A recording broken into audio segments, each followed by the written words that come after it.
The Narrative of Arthur Gordon Pym of Nantucket by Edgar Allan Poe. Part 1. Preface. Upon my return to the United States a few months ago, after the extraordinary series of adventure in the South Seas and elsewhere, of which an account is given in the following pages, accident threw me into the society of several gentlemen in Richmond, Virginia, who felt deep interest in all matters relating to the regions I had visited, and who were constantly urging it upon me as a duty to give my narrative to the public. I had several reasons, however, for declining to do so, some of which were of a nature altogether private, and concerned no person but myself, others not so much so. One consideration which deterred me was that, having kept no journal during a greater portion of the time in which I was absent, I feared I should not be able to write, from mere memory, a statement so minute and connected as to have the appearance of that truth it would really possess, barring only the natural and unavoidable exaggeration to which all of us are prone when detailing events which have had powerful influence in exciting the imaginative faculties. Another reason was that the incidents to be narrated were of a nature so positively marvelous that, unsupported as my assertions must necessarily be, except by the evidence of a single individual, and he a half-breed Indian, I could only hope for belief among my family, and those of my friends who have had reason, through life, to put faith in my veracity, the probability being that the public at large would regard what I should put forth as merely an impudent and ingenious fiction. A distrust in my own abilities as a writer was, nevertheless, one of the principal causes which prevented me from complying with the suggestion of my advisers. Among those gentlemen in Virginia who expressed the greatest interest in my statement, more particularly in regard to that portion of it which related to the Antarctic Ocean, was Mr. Poe, lately editor of the Southern Literary Messenger, a monthly magazine published by Mr. Thomas W. White in the city of Richmond.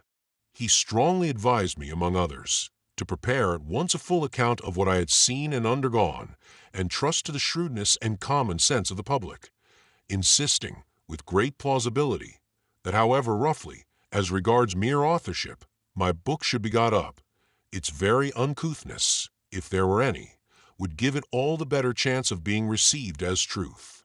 Notwithstanding this representation, I did not make up my mind to do as he suggested. He afterward proposed, finding that I would not stir in the matter, that I should allow him to draw up, in his own words, a narrative of the earlier portion of my adventures, from facts afforded by myself, publishing it in the Southern Messenger under the garb of fiction. To this, perceiving no objection, I consented, stipulating only that my real name should be retained. 2 numbers of the pretended fiction appeared, consequently, in the Messenger for January and February, 1837, and, in order that it might certainly be regarded as fiction, the name of Mr. Poe was affixed to the articles in the table of contents of the magazine. The manner in which this ruse was received has induced me at length to undertake a regular compilation and publication of the adventures in question, for I found that, in spite of the air of fable which had been so ingeniously thrown around that portion of my statement which appeared in the Messenger, without altering or distorting a single fact, the public were still not at all disposed to receive it as fable, and several letters were sent to Mr. P.'s address, distinctly expressing a conviction to the contrary. I thence concluded that the facts of my narrative would prove of such a nature as to carry with them sufficient evidence of their own authenticity, and that I had consequently little to fear on the score of popular incredulity.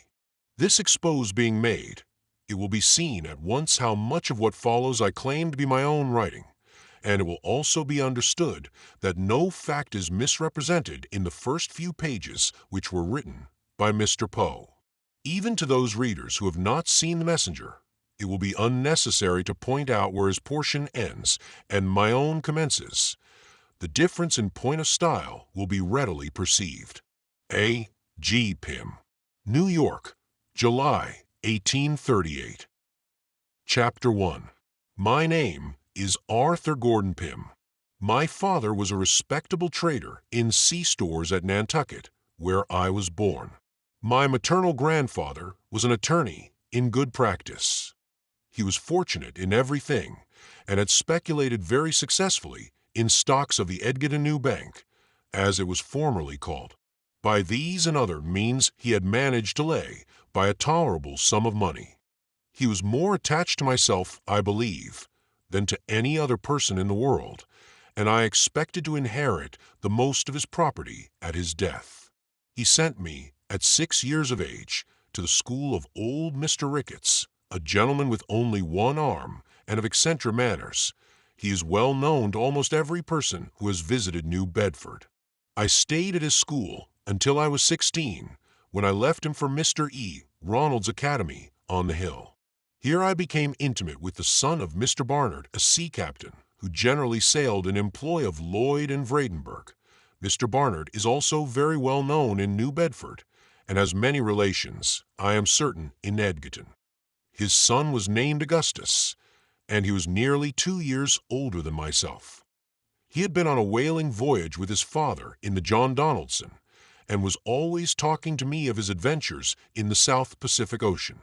I used frequently to go home with him, and remain all day, and sometimes all night. We occupied the same bed, and he would be sure keep me awake until almost light, telling me stories of the natives of the island of Tinian and other places he had visited in his travels. At last I could not help being interested in what he said, and by degrees I felt the greatest desire to go to sea. I owned a sailboat called the Ariel, and worth about $75. She had a half-deck or cuddy, and was rigged sloop fashion. I forget her tonnage, but she would hold 10 persons without much crowding. In this boat we were in the habit of going on some of the maddest freaks in the world, and, when I now think of them, it appears to me 1,000 wonders that I am alive today. I will relate one of these adventures by way of introduction to a longer and more momentous narrative. One night there was a party at Mr. Barnard's, and both Augustus and myself were not a little intoxicated toward the close of it. As usual, in such cases, I took part of his bed in preference to going home. He went to sleep, as I thought, very quietly, it being near 1 when the party broke up, and without saying a word on his favorite topic. It might have been half an hour from the time of our getting in bed, and I was just about falling into a doze, when he suddenly started up, and swore with a terrible oath that he would not go to sleep for any Arthur Pym in Christendom, when there was so glorious a breeze from the southwest. I never was so astonished in my life, not knowing what he intended, and thinking that the wines and liquors he had drunk had set him entirely beside himself. He proceeded to talk very coolly, however, saying he knew that I supposed him intoxicated, but that he was never more sober in his life. He was only tired, he added, of lying in bed on such a fine night like a dog, and was determined to get up and dress, and go out on a frolic with the boat. I can hardly tell what possessed me, but the words were no sooner out of his mouth than I felt a thrill of the greatest excitement and pleasure, and thought his mad idea one of the most delightful and most reasonable things in the world. It was blowing almost a gale, and the weather was very cold, it being late in October. I sprang out of bed, nevertheless, in a kind of ecstasy, and told him I was quite as brave as himself, and quite as tired as he was of lying in bed like a dog, and quite as ready for any fun or frolic as any Augustus Barnard in Nantucket. We lost no time in getting on our clothes and hurrying down to the boat. She was lying at the old decayed wharf by the lumberyard of Pankey and Company, and almost thumping her side out against the rough logs. Augustus got into her and bailed her, for she was nearly half full of water. This being done, we hoisted jib and mainsail, kept full, and started boldly out to sea. The wind, as I before said, blew freshly from the southwest. The night was very clear and cold. Augustus had taken the helm, and I stationed myself by the mast on the deck of the cuddy. We flew along at a great rate, neither of us having said a word since casting loose from the wharf. I now asked my companion what course he intended to steer, and what time he thought it probable we should get back. He whistled for a few minutes, and then said crustily, "I am going to see you may go home, if you think proper." Turning my eyes upon him, I perceived at once that, in spite of his assumed nonchalance, he was greatly agitated. I could see him distinctly by the light of the moon. His face was paler than any marble, and his hand shook so excessively that he could scarcely retain hold of the tiller. I found that something had gone wrong, and became seriously alarmed. At this period I knew little about the management of a boat, and was now depending entirely upon the nautical skill of my friend.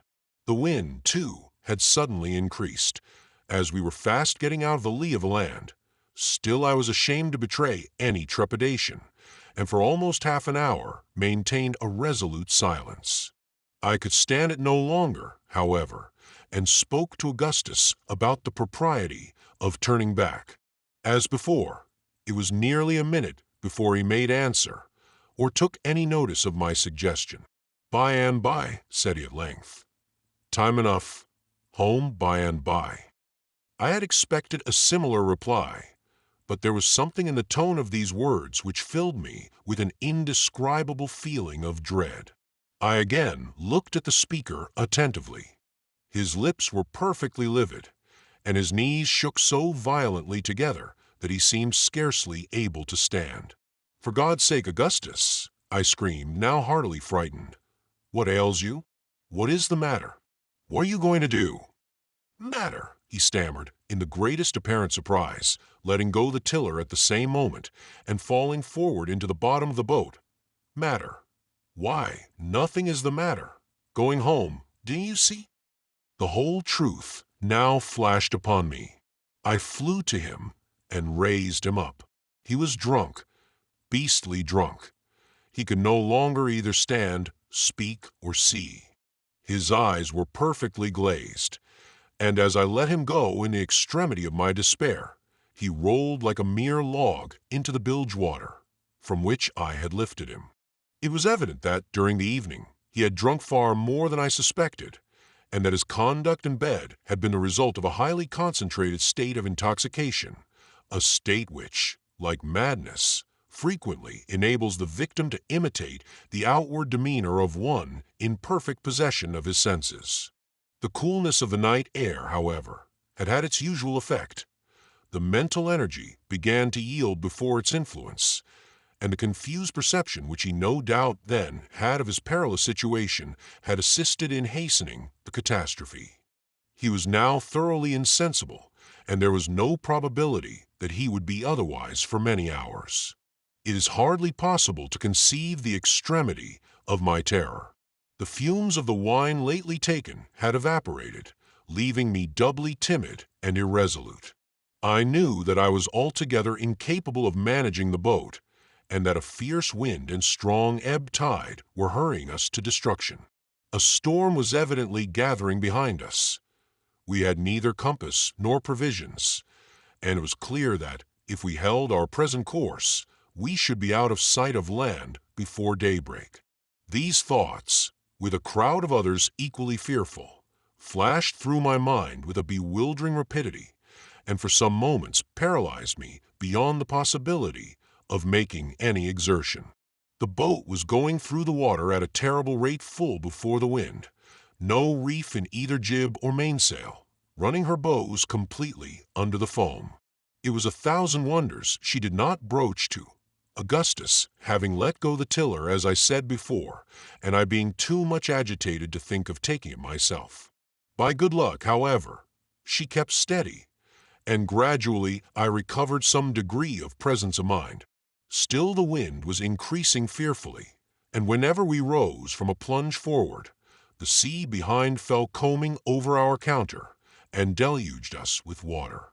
I was so utterly benumbed, too, in every limb, as to be nearly unconscious of sensation. At length I summoned up the resolution of despair, and rushing to the mainsail, let it go by the run. As might have been expected, it flew over the bows, and, getting drenched with water, carried away the mast short off by the board. This latter accident alone saved me from instant destruction. Under the jib only, I now boomed along before the wind, shipping heavy seas occasionally over the counter, but relieved from the terror of immediate death. I took the helm and breathed with greater freedom as I found that there yet remained to us a chance of ultimate escape. Augustus still lay senseless in the bottom of the boat, and as there was imminent danger of his drowning, the water being nearly a foot deep just where he fell, I contrived to raise him partially up and keep him in a sitting position by passing a rope round his waist and lashing it to a ring bolt in the deck of the cuddy. Having thus arranged everything as well as I could in my chilled and agitated condition, I recommended myself to God and made up my mind to bear whatever might happen with all the fortitude in my power.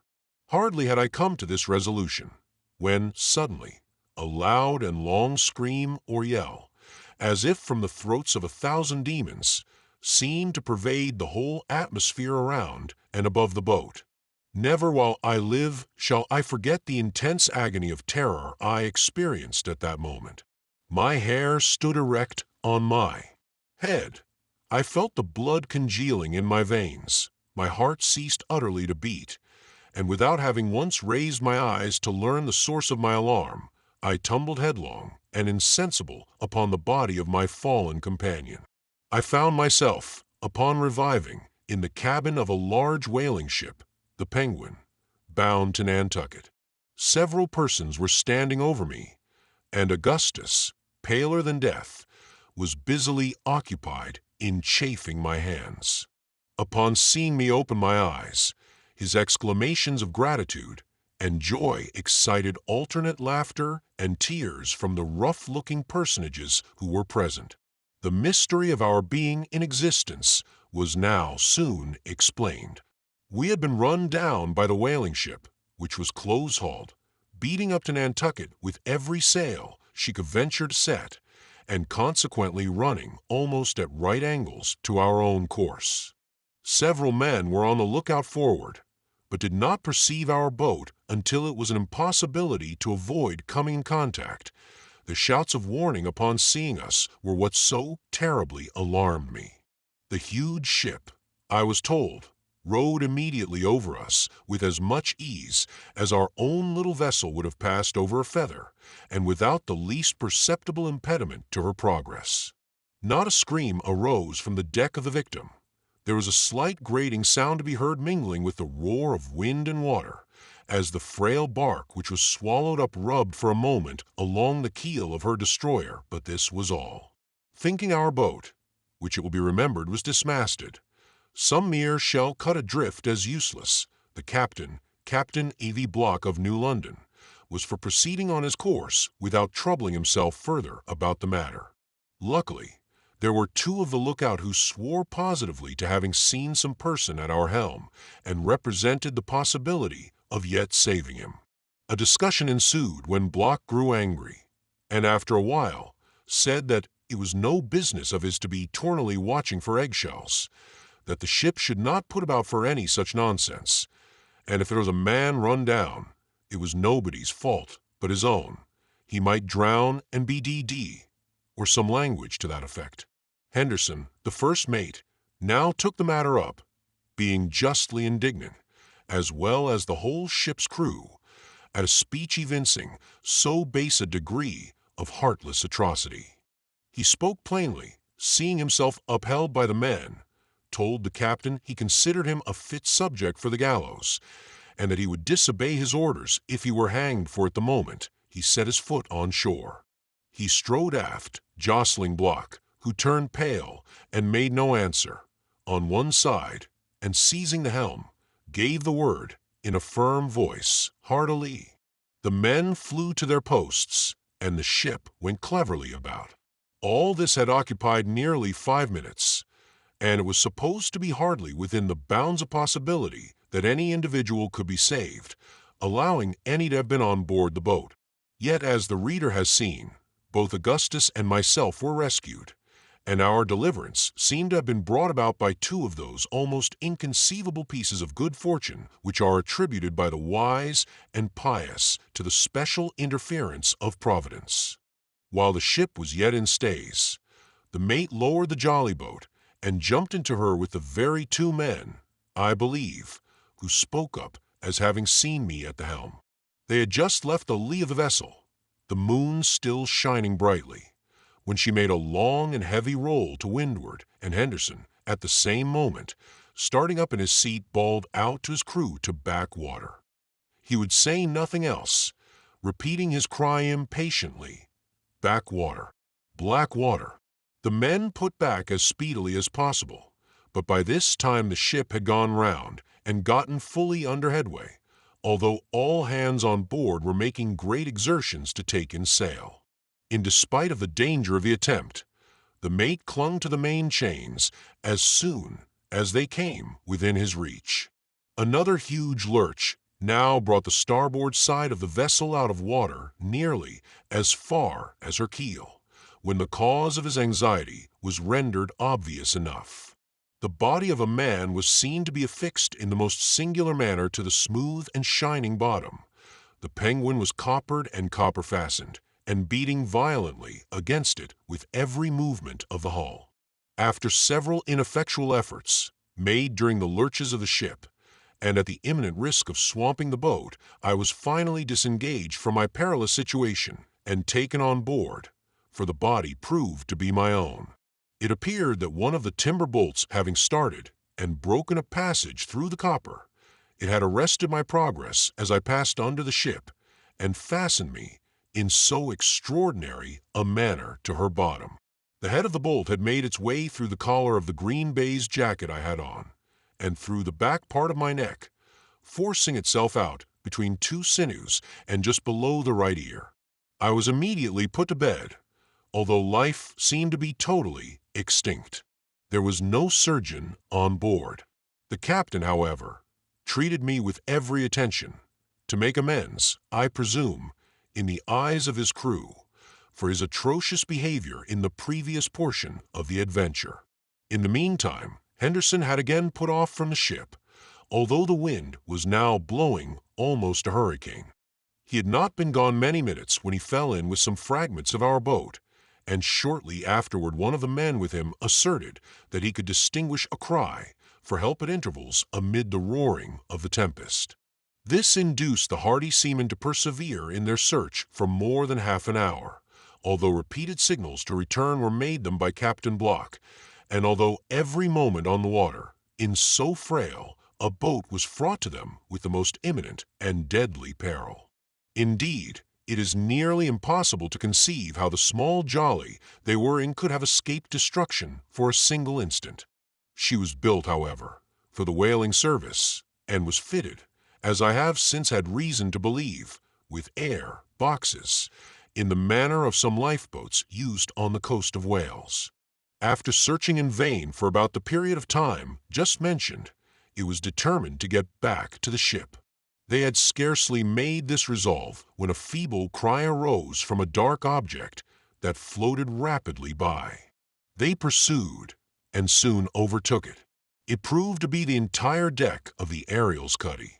Augustus was struggling near it, apparently in the last agonies. Upon getting hold of him, it was found that he was attached by a rope to the floating timber. This rope, it will be remembered, I had myself tied around his waist and made fast to a ringbolt for the purpose of keeping him in an upright position, and my so doing, it appeared, had been ultimately the means of preserving his life. The Ariel was slightly put together, and in going down her frame naturally went to pieces. The deck of the cuddy, as might have been expected, was lifted by the force of the water rushing in, entirely from the main timbers, and floated, with other fragments, no doubt, to the surface. Augustus was buoyed up with it, and thus escaped a terrible death.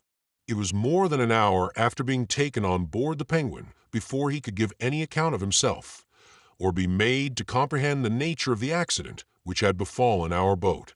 At length he became thoroughly aroused, and spoke much of his sensations while in the water. Upon his first attaining any degree of consciousness, he found himself beneath the surface, whirling round and round with inconceivable rapidity, and with a rope wrapped in three or 4 folds tightly about his neck. In an instant afterward, he felt himself going rapidly upward, when, his head striking violently against a hard substance, he again relapsed into insensibility. Upon once more reviving, he was in fuller possession of his reason. This was still, however, in the greatest degree clouded and confused. He now knew that some accident had occurred, and that he was in the water, although his mouth was above the surface, and he could breathe with some freedom. Possibly, at this period the deck was drifting rapidly before the wind, and drawing him after it, as he floated upon his back. Of course, as long as he could have retained this position, it would have been nearly impossible that he should be drowned. Presently, a surge threw him directly athwart the deck, and this post he endeavored to maintain, screaming at intervals for help. Just before he was discovered by Mr. Henderson, he had been obliged to relax his hold through exhaustion, and, falling into the sea, had given himself up for lost. During the whole period of his struggles, he had not the faintest recollection of the Ariel, nor of the matters in connection with the source of his disaster. A vague feeling of terror and despair had taken entire possession of his faculties. When he was finally picked up, every power of his mind had failed him, and as before said, it was nearly an hour after getting on board the Penguin before he became fully aware of his condition. In regard to myself, I was resuscitated from a state bordering very nearly upon death, and after every other means had been tried in vain for 3 hours and a half, by vigorous friction with flannels bathed in hot oil, a proceeding suggested by Augustus. The wound in my neck, although of an ugly appearance, proved of little real consequence, and I soon recovered from its effects. The Penguin got into port about 9 o'clock in the morning, after encountering one of the severest gales ever experienced off Nantucket.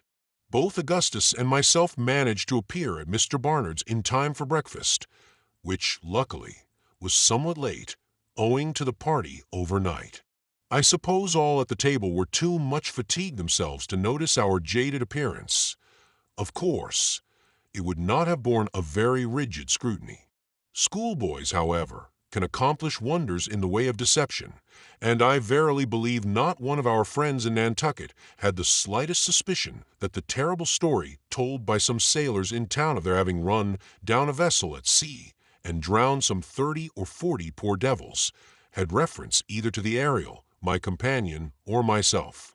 We too have since very frequently talked the matter over, but never without a shudder.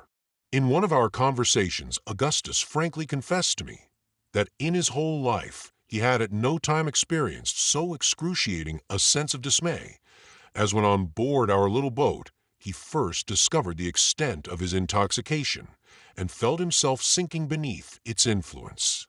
Chapter 2. In no affairs of mere prejudice, pro or con, do we deduce inferences with entire certainty, even from the most simple data. It might be supposed that a catastrophe, such as I have just related, would have effectually cooled my incipient passion for the sea. On the contrary, I never experienced a more ardent longing for the wild adventures incident to the life of a navigator than within a week after our miraculous deliverance. This short period proved amply long enough to erase from my memory the shadows and bring out in vivid light all the pleasurably exciting points of color, all the picturesqueness of the late perilous accident. My conversations with Augustus grew daily more frequent and more intensely full of interest. He had a manner of relating his stories of the ocean, more than one half of which I now suspect to have been sheer fabrications, well adapted to have weight with one of my enthusiastic temperament and somewhat gloomy, although glowing, imagination. It is strange, too, that he most strongly enlisted my feelings in behalf of the life of a seaman when he depicted his more terrible moments of suffering and despair. For the bright side of the painting I had a limited sympathy. My visions were of shipwreck and famine, of death or captivity among barbarian hordes, of a lifetime dragged out in sorrow and tears upon some gray and desolate rock, in an ocean unapproachable and unknown. Such visions or desires, for they amounted to desires, are common, I have since been assured, to the whole numerous race of the melancholy among men. At the time of which I speak, I regarded them only as prophetic glimpses of a destiny which I felt myself in a measure bound to fulfill. Augustus thoroughly entered into my state of mind. It is probable, indeed, that our intimate communion had resulted in a partial interchange of character. About 18 months after the period of the Ariel's disaster, the firm of Lloyd and Vredenburgh, a house connected in some manner with the Messrs. Enderby, I believe, of Liverpool, were engaged in repairing and fitting out the brig Grampus for a whaling voyage. She was an old hulk, and scarcely seaworthy when all was done to her that could be done. I hardly know why she was chosen in preference to other good vessels belonging to the same owners, but so it was. Mr. Barnard was appointed to command her, and Augustus was going with him. While the brig was getting ready, he frequently urged upon me the excellency of the opportunity now offered for indulging my desire of travel. He found me by no means an unwilling listener, yet the matter could not be so easily arranged. My father made no direct opposition, but my mother went into hysterics at the bare mention of the design, and more than all my grandfather, from whom I expected much, vowed to cut me off with a shilling if I should ever broach the subject to him again. These difficulties, however, so far from abating my desire, only added fuel to the flame. I determined to go at all hazards, and, having made known my intentions to Augustus, we set about arranging a plan by which it might be accomplished. In the meantime, I forbore speaking to any of my relations in regard to the voyage, and as I busied myself ostensibly with my usual studies, it was supposed that I had abandoned the design. I have since frequently examined my conduct on this occasion with sentiments of displeasure as well as of surprise. The intense hypocrisy I made use of for the furtherance of my project, an hypocrisy pervading every word and action of my life for so long a period of time, could only have been rendered tolerable to myself by the wild and burning expectation with which I looked forward to the fulfillment of my long-cherished visions of travel. In pursuance of my scheme of deception, I was necessarily obliged to leave much to the management of Augustus, who was employed for the greater part of every day on board the Grampus, attending to some arrangements for his father in the cabin and cabin hold. At night, however, we were sure to have a conference and talk over our hopes. After nearly a month passed in this manner, without our hitting upon any plan we thought likely to succeed, he told me at last that he had determined upon everything necessary. I had a relation living in New Bedford, a Mr. Ross, at whose house I was in the habit of spending occasionally 2 or 3 weeks at a time. The brig was to sail about the middle of June 1827, and it was agreed that a day or 2 before her putting to sea, my father was to receive a note, as usual, from Mr. Ross, asking me to come over and spend a fortnight with Robert and Emmett, his sons. Augustus charged himself with the inditing of this note and getting it delivered. Having set out as supposed for New Bedford, I was then to report myself to my companion, who would contrive a hiding-place for me in the Grampus. This hiding-place, he assured me, would be rendered sufficiently comfortable for a residence of many days, during which I was not to make my appearance. When the brig had proceeded so far on her course as to make any turning back a matter out of question, I should then, he said, be formally installed in all the comforts of the cabin, and as to his father, he would only laugh heartily at the joke. Vessels enough would be met with, by which a letter might be sent home explaining the adventure to my parents. The middle of June at length arrived, and everything had been matured. The note was written and delivered, and on a Monday morning I left the house for the New Bedford packet, as supposed. I went, however, straight to Augustus, who was waiting for me at the corner of a street. It had been our original plan that I should keep out of the way until dark, and then slip on board the brig, As there was now a thick fog in our favor, it was agreed to lose no time in secreting me. Augustus led the way to the wharf, and I followed at a little distance, enveloped in a thick seaman's cloak, which he had brought with him, so that my person might not be easily recognized. Just as we turned the second corner, after passing Mr. Edmund's well, who should appear, standing right in front of me, and looking me full in the face, but old Mr. Peterson, my grandfather. "Why, bless my soul, Gordon," said he after a long pause. Why, whose dirty cloak is that you have on?" "Sir," I replied, assuming as well as I could, in the exigency of moment, an air of offended surprise, and talking in the gruffest of all imaginable tones. "Sir, you are some mistake in my name. In the first place, BNT nothing at all like Godden, and I'd want you for no better, you blackguard, than to call my new overcoat a darty one."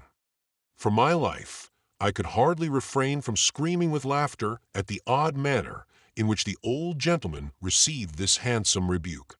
He started back 2 or 3 steps, turned first pale and then excessively red, threw up his spectacles, then, putting them down, ran full tilt at me, with his umbrella uplifted. He stopped short, however, in his career, as if struck with a sudden recollection, and presently, turning round, hobbled off down the street, shaking all the while with rage, and muttering between his teeth, "Won't do, new glasses. Thought it was Gordon. D.D. good-for-nothing salt water, Long Tom." After this narrow escape, we proceeded with greater caution, and arrived at our point of destination in safety. There were only 1 or 2 of the hands on board, and these were busy forward, doing something to the forecastle combings.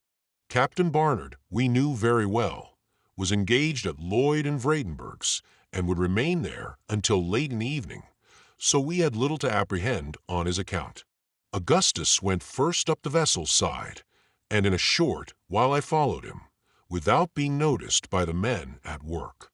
We proceeded at once into the cabin, and found no person there. It was fitted up in the most comfortable style, a thing somewhat unusual in a whaling vessel. There were 4 very excellent staterooms, with wide and convenient berths. There was also a large stove, I took notice, and a remarkably thick and valuable carpet covering the floor of both the cabin and staterooms.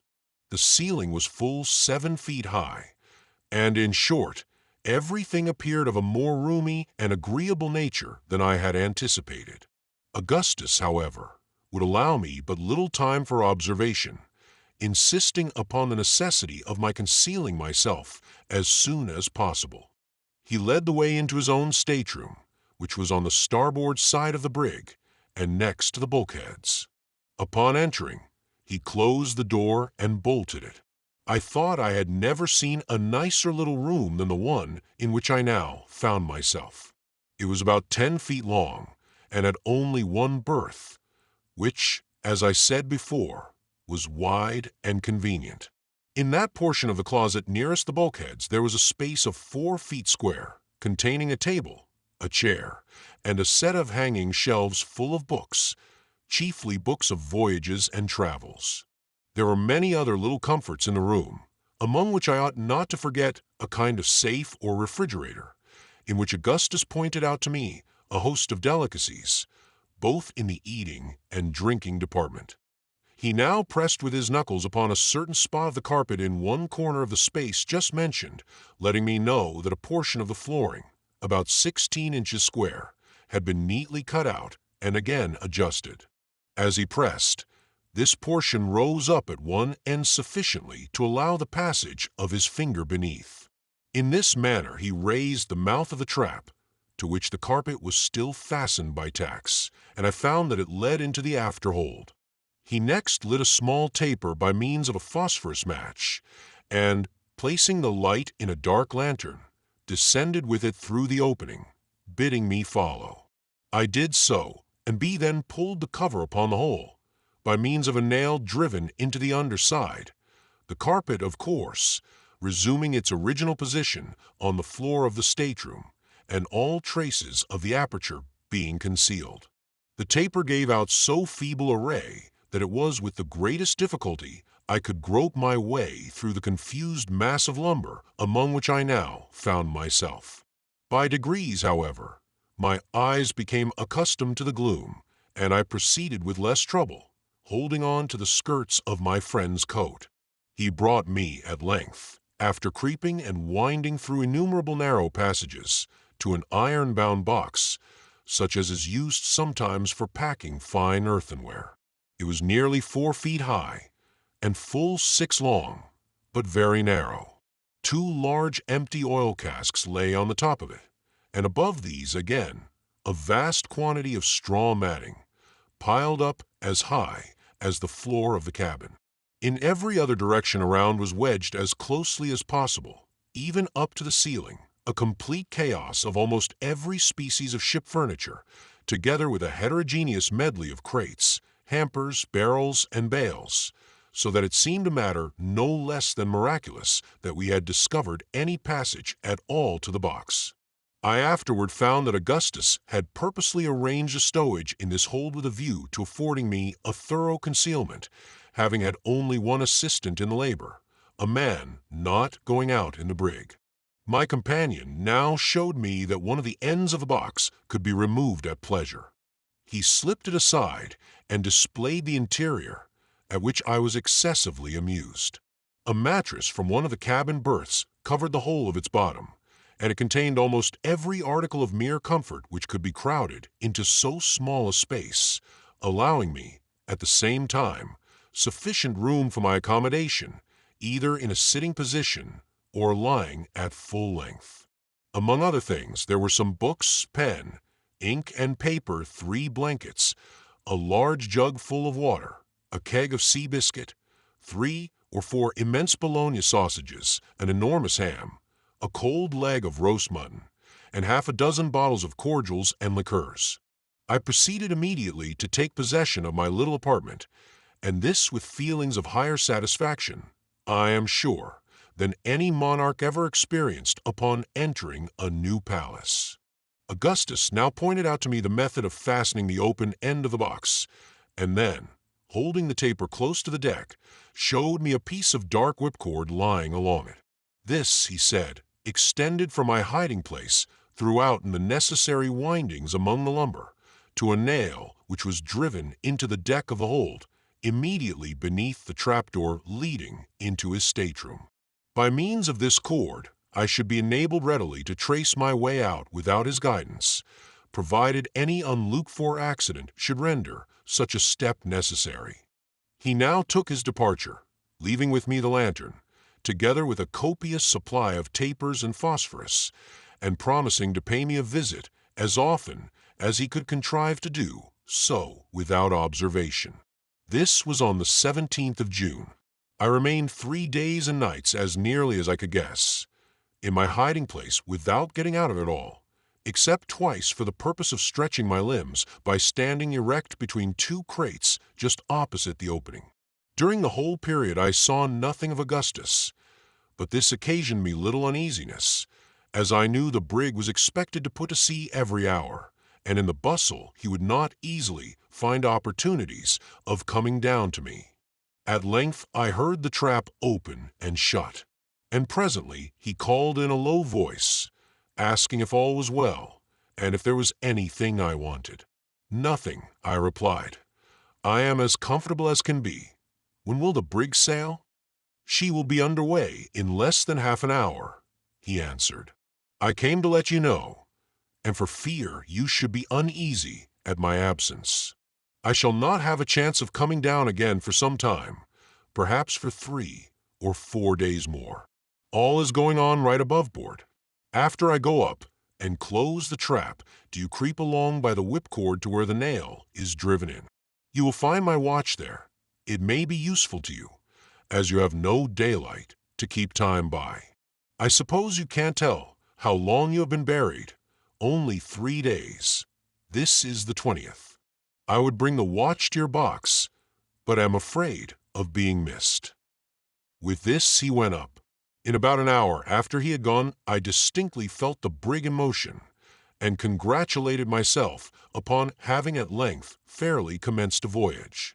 Satisfied with this idea, I determined to make my mind as easy as possible and await the course of events until I should be permitted to exchange the box for the more roomy, although hardly more comfortable, accommodations of the cabin. My first care was to get the watch. Leaving the taper burning, I groped along in the dark, following the cord through windings innumerable, in some of which I discovered that, after toiling a long distance, I was brought back within a foot or two of a former position. At length I reached the nail, and securing the object of my journey, returned with it in safety. I now looked over the books which had been so thoughtfully provided, and selected the expedition of Lewis and Clark to the mouth of the Columbia. With this I amused myself for some time, when, growing sleepy, I extinguished the light with great care, and soon fell into a sound slumber.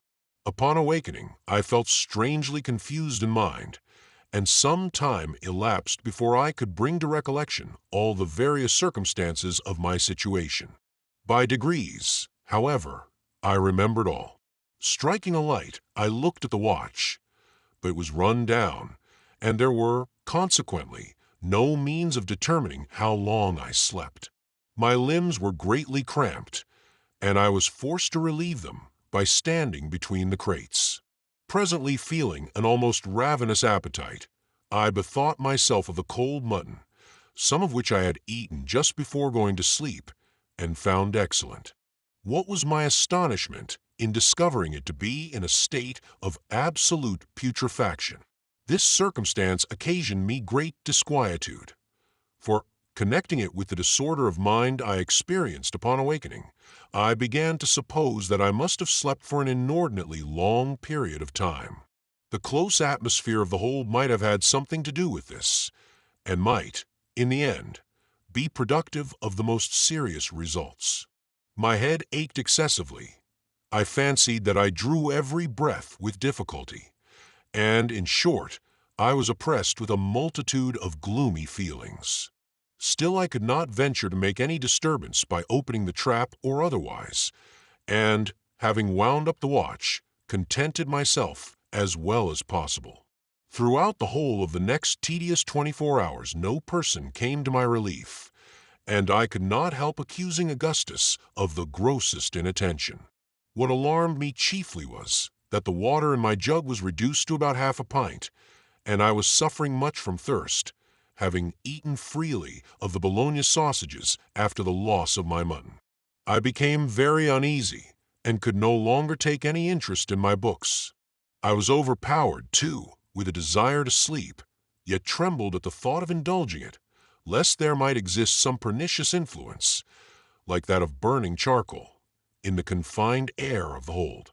In the meantime the roll of the brig told me that we were far in the main ocean, and a dull humming sound, which reached my ears as if from an immense distance, convinced me no ordinary gale was blowing. I could not imagine a reason for the absence of Augustus. We were surely far enough advanced on our voyage to allow of my going up. Some accident might have happened to him, but I could think of none which would account for his suffering me to remain so long a prisoner, except, indeed, his having suddenly died or fallen overboard, and upon this idea I could not dwell with any degree of patience. It was possible that we had been baffled by head winds, and were still in the near vicinity of Nantucket. This notion, however, I was forced to abandon, for such being the case, the brig must have frequently gone about, and I was entirely satisfied, from her continual inclination to the larboard, that she had been sailing all along with a steady breeze on her starboard quarter. Besides, granting that we were still in the neighborhood of the island, why should not Augustus have visited me and informed me of the circumstance?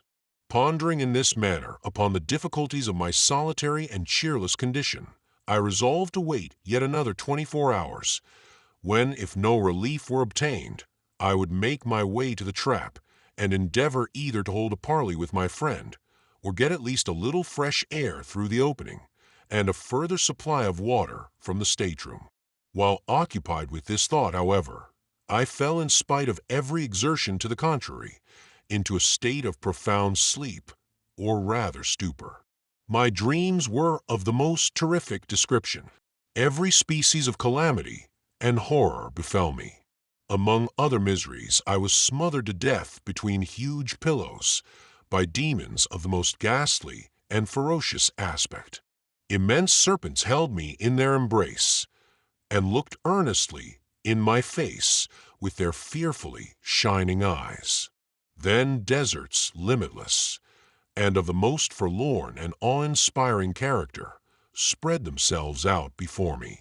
Immensely tall trunks of trees, gray and leafless, rose up in endless succession as far as the eye could reach. Their roots were concealed in wide-spreading morasses, whose dreary water lay intensely black, still, and altogether terrible beneath. And the strange trees seemed endowed with a human vitality, and waving to and fro their skeleton arms, were crying to the silent waters for mercy, in the shrill and piercing accents of the most acute agony and despair. The scene changed, and I stood, naked and alone, amidst the burning sand plains of Sahara. At my feet lay crouched a fierce lion of the tropics. Suddenly his wild eyes opened and fell upon me. With a convulsive bound he sprang to his feet and laid bare his horrible teeth.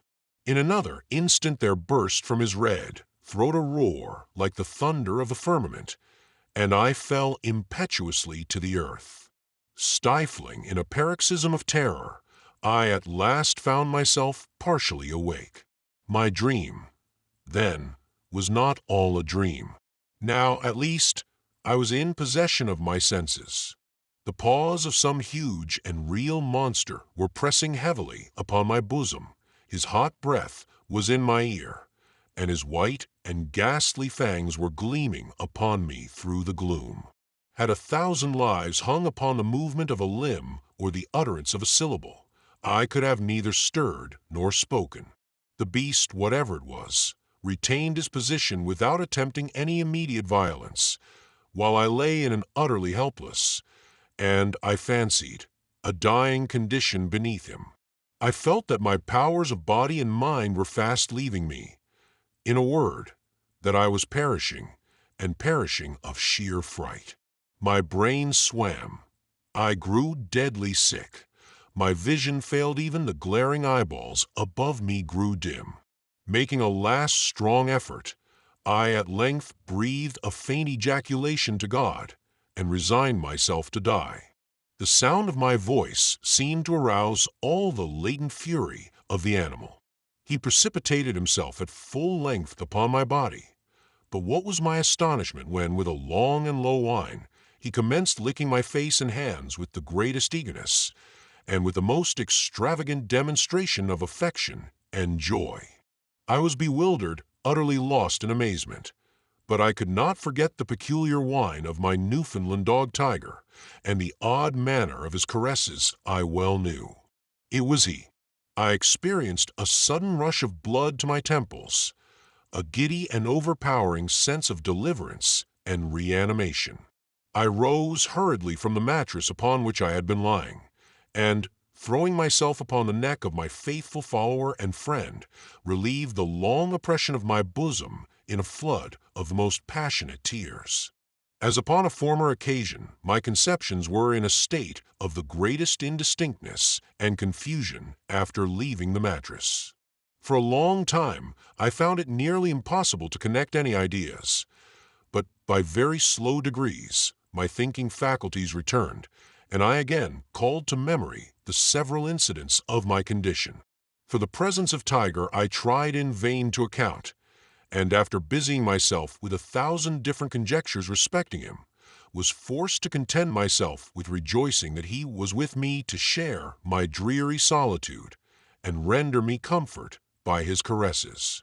Most people love their dogs, but for Tiger I had an affection far more ardent than common, and never, certainly, did any creature more truly deserve it.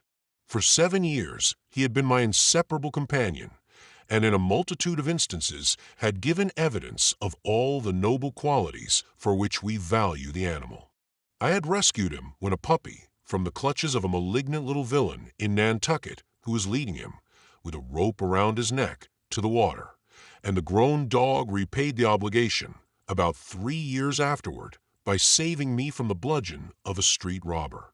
Getting now hold of the watch, I found, upon applying it to my ear, that it had again run down. But at this I was not at all surprised, being convinced from the peculiar state of my feelings that I had slept, as before, for a very long period of time. How long, it was of course impossible to say. I was burning up with fever, and my thirst was almost intolerable. I felt about the box for my little remaining supply of water, for I had no light, the taper having burnt to the socket of the lantern, and the phosphorus box not coming readily to hand. Upon finding the jug, however, I discovered it to be empty, Tiger, no doubt, having been tempted to drink it, as well as to devour the remnant of mutton, the bone of which lay, well picked, by the opening of the box. The spoiled meat I could well spare, but my heart sank as I thought of the water. I was feeble in the extreme, so much so that I shook all over, as with an ague, at the slightest movement or exertion. To add to my troubles, the brig was pitching and rolling with great violence, and the oil casks which lay upon my box were in momentary danger of falling down, so as to block up the only way of ingress or egress. I felt, also, terrible sufferings from seasickness. These considerations determined me to make my way, at all hazards, to the trap, and obtain immediate relief, before I should be incapacitated from doing so altogether. Having come to this resolve, I again felt about for the phosphorus box and tapers.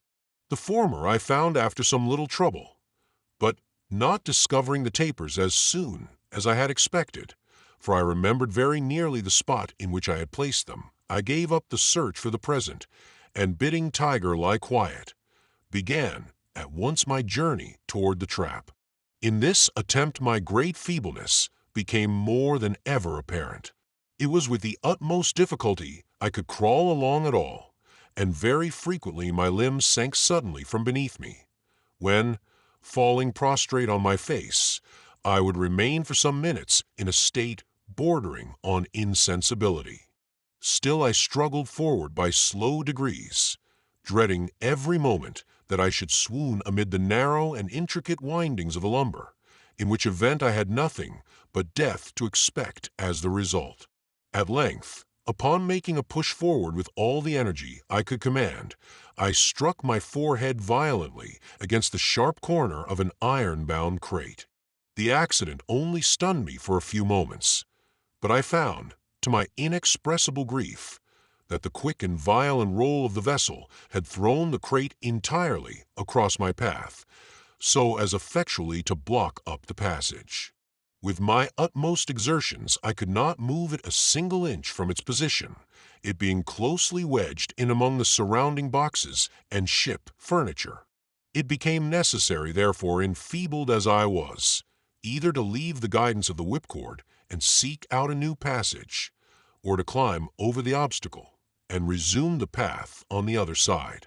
The former alternative presented too many difficulties and dangers to be thought of without a shudder. In my present weak state of both mind and body, I should infallibly lose my way if I attempted it, and perish miserably amid the dismal and disgusting labyrinths of the hold. I proceeded, therefore, without hesitation, to summon up all my remaining strength and fortitude, and endeavor, as I best might, to clamber over the crate.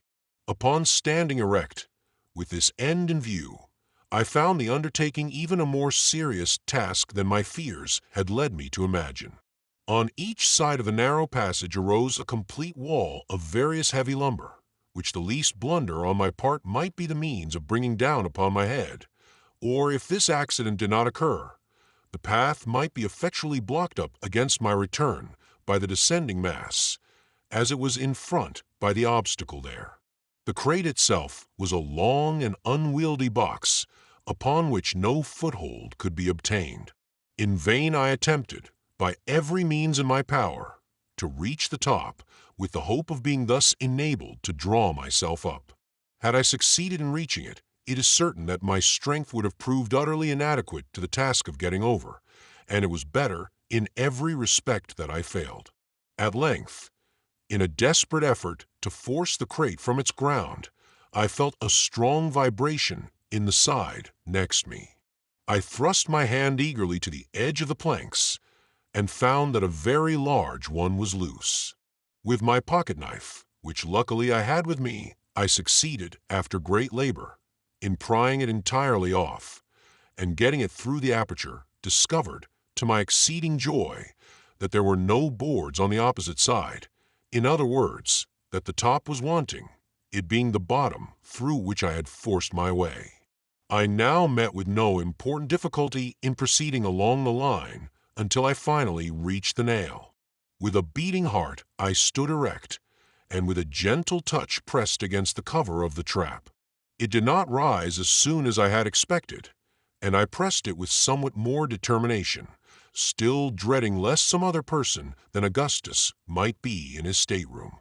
The door, however, to my astonishment, remained steady, and I became somewhat uneasy, for I knew that it had formerly required but little or no effort to remove it. I pushed it strongly. It was nevertheless firm. With all my strength, it still did not give way. With rage, with fury, with despair, it set at defiance my utmost efforts, and was evident, from the unyielding nature of the resistance, that the hole had either been discovered and effectually nailed up, or that some immense weight had been placed upon it, which it was useless to think of removing. My sensations were those of extreme horror and dismay. In vain I attempted to reason on the probable cause of my being thus entombed. I could summon up no connected chain of reflection, and, sinking on the floor, gave way, unresistingly, to the most gloomy imaginings, in which the dreadful deaths of thirst, famine, suffocation, and premature interment crowded upon me as the prominent disasters to be encountered. At length there returned to me some portion of presence of mind. I arose, and felt with my fingers for the seams or cracks of the aperture.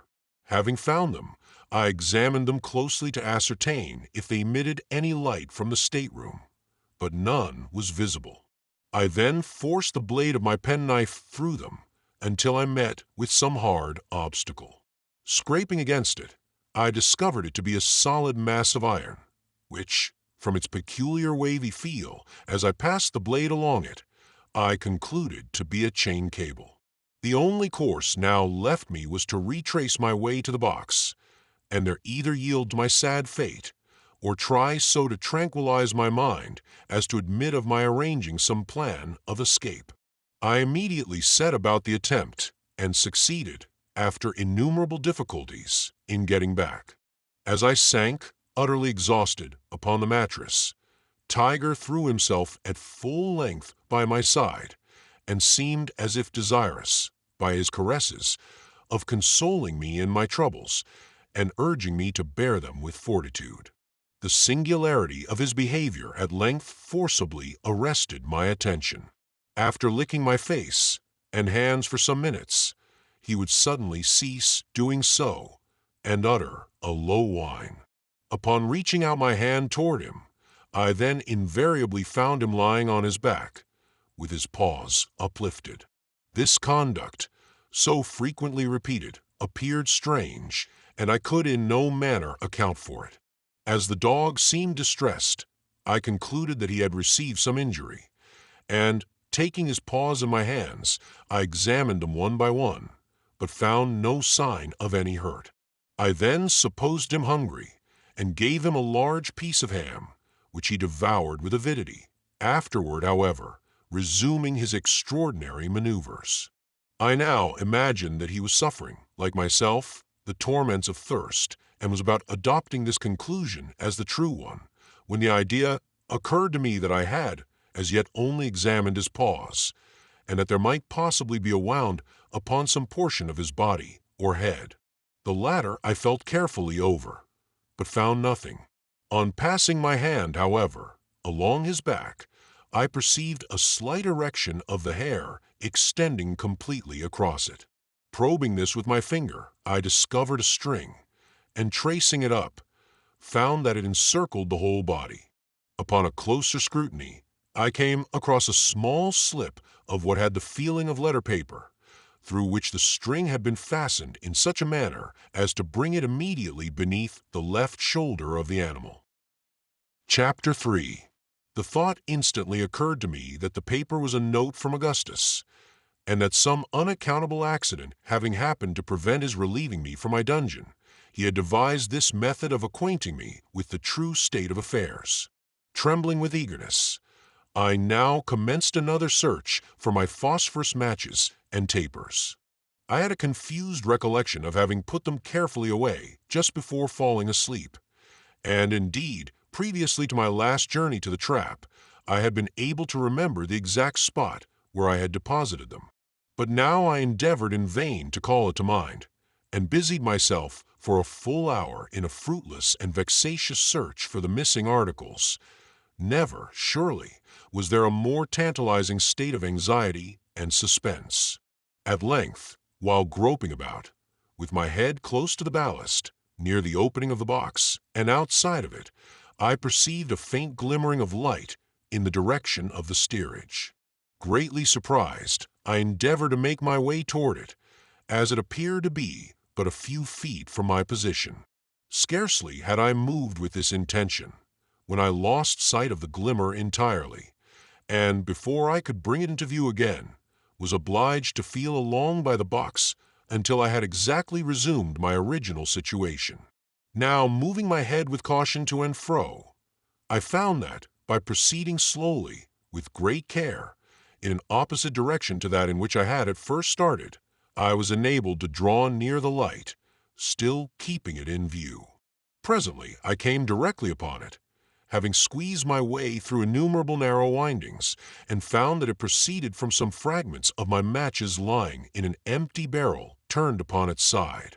I was wondering how they came in such a place, when my hand fell upon 2 or 3 pieces of taper wax, which had been evidently mumbled by the dog. I concluded at once that he had devoured the whole of my supply of candles, and I felt hopeless of being ever able to read the note of Augustus. The small remnants of the wax were so mashed up among other rubbish in the barrel that I despaired of deriving any service from them, and left them as they were. The phosphorus, of which there was only a speck or 2, I gathered up as well as I could, and returned with it, after much difficulty, to my box, where Tiger had all the while remained. What to do next I could not tell.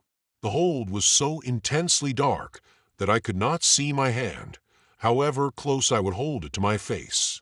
The white slip of paper could barely be discerned, and not even that when I looked at it directly, by turning the exterior portions of the retina toward it, that is to say, by surveying it slightly askance, I found that it became in some measure perceptible. Thus the gloom of my prison may be imagined, and the note of my friend, if indeed it were a note from him, seemed only likely to throw me into further trouble, by disquieting to no purpose my already enfeebled and agitated mind. In vain I revolved in my brain a multitude of absurd expedients for procuring light, such expedients precisely as a man in the perturbed sleep occasioned by opium would be apt to fall upon for a similar purpose, each and all of which appear, by turns to the dreamer, the most reasonable and the most preposterous of conceptions, just as the reasoning or imaginative faculties flicker, alternately, one above the other. At last an idea occurred to me which seemed rational, and which gave me cause to wonder, very justly, that I had not entertained it before. I placed the slip of paper on the back of a book, and, collecting the fragments of the phosphorus matches which I had brought from the barrel, laid them together upon the paper. I then, with the palm of my hand, rubbed the whole over quickly, yet steadily. A clear light diffused itself immediately throughout the whole surface, and had there been any writing upon it, I should not have experienced the least difficulty, I am sure, in reading it. Not a syllable was there, however, nothing but a dreary and unsatisfactory blank, The illumination died away in a few seconds, and my heart died away within me as it went. I have before stated more than once that my intellect, for some period prior to this, had been in a condition nearly bordering on idiocy. There were, to be sure, momentary intervals of perfect sanity, and now and then, even of energy, but these were few. It must be remembered that I had been, for many days certainly, inhaling the almost pestilential atmosphere of a close hold in a whaling vessel, and for a long portion of that time, but scantily, supplied with water. For the last 14 or 15 hours I had none, nor had I slept during that time. Salt provisions of the most exciting kind had been my chief, and indeed, since the loss of the mutton, my only supply of food, with the exception of a sea biscuit, and these latter were utterly useless to me, as they were too dry and hard to be swallowed in the swollen and parched condition of my throat. I was now in a high state of fever, and in every respect exceedingly ill. This will account for the fact that many miserable hours of despondency elapsed after my last adventure with the phosphorus, before the thought suggested itself that I had examined only one side of the paper. I shall not attempt to describe my feelings of rage, for I believe I was more angry than anything else, when the egregious oversight I had committed flashed suddenly upon my perception. The blunder itself would have been unimportant, had not my own folly and impetuosity rendered otherwise. In my disappointment at not finding some words upon the slip, I had childishly torn it in pieces and thrown it away. It was impossible to say where. From the worst part of this dilemma, I was relieved by the sagacity of Tiger. Having got, after a long search, a small piece of the note, I put it to the dog's nose, and endeavored to make him understand that he must bring me the rest of it. To my astonishment, for I had taught him none of the usual tricks for which his breed are famous, he seemed to enter at once into my meaning, and, rummaging about for a few moments, soon found another considerable portion. Bringing me this, he paused a while, and, rubbing his nose against my hand, appeared to be waiting for my approval of what he had done. I patted him on the head, when he immediately made off again. It was now some minutes before he came back, but when he did come, he brought with him a large slip, which proved to be all the paper missing, it having been torn, it seems, only into 3 pieces. Luckily, I had no trouble in finding what few fragments of the phosphorus were left, being guided by the indistinct glow 1 or 2 of the particles still emitted. My difficulties had taught me the necessity of caution, and I now took time to reflect upon what I was about to do. It was very probable, I considered, that some words were written upon that side of the paper which had not been examined. But which side was that?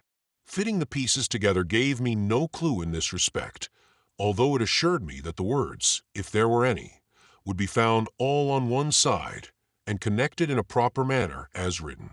There was the greater necessity of ascertaining the point in question beyond a doubt, as the phosphorus remaining would be altogether insufficient for a third attempt, should I fail in the one I was now about to make.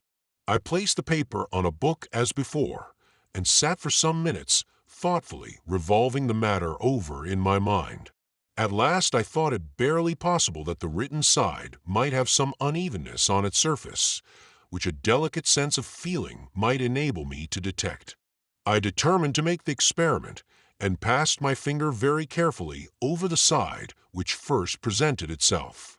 Nothing, however, was perceptible, and I turned the paper, adjusting it on the book. I now again carried my forefinger cautiously along, when I was aware of an exceedingly slight, but still discernible glow, which followed as it proceeded.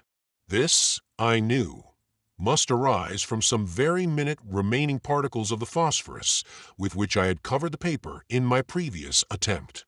The other, or underside, then, was that on which lay the writing, if writing there should finally prove to be.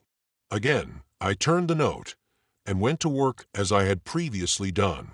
Having rubbed in the phosphorus, a brilliancy ensued as before, but this time several lines of MS in a large hand, and apparently in red ink, became distinctly visible.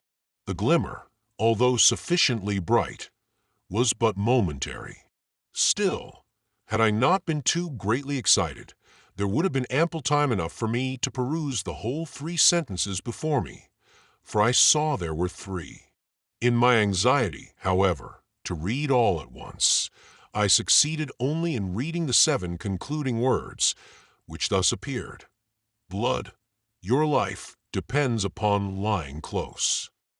Had I been able to ascertain the entire contents of a note the full meaning of the admonition which my friend had thus attempted to convey, that admonition, even although it should have revealed a story of disaster the most unspeakable, could not, I am firmly convinced, have imbued my mind with 1/10 of the harrowing and yet indefinable horror with which I was inspired by the fragmentary warning thus received.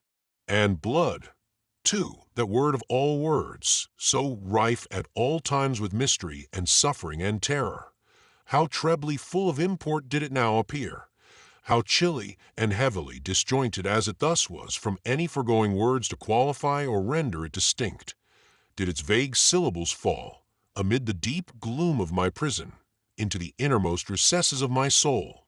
Augustus had, undoubtedly, good reasons for wishing me to remain concealed, and I formed 1,000 surmises as to what they could be, but I could think of nothing affording a satisfactory solution of the mystery. Just after returning from my last journey to the trap, and before my attention had been otherwise directed by the singular conduct of Tiger, I had come to the resolution of making myself heard at all events by those on board, or, if I could not succeed in this directly, of trying to cut my way through the orlop deck. The half-certainty which I felt of being able to accomplish one of these 2 purposes in the last emergency had given me courage, which I should not otherwise have had, to endure the evils of my situation. The few words I had been able to read, however, had cut me off from these final resources, and I now, for the first time, felt all the misery of my fate.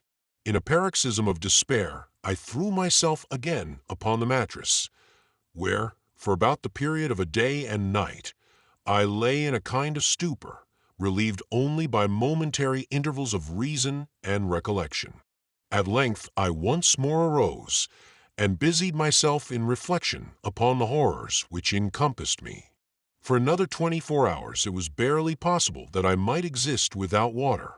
For a longer time I could not do so. During the first portion of my imprisonment, I had made free use of the cordials with which Augustus had supplied me, but they only served to excite fever, without in the least degree assuaging thirst. I had now only about a gill left, and this was of a species of strong peach liqueur at which my stomach revolted. The sausages were entirely consumed. Of the ham nothing remained but a small piece of the skin, and all the biscuit, except a few fragments of one, had been eaten by Tiger. To add to my troubles, I found that my headache was increasing momentarily, and with it the species of delirium which had distressed me more or less since my first falling asleep. For some hours past it had been with the greatest difficulty I could breathe at all, and now each attempt at so doing was attended with the most depressing spasmodic action of the chest. But there was still another and very different source of disquietude, and one, indeed, whose harassing terrors had been the chief means of arousing me to exertion from my stupor on the mattress.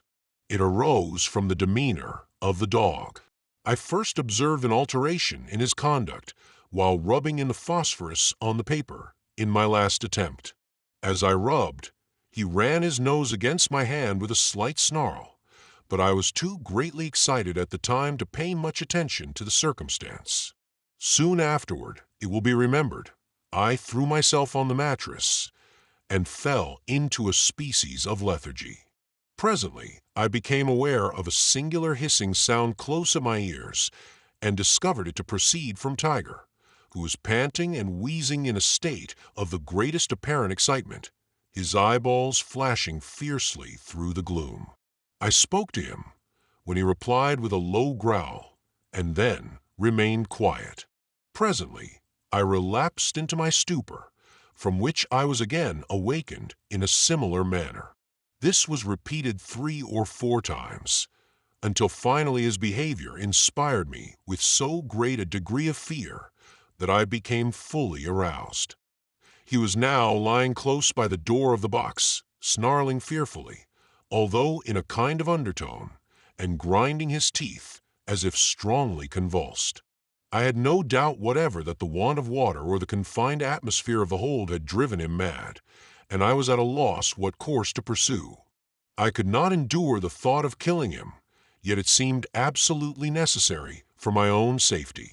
I could distinctly perceive his eyes fastened upon me with an expression of the most deadly animosity, and I expected every instant that he would attack me.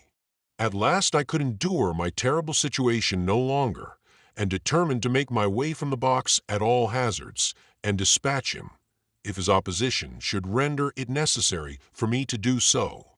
To get out, I had to pass directly over his body, and he already seemed to anticipate my design, missing himself upon his 4 legs, as I perceived by the altered position of his eyes, and displayed the whole of his white fangs, which were easily discernible. I took the remains of the hamskin and the bottle containing the liqueur, and secured them about my person, together with a large carving knife which Augustus had left Methin. Folding my cloak around me as closely as possible, I made a movement toward the mouth of the box. No sooner did I do this than the dog sprang with a loud growl toward my throat. The whole weight of his body struck me on the right shoulder, and I fell violently to the left, while the enraged animal passed entirely over me. I had fallen upon my knees with my head buried among the blankets, and these protected me from a second furious assault, during which I felt the sharp teeth pressing vigorously upon the woolen which enveloped my neck, yet luckily without being able to penetrate all the folds. I was now beneath the dog, and a few moments would place me completely in his power.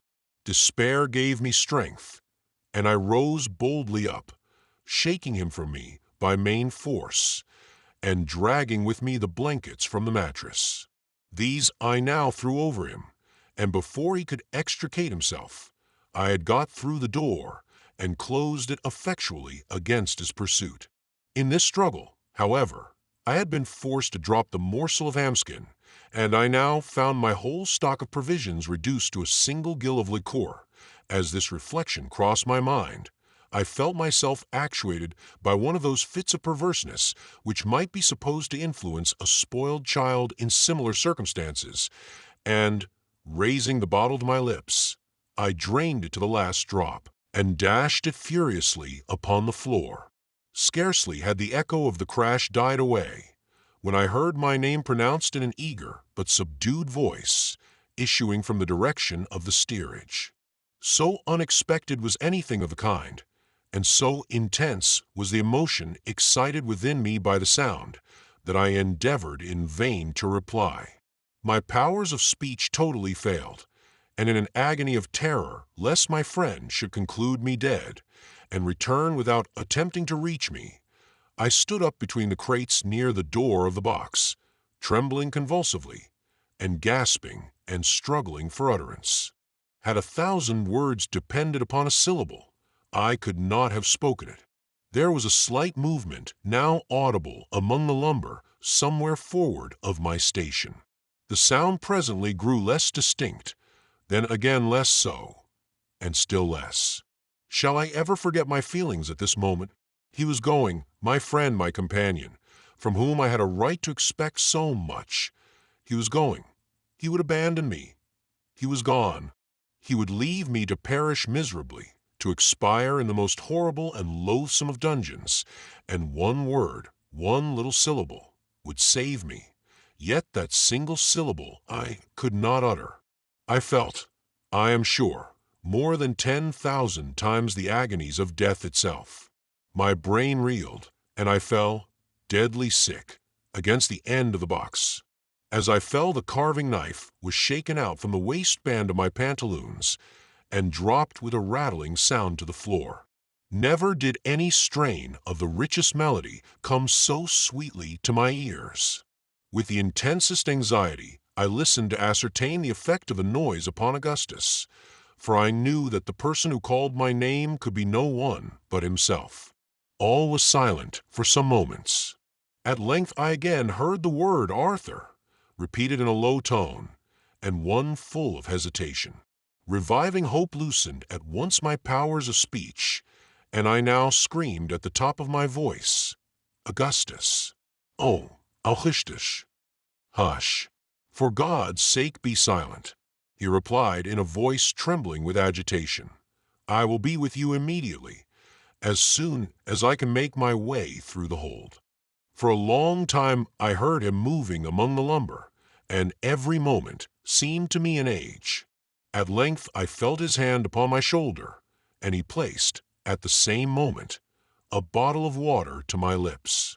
Those only who have been suddenly redeemed from the jaws of the tomb, or who have known the insufferable torments of thirst under circumstances as aggravated as those which encompassed me in my dreary prison, can form any idea of the unutterable transports which that one long draught of the richest of all physical luxuries afforded. When I had in some degree satisfied my thirst, Augustus produced from his pocket 3 or 4 boiled potatoes, which I devoured with the greatest avidity. He had brought with him a light in a dark lantern, and the grateful rays afforded me scarcely less comfort than the food and drink. But I was impatient to learn the cause of his protracted absence, and he proceeded to recount what had happened on board during my incarceration. Chapter 4. The brig put to sea, as I had supposed, in about an hour after he had left the watch. This was on the 20th of June. It will be remembered that I had then been in the hold for 3 days, and during this period there was so constant a bustle on board, and so much running to and fro, especially in the cabin and staterooms, that he had had no chance of visiting me without the risk of having the secret of the trap discovered. When at length he did come, I had assured him that I was doing as well as possible, and therefore for the 2 next days befelt but little uneasiness on my account, still, however, watching an opportunity of going down. It was not until the 4th day that he found one. Several times during this interval he had made up his mind to let his father know of the adventure, and have me come up at once. But we were still within reaching distance of Nantucket, and it was doubtful, from some expressions which had escaped Captain Barnard, whether he would not immediately put back if he discovered me to be on board. Besides, upon thinking the matter over, Augustus, so he told me, could not imagine that I was in immediate want, or that I would hesitate, in such case, to make myself heard at the trap. When, therefore, he considered everything, he concluded to let me stay until he could meet with an opportunity of visiting me unobserved. This, as I said before, did not occur until the 4th day after his bringing me the watch, and the 7th since I had first entered the hold. He then went down without taking with him any water or provisions, intending in the first place merely to call my attention, and get me to come from the box to the trap, when he would go up to the stateroom, and thence hand me down a supply. When he descended for this purpose, he found that I was asleep, for it seems that I was snoring very loudly. From all the calculations I can make on the subject, this must have been the slumber into which I fell just after my return from the trap with the watch, and which, consequently, must have lasted for more than 3 entire days and nights at the very least. Latterly, I have had reason both from my own experience and the assurance of others to be acquainted with the strong soporific effects of the stench arising from old fish oil when closely confined, and when I think of the condition of the hold in which I was imprisoned, and the long period during which the brig had been used as a whaling vessel, I am more inclined to wonder that I awoke all, after once falling asleep, than that I should have slept uninterruptedly for the period specified above. Augustus called to me at first in a low voice, and without closing the trap, but I made him no reply.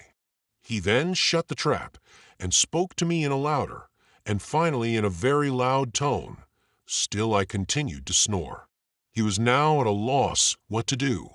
It would take him some time to make his way through the lumber to my box, and in the meanwhile his absence would be noticed by Captain Barnard, who had occasion for his services every minute in arranging and copying papers connected with the business of the voyage. He determined, therefore, upon reflection, to ascend and await another opportunity of visiting me. He was the more easily induced to this resolve, as my slumber appeared to be of most tranquil nature, and he could not suppose that I had undergone any inconvenience from my incarceration. He had just made up his mind on these points when his attention was arrested by an unusual bustle, the sound of which proceeded apparently from the cabin. He sprang through the trap as quickly as possible, closed it, and threw open the door of his stateroom. No sooner had he put his foot over the threshold than a pistol flashed in his face, and he was knocked down at the same moment by a blow from a handspike. A strong hand held him on the cabin floor, with a tight grasp upon his throat. Still he was able to see what was going on around him. His father was tied hand and foot, and lying along the steps of the companionway, with his head down, and a deep wound in the forehead, from which the blood was flowing in a continued stream. He spoke not a word, and was apparently dying. Over him stood the first mate, eyeing him with an expression of fiendish derision, and deliberately searching his pockets, from which he presently drew forth a large wallet and a chronometer.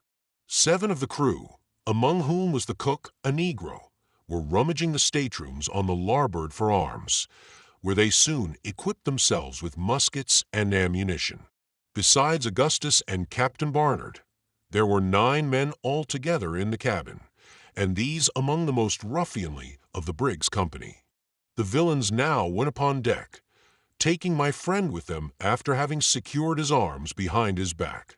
They proceeded straight to the forecastle, which was fastened down, 2 of the mutineers standing by it with axes, 2 also at the main hatch. The mate called out in a loud voice, "Do you hear there below? Tumble up with you, one by one. Now mark that, and no grumbling." It was some minutes before anyone appeared. At last an Englishman, who had shipped as a raw hand, came up, weeping piteously and entreating the mate, in the most humble manner, to spare his life. The only reply was a blow on the forehead from an axe. The poor fellow fell to the deck without a groan, and the black cook lifted him up in his arms as he would a child, and tossed him deliberately into the sea. Hearing the blow and the plunge of the body, the men below could now be induced to venture on deck neither by threats nor promises, until a proposition was made to smoke them out. A general rush then ensued, and for a moment it seemed possible that the brig might be retaken. The mutineers, however, succeeded at last in closing the forecastle effectually before more than 6 of their opponents could get up. These 6, finding themselves so greatly outnumbered and without arms, submitted after a brief struggle. The mate gave them fair words, no doubt with a view of inducing those below to yield, for they had no difficulty in hearing all that was said on deck. The result proved his sagacity, no less than his diabolical villainy. All in the forecastle presently signified their intention of submitting, and, ascending one by one, were pinioned and then thrown on their backs, together with the first 6, there being in all, of the crew, who were not concerned in the mutiny, 27. A scene of the most horrible butchery ensued. The bound seamen were dragged to the gangway. Here the cook stood with an axe, striking each victim on the head as he was forced over the side of the vessel by the other mutineers. In this manner 22 perished, and Augustus had given himself up for lost, expecting every moment his own turn to come next. But it seemed that the villains were now either weary or in some measure disgusted with their bloody labor, for the 4 remaining prisoners, together with my friend, who had been thrown on the deck with the rest, were respite while the mate sent below for rum, and the whole murderous party held a drunken carouse, which lasted until sunset.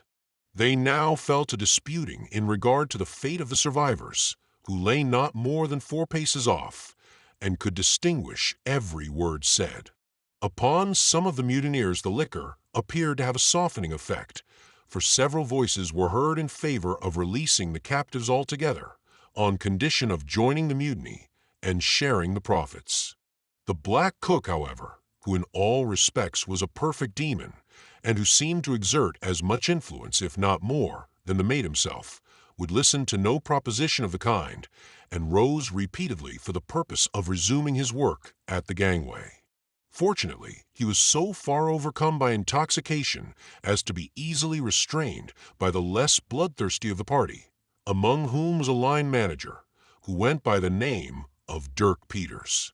This man was the son of an Indian squaw of the tribe of Upsarokas, who live among the fastnesses of the Black Hills, near the source of the Missouri. His father was a fur trader, I believe, or at least connected in some manner with the Indian trading posts on Lewis River. Peter himself was one of the most ferocious-looking men I ever beheld. He was short in stature, not more than 4 feet 8 inches high, but his limbs were of Herculean mold. His hands, especially, were so enormously thick and broad as hardly to retain a human shape.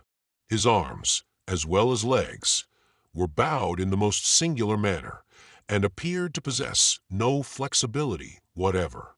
His head was equally deformed, being of immense size, with an indentation on the crown, like that on the head of most Negroes, and entirely bald.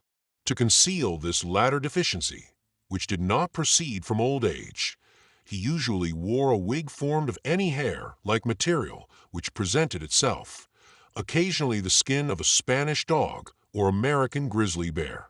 At the time spoken of, he had on a portion of one of these bearskins, and it added no little to the natural ferocity of his countenance, which betook of the Upsaroka character.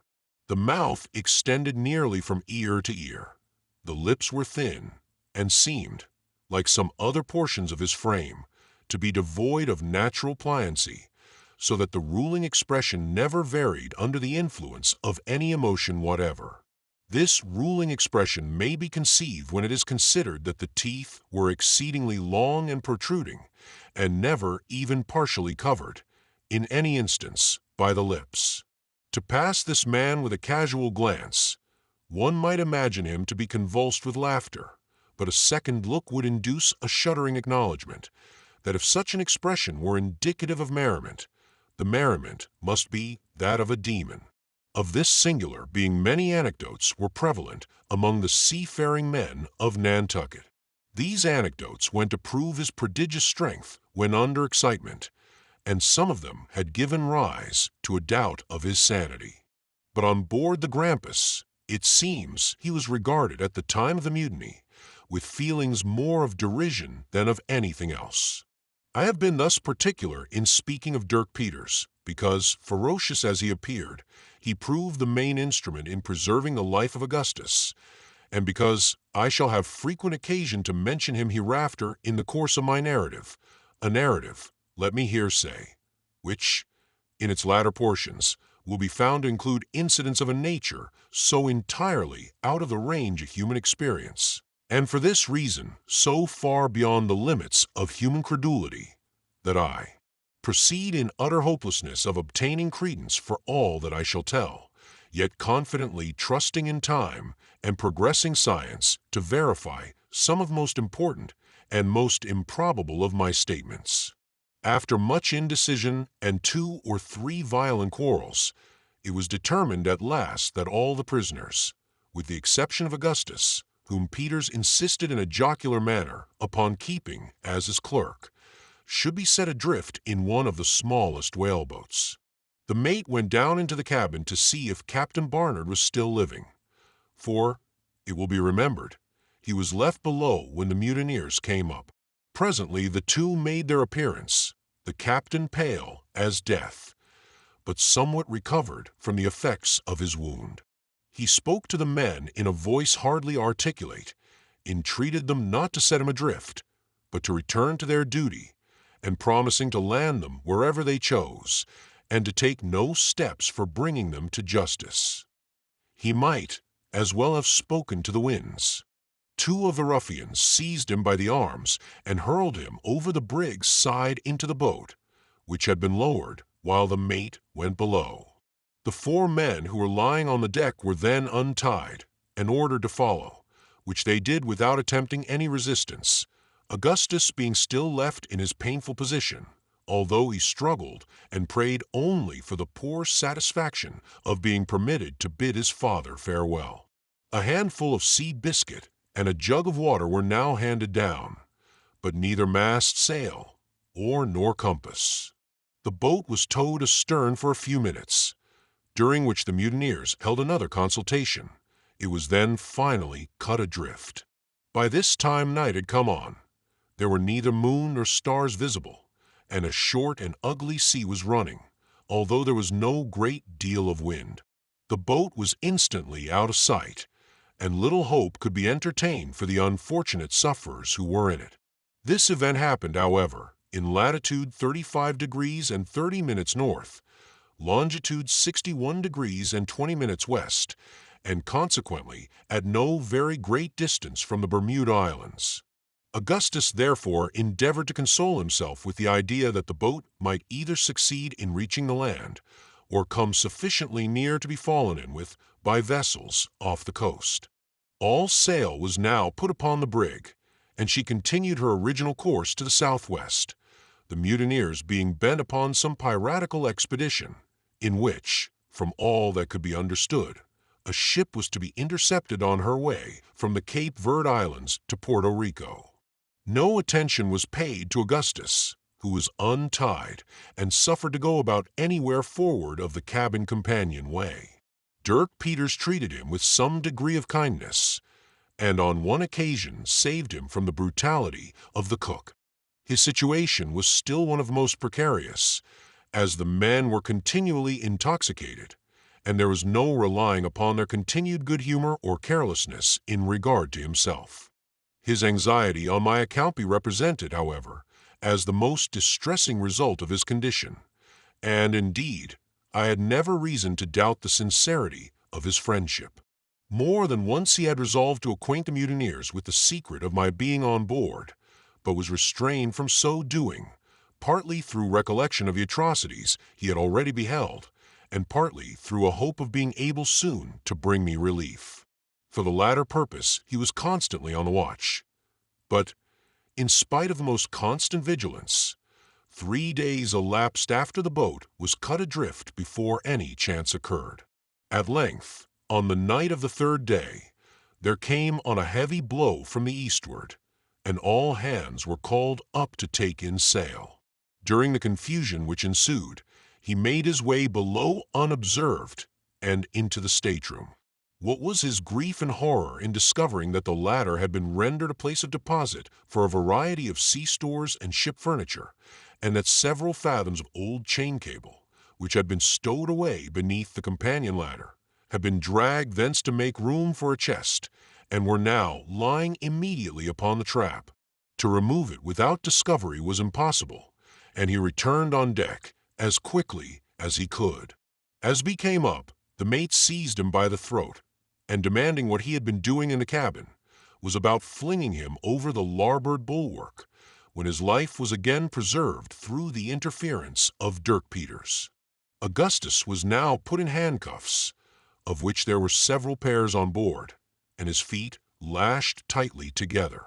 He was then taken into the steerage and thrown into a lower berth next to the forecastle bulkheads, with the assurance that he should never put his foot on deck again, until the brig was no longer a brig. This was the expression of the cook, who threw him into the berth. It is hardly possible to say what precise meaning intended by the phrase. The whole affair, however, proved the ultimate means of my relief, as will presently appear. Chapter 5. For some minutes after the cook had left the forecastle, Augustus abandoned himself to despair, never hoping to leave the berth alive. He now came to the resolution of acquainting the first of the men who should come down with my situation, thinking it better to let me take my chance with the mutineers than perish of thirst in the hold, for it had been 10 days since I was first imprisoned, and my jug of water was not a plentiful supply even for 4. As he was thinking on this subject, the idea came all at once into his head that it might be possible to communicate with me by the way of the main hold. In any other circumstances, the difficulty and hazard of the undertaking would have prevented him from attempting it. But now he had, at all events, little prospect of life, and consequently little to lose. He bent his whole mind, therefore, upon the task. His handcuffs were the first consideration. At first he saw no method of removing them, and feared that he should thus be baffled in the very outset. But upon a closer scrutiny he discovered that the irons could be slipped off and on at pleasure, with very little effort or inconvenience, merely by squeezing his hands through them, this species of manacle being altogether ineffectual in confining young persons, in whom the smaller bones readily yield to pressure. He now untied his feet, and leaving the cord in such a manner that it could easily be readjusted in the event of any person's coming down, proceeded to examine the bulkhead where it joined the berth. The partition here was of soft pine board, an inch thick, and he saw that he should have little trouble in cutting his way through. A voice was now heard at the forecastle companionway, and he had just time to put his right hand into its handcuff. The left had not been removed, and to draw the rope in a slip knot around his ankle, when Dirk Peters came below, followed by Tiger, who immediately leaped into the berth and lay down. The dog had been brought on board by Augustus, who knew my attachment to the animal, and thought it would give me pleasure to have him with me during the voyage. He went up to our house for him immediately after first taking me into the hold, but did not think of mentioning the circumstance upon his bringing the watch. Since the mutiny, Augustus had not seen him before his appearance with Dirk Peters, and had given him up for lost, supposing him to have been thrown overboard by some of the malignant villains belonging to the mate's gang. It appeared afterward that he had crawled into a hole beneath a whaleboat, from which, not having room to turn round, he could not extricate himself. Peters at last let him out, and with a species of good feeling which my friend knew well how to appreciate, had now brought him to him in the forecastle as a companion, leaving at the same time some salt junk and potatoes, with a can of water. He then went on deck, promising to come down with something more to eat on the next day. When he had gone, Augustus freed both hands from the manacles and unfastened his feet. He then turned down the head of the mattress on which he had been lying, and with his penknife, for the ruffians had not thought it worth while to search him, commenced cutting vigorously across one of the partition planks, as closely as possible to the floor of the berth.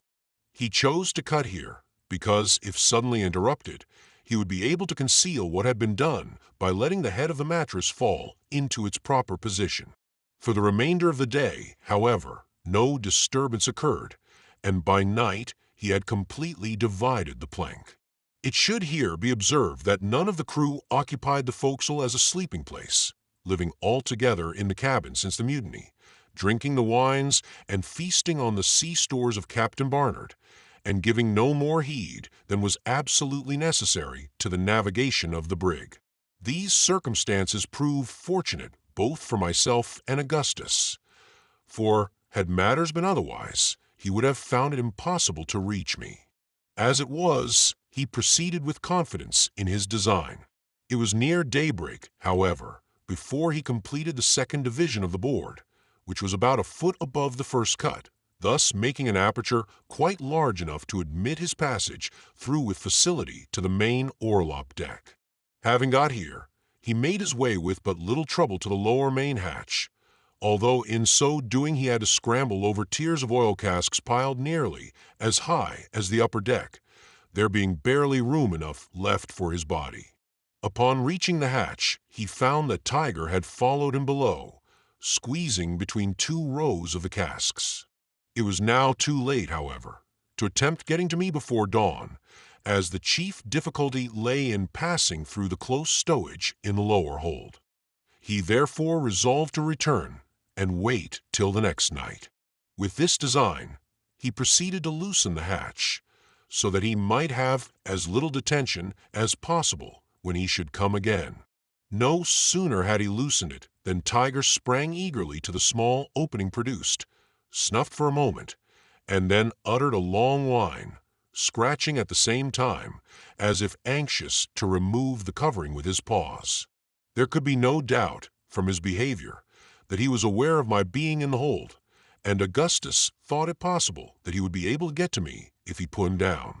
He now hit upon the expedient of sending the note, as it was especially desirable that I should make no attempt at forcing my way out, at least under existing circumstances, and there could be no certainty of his getting to me himself on the morrow as he intended.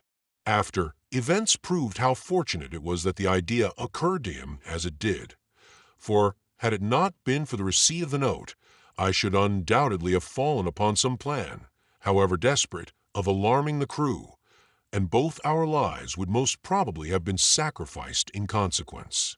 Having concluded to write, the difficulty was now to procure the mate. Reals for so doing.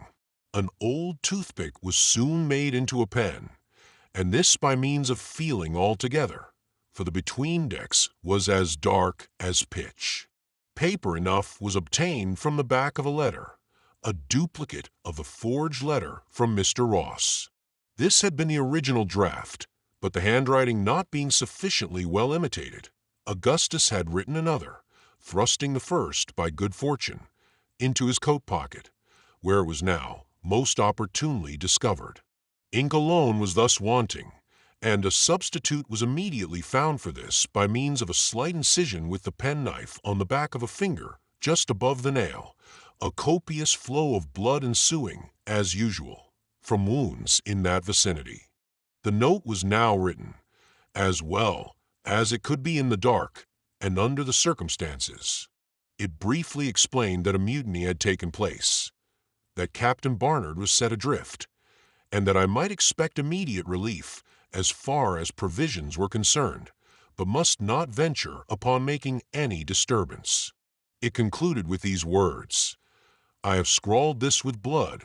Your life depends upon lying close." This slip of paper being tied upon the dog, he was now put down the hatchway, and Augustus made the best of his way back to the forecastle, where he found no reason to believe that any of the crew had been in his absence. To conceal the hole in the partition, he drove his knife in just above it, and hung up a pea-jacket which he found in the berth. His handcuffs were then replaced, and also the rope around his ankles. These arrangements were scarcely completed when Dirk Peters came below, very drunk, but in excellent humor, and bringing with him my friend's allowance of provision for the day. This consisted of a dozen large Irish potatoes roasted and a pitcher of water. He sat for some time on a chest by the berth, and talked freely about the mate and the general concerns of the brig. His demeanor was exceedingly capricious and even grotesque. At one time Augustus was much alarmed by odd conduct. At last, however, he went on deck, muttering a promise to bring his prisoner a good dinner on the morrow. During the day 2 of the crew, harpooners, came down, accompanied by the cook, all 3 in nearly the last stage of intoxication. Like Peters, they made no scruple of talking unreservedly about their plans. It appeared that they were much divided among themselves as to their ultimate course, agreeing in no point, except the attack on the ship from the Cape Verde Islands, with which they were in hourly expectation of meeting. As far as could be ascertained, the mutiny had not been brought about altogether for the sake of booty, a private pique of the chief, mates against Captain Barnard, having been the main instigation. There now seemed to be 2 principal factions among the crew, one headed by the mate, the other by the cook. The former party were for seizing the first suitable vessel which should present itself, and equipping it at some of the West India Islands for a piratical cruise. The latter division, however, which was the stronger, and included Dirk Peters among its partisans, were bent upon pursuing the course originally laid out for the brig into the South Pacific, there either to take whale or act otherwise as circumstances should suggest. The representations of Peters, who had frequently visited these regions, had great weight apparently with the mutineers wavering, as they were, between half-engendered notions of profit and pleasure. He dwelt on the world of novelty and amusement to be found among the innumerable islands of the Pacific, on the perfect security and freedom from all restraint to be enjoyed, but more particularly on the deliciousness of the climate, on the abundant means of good living, and on the voluptuous beauty of the women. As yet, nothing had been absolutely determined upon, but the pictures of the hybrid line manager were taking strong hold upon the ardent imaginations of the seamen, and there was every possibility that his intentions would be finally carried into effect. The three men went away in about an hour, and no one else entered the forecastle all day. Augustus lay quiet until nearly night. He then freed himself from the rope and irons and prepared for his attempt. A bottle was found in one of the berths, and this he filled with water from the pitcher left by Peters, storing his pockets at the same time with cold potatoes. To his great joy, he also came across a lantern with a small piece of tallow candle in it. This he could light at any moment, as he had in his possession a box of phosphorus matches. When it was quite dark, he got through the hole in the bulkhead, having taken a precaution to arrange the bedclothes in the berth so as to convey the idea of a person covered up. When through, he hung up the pea-jacket on his knife, as before, to conceal the aperture, this maneuver being easily effected, as he did not readjust the piece of plank taken out until afterward. He was now on the main orlop deck, and proceeded to make his way, as before, between the upper deck and the oil casks to the main hatchway. Having reached this, he lit the piece of candle, and descended, groping with extreme difficulty among the compact stowage of the hold. In a few moments he became alarmed at the insufferable stench and the closeness of the atmosphere. He could not think it possible that I had survived my confinement for so long a period, breathing so oppressive an air. He called my name repeatedly, but I made him no reply, and his apprehensions seemed thus to be confirmed. The brig was rolling violently, and there was so much noise in consequence that it was useless to listen for any weak sound, such as those of my breathing or snoring. He threw open the lantern and held it as high as possible, whenever an opportunity occurred, in order that, by observing the light, I might, if alive, be aware that succor was approaching. Still nothing was heard from me, and the supposition of my death began to assume the character of certainty. He determined, nevertheless, to force a passage, if possible, to the box, and at least ascertain, beyond a doubt, the truth of his surmises. He pushed on for some time in a most pitiable state of anxiety, until at length he found the pathway utterly blocked up, and that there was no possibility of making any farther way by the course in which he had set out. Overcome now by his feelings, he threw himself among the lumber in despair, and wept like a child. It was at this period that he heard the crash occasioned by the bottle which I had thrown down. Fortunate, indeed, was it that the incident occurred, for upon this incident, trivial as it appears, the thread of my destiny depended. Many years elapsed, however, before I was aware of this fact. A natural shame and regret for his weakness and indecision prevented Augustus from confiding to me at once what a more intimate and unreserved communion afterward induced him to reveal. Upon finding his further progress in the hold impeded by obstacles which he could not overcome, he had resolved to abandon his attempt at reaching me, and return at once to the forecastle. Before condemning him entirely on this head, the harassing circumstances which embarrassed him should be taken into consideration. The night was fast wearing away, and his absence from the forecastle might be discovered, and indeed would necessarily be so, if he should fail to get back to the berth by daybreak. His candle was expiring in the socket, and there would be the greatest difficulty in retracing his way to the hatchway in the dark. It must be allowed, too, that he had every good reason to believe me dead, in which event no benefit could result to me from his reaching the box, and a world of danger would be encountered to no purpose by himself. He had repeatedly called, and I had made him no answer. I had been now 11 days and nights with no more water than that contained in the jug which he had left with me, a supply which it was not at all probable I had boarded in the beginning of my confinement, as I had every cause to expect a speedy release. The atmosphere of the hold, too, must have appeared to him, coming from the comparatively open air of the steerage, of a nature absolutely poisonous, and by far more intolerable than it had seemed to me upon my first taking up my quarters in the box, the hatchways at that time having been constantly open for many months previous.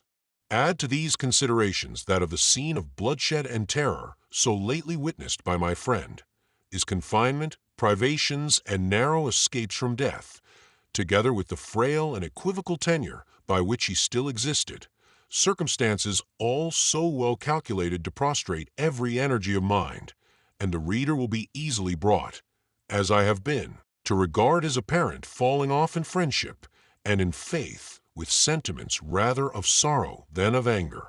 The crash of the bottle was distinctly heard, yet Augustus was not sure that it proceeded from the hold.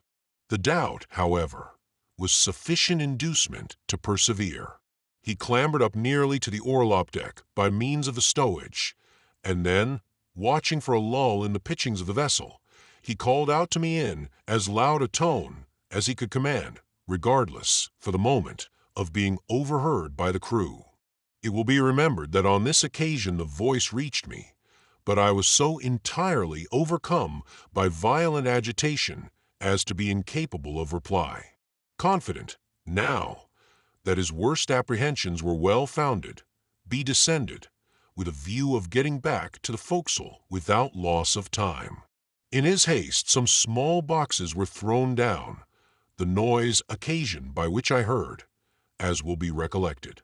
He had made considerable progress on his return when the fall of the knife again caused him to hesitate. He retraced his steps immediately, and, clambering up the stowage a second time, called out my name, loudly as before, having watched for a lull. This time I found voice to answer. Overjoyed at discovering me to be still alive, he now resolved to brave every difficulty and danger in reaching me. Having extricated himself as quickly as possible from the labyrinth of lumber by which he was hemmed in, he at length struck into an opening which promised better, and finally, after a series of struggles, arrived at the box in a state of utter exhaustion. Chapter 6. The leading particulars of this narration were all that Augustus communicated to me while we remained near the box. It was not until afterward that he entered fully into all the details. He was apprehensive of being missed, and I was wild with impatience to leave my detested place of confinement. We resolved to make our way at once to the hole in the bulkhead, near which I was to remain for the present, while he went through to reconnoiter. To leave Tiger in the box was what neither of us could endure to think of, yet how to act otherwise was the question. He now seemed to be perfectly quiet, and we could not even distinguish the sound of his breathing upon applying our ears closely to the box. I was convinced that he was dead, and determined to open the door. We found him lying at full length, apparently in a deep stupor, yet still alive. No time was to be lost, yet I could not bring myself to abandon an animal who had now been twice instrumental in saving my life, without some attempt at preserving him.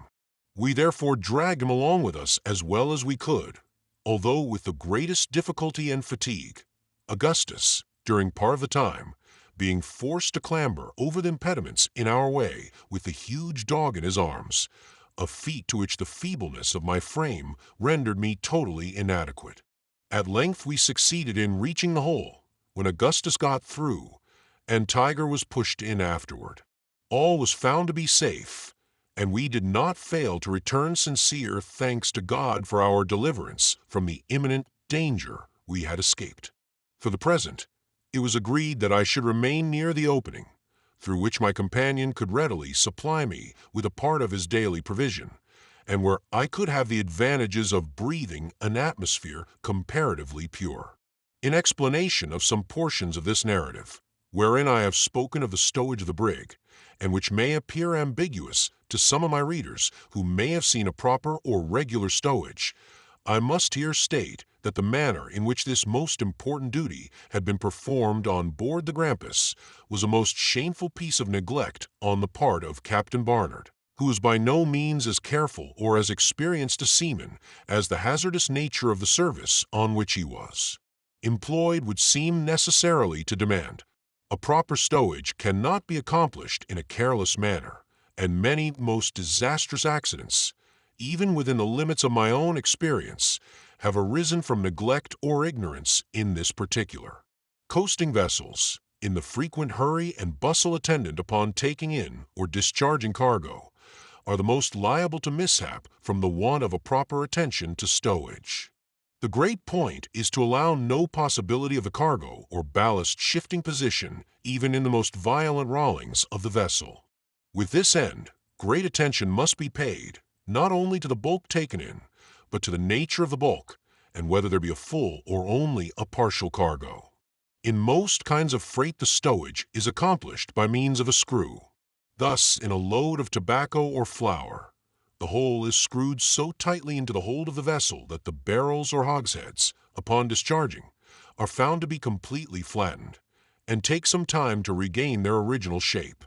This screwing, however, is resorted to principally with a view of obtaining more room in the hold, for in a full load of any such commodities as flour or tobacco, there can be no danger of any shifting whatever, at least none from which inconvenience can result.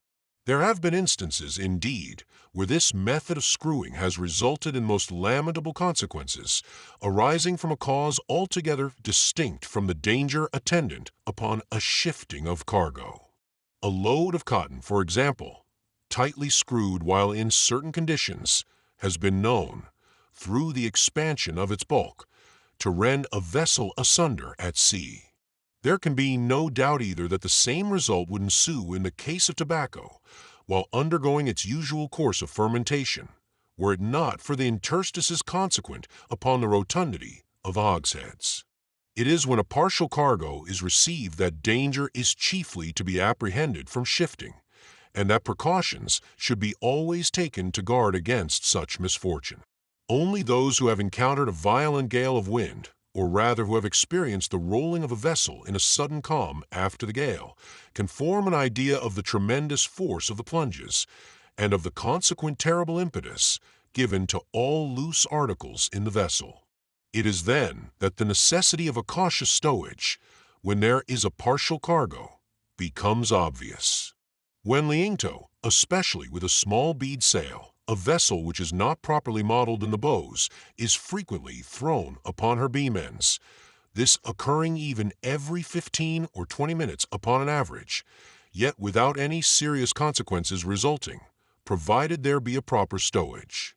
If this, however, has not been strictly attended to, in the first of these heavy lurches the whole of the cargo tumbles over to the side of the vessel which lies upon the water, and, being thus prevented from regaining her equilibrium, as she would otherwise necessarily do, she is certain to fill in a few seconds and go down.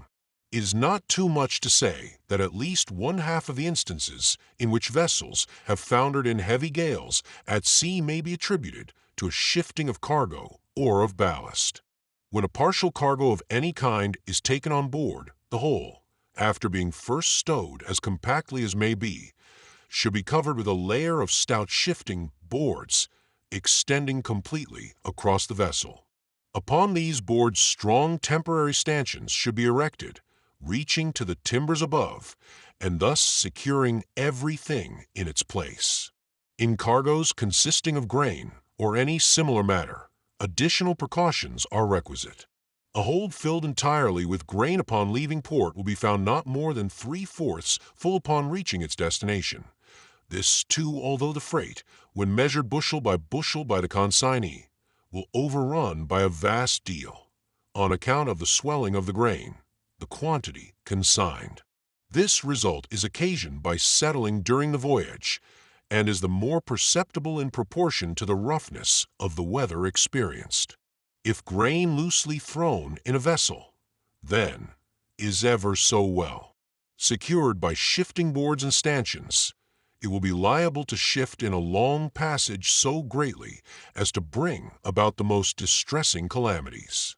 To prevent these, every method should be employed before leaving port to settle the cargo as much as possible, and for this there are many contrivances, among which may be mentioned the driving of wedges into the grain. Even after all this is done and unusual pains taken to secure the shifting boards, no seaman who knows what he is about will feel altogether secure in a gale of any violence with a cargo of grain on board, and least of all with a partial cargo. Yet there are hundreds of our coasting vessels, and it is likely many more from the ports of Europe, which sail daily with partial cargoes, even of the most dangerous species, and without any precaution whatever. The wonder is that no more accidents occur than do actually happen. A lamentable instance of this heedlessness occurred to my knowledge in the case of Captain Joel Rice of the schooner Firefly, which sailed from Richmond, Virginia, to Madeira with a cargo of corn in the year 1825. The captain had gone many voyages without serious accident, although he was in the habit of paying no attention whatever to his stowage, more than to secure it in the ordinary manner. He had never before sailed with a cargo of grain, and on this occasion had the corn thrown on board loosely, when it did not much more than half fill the vessel. For the first portion of the voyage he met with nothing more than light breezes, but when within a day's sail of Madeira there came on a strong gale from the north-northeast, which forced him to lie to. He brought the schooner to the wind under a double-reefed foresail alone, when she rode as well as any vessel could be expected to do, and shipped not a drop of water.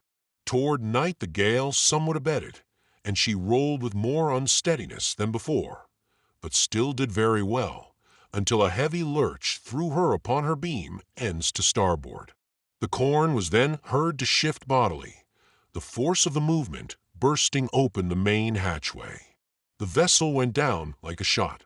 This happened within hail of a small sloop from Madeira, which picked up one of the crew, the only person saved, and which rode out the gale in perfect security, as indeed a jolly boat might have done under proper management.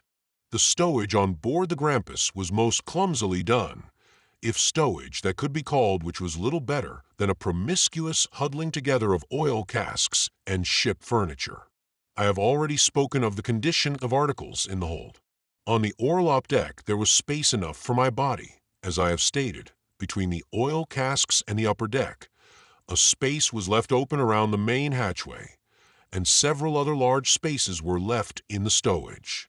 Near the hole cut through the bulkhead by Augustus there was room enough for an entire cask, and in this space I found myself comfortably situated for the present. By the time my friend had got safely into the berth and readjusted his handcuffs and the rope, it was broad daylight. We had made a narrow escape indeed, for scarcely had he arranged all matters when the mate came below with Dirk Peters and the cook. They talked for some time about the vessel from the Cape Verds, and seemed to be excessively anxious for her appearance. At length the cook came to the berth in which Augustus was lying, and seated himself in it near the head. I could see and hear everything from my hiding place, for the piece cut out had not been put back, and I was in momentary expectation that the Negro— Whaling vessels are usually fitted with iron oil tanks. Why the Grampus was not I have never been able to ascertain— would fall against the pea jacket, which was hung up to conceal the aperture, in which case all would have been discovered, and our lives would, no doubt, have been instantly sacrificed. Our good fortune prevailed, however, and although he frequently touched it as the vessel rolled, he never pressed against it sufficiently to bring about a discovery. The bottom of the jacket had been carefully fastened to the bulkhead, so that the hole might not be seen by its swinging to one side. All this time Tiger was lying in the foot of the berth, and appeared to have recovered in some measure his faculties, for I could see him occasionally open his eyes and draw a long breath. After a few minutes the mate and cook went above, leaving Dirk Peters behind, who, as soon as they were gone, came and sat himself down in the place just occupied by the mate. He began to talk very sociably with Augustus, and we could now see that the greater part of his apparent intoxication, while the two others were with him, was a feint. He answered all my companion's questions with perfect freedom, told him that he had no doubt of his father's having been picked up, as there were no less than 5 sail in sight just before sundown on the day he was cut adrift, and used other language of a consolatory nature, which occasioned me no less surprise than pleasure. Indeed, I began to entertain hopes that through the instrumentality of Peters we might be finally enabled to regain possession of the brig, and this idea I mentioned to Augustus as soon as I found an opportunity. He thought the matter possible, but urged the necessity of the greatest caution in making the attempt, as the conduct of the hybrid appeared to be instigated by the most arbitrary caprice alone, and indeed it was difficult to say if B was at any moment of sound mind. Peters went upon deck in about an hour, and did not return again until noon, when he brought Augustus a plentiful supply of junk beef and pudding. Of this, when we were left alone, I partook heartily, without returning through the hole. No one else came down into the forecastle during the day, and at night I got into Augustus' berth, where I slept soundly and sweetly until nearly daybreak, when he awakened me upon hearing a stir upon deck, and I regained my hiding place as quickly as possible. When the day was fully broke, we found that Tiger had recovered his strength almost entirely, and gave no indications of hydrophobia, drinking a little water that was offered him with great apparent eagerness. During the day, he regained all his former vigor and appetite. His strange conduct had been brought on, no doubt, by the deleterious quality of the air of the hold, and had no connection with canine madness. I could not sufficiently rejoice that I had persisted in bringing him with me from the box. This day was the 30th of June, and the 13th since the Grampus made sad from Nantucket. On the 2nd of July the mate came below drunk as usual, and in an excessively good humor. He came to Augustus's berth, and, giving him a slap on the back, asked him if he thought he could behave himself if he let him loose, and whether he would promise not to be going into the cabin again. To this, of course, my friend answered in the affirmative, when the ruffian set him at liberty, after making him drink from a flask of rum which he drew from his coat pocket.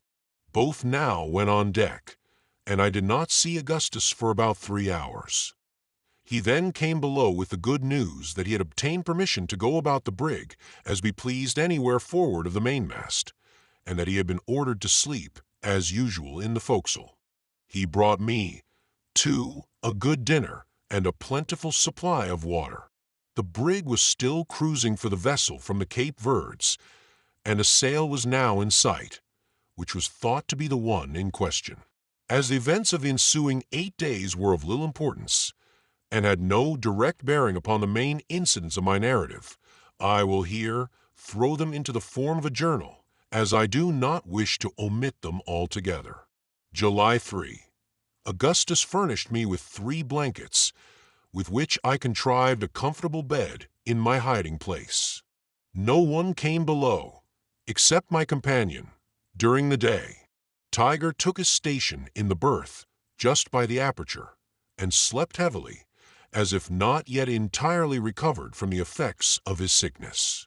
Toward night a flaw of wind struck the brig before sail could be taken in, and very nearly capsized her. The puff died away immediately, however, and no damage was done beyond the splitting of the foretopsail. Dirk Peters treated Augustus all this day with great kindness, and entered into a long conversation with him respecting the Pacific Ocean and the islands he had visited in that region. He asked him whether he would not like to go with the mutineers on a kind of exploring and pleasure voyage in those quarters, and said that the men were gradually coming over to the mate's views. To this Augustus thought it best to reply that he would be glad to go on such an adventure, since nothing better could be done, and that anything was preferable to a piratical life. July 4. The vessel in sight proved to be a small brig from Liverpool, and was allowed to pass unmolested. Augustus spent most of his time on deck, with a view of obtaining all the information in his power respecting the intentions of the mutineers. They had frequent and violent quarrels among themselves, in one of which a harpooner, Jim Bonner, was thrown overboard. The party of the mate was gaining ground.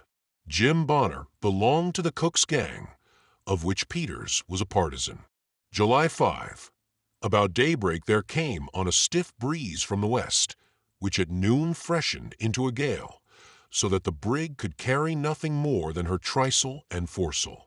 In taking in the foretopsail, Sims, one of the common hands, and belonging also to the cook's gang, fell overboard, being very much in liquor, and was drowned, no attempt being made to save him.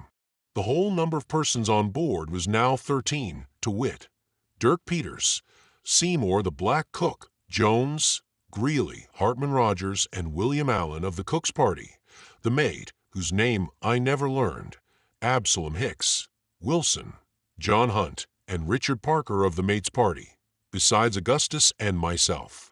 July 6. The gale lasted all this day, blowing in heavy squalls, accompanied with rain. The brig took in a good deal of water through her seams, and one of the pumps was kept continually going, Augustus being forced to take his turn. Just at twilight, a large ship passed close by us, without having been discovered until within hail. The ship was supposed to be the one for which the mutineers were on the lookout. The mate hailed her, but the reply was drowned in the roaring of the gale. At 11, a sea was shipped amidships, which tore away a great portion of the larboard bulwarks and did some other slight damage. Toward morning the weather moderated, and at sunrise there was very little wind. July 7. There was a heavy swell running all this day, during which the brig, being light, rolled excessively, and many articles broke loose in the hold, as I could hear distinctly from my hiding place. I suffered a great deal from seasickness. Peters had a long conversation this day with Augustus, and told him that two of his gang, Greeley and Allen, had gone over to the mate and were resolved to turn pirates. He put several questions to Augustus which he did not then exactly understand. During a part of this evening the leak gained upon the vessel, and little could be done to remedy it, as it was occasioned by the brig's straining and taking in the water through her seams. A sail was thrummed and got under the bows, which aided us in some measure, so that we began to gain upon the leak. July 8, a light breeze sprang up at sunrise from the eastward, when the mate headed the brig to the southwest, with the intention of making some of the West India Islands in pursuance of his piratical designs. No opposition was made by Peters or the cook, at least none in the hearing of Augustus. All idea of taking the vessel from the Cape Verds was abandoned. The leak was now easily kept under by one pump going every 3/4 of an hour. The sail was drawn from beneath the bows. Spoke 2 small schooners during the day. July 9. Fine weather. All hands employed in repairing bulwarks. Peters had again a long conversation with Augustus, and spoke more plainly than he had done heretofore. He said nothing should induce him to come into the mate's views, and even hinted his intention of taking the brig out of his hands. He asked my friend if he could depend upon his aid in such case, to which Augustus said, yes, without hesitation. Peters then said he would sound the others of his party upon the subject, and went away. During the remainder of the day Augustus had no opportunity of speaking with him privately. Chapter 7. July 10. Spoke a brig from Rio, bound to Norfolk. Weather hazy, with a light, baffling wind from the eastward. Today Hartman Rogers died, having been attacked on the 8th with spasms after drinking a glass of grog. This man was of the cook's party, and one upon whom Peters placed his main reliance. He told Augustus that he believed the mate had poisoned him, and that he expected, if he did not be on the lookout, his own turn would come shortly. There were now only himself, Jones, and the cook belonging to his own gang. On the other side there were 5. He had spoken to Jones about taking the command from the mate, but the project having been coolly received, he had been deterred from pressing the matter any further, or from saying anything to the cook. It was well, as it happened, that he was so prudent, for in the afternoon the cook expressed his determination of siding with the mate, and went over formally to that party, while Jones took an opportunity of quarreling with Peters, and hinted that he would let the mate know of the plan in agitation. There was now, evidently, no time to be lost, and Peters expressed his determination of attempting to take the vessel at all hazards, provided Augustus would lend him his aid. My friend at once assured him of his willingness to enter into any plan for that purpose, and, thinking the opportunity a favorable one, made known the fact of my being on board. At this the hybrid was not more astonished than delighted, as he had no reliance whatever upon Jones, whom he already considered as belonging to the party of the mate. They went below immediately, when Augustus called to me by name, and Peters and myself were soon made acquainted. It was agreed that we should attempt to retake the vessel upon the first good opportunity, leaving Jones altogether out of our counsels. In the event of success, we were to run the brig into the first port that offered and deliver her up. The desertion of his party had frustrated Peters' design of going into the Pacific, an adventure which could not be accomplished without a crew, and he depended upon either getting acquitted upon trial, on the score of insanity, which he solemnly avowed had actuated him in lending his aid to the mutiny, or upon obtaining a pardon, if found guilty, through the representations of Augustus and myself. Our deliberations were interrupted for the present by the cry of "All hands taken sail," and Peters and Augustus ran up on deck. As usual, the crew were nearly all drunk, and, before sail could be properly taken in, a violent squall laid the brig on her beam ends. By keeping her away, however, she righted, having shipped a good deal of water. Scarcely was everything secure when another squall took the vessel, and immediately afterward another, no damage being done. There was every appearance of a gale of wind, which, indeed, shortly came on, with great fury, from the northward and westward. All was made as snug as possible, and we laid to, as usual, under a close-reefed foresail. As night drew on, the wind increased in violence, with a remarkably heavy sea. Peters now came into the forecastle with Augustus, and we resumed our deliberations. We agreed that no opportunity could be more favorable than the present for carrying our designs into effect, as an attempt at such a moment would never be anticipated. As the brig was snugly laid to, there would be no necessity of maneuvering her until good weather, when, if we succeeded in our attempt, we might liberate one, or perhaps 2 of the men, to aid us in taking her into port. The main difficulty was the great disproportion in our forces. There were only 3 of us, and in the cabin there were 9. All the arms on board, too, were in their possession, with the exception of a pair of small pistols which Peters had concealed about his person, and the large seaman's knife which he always wore in the waistband of his pantaloons.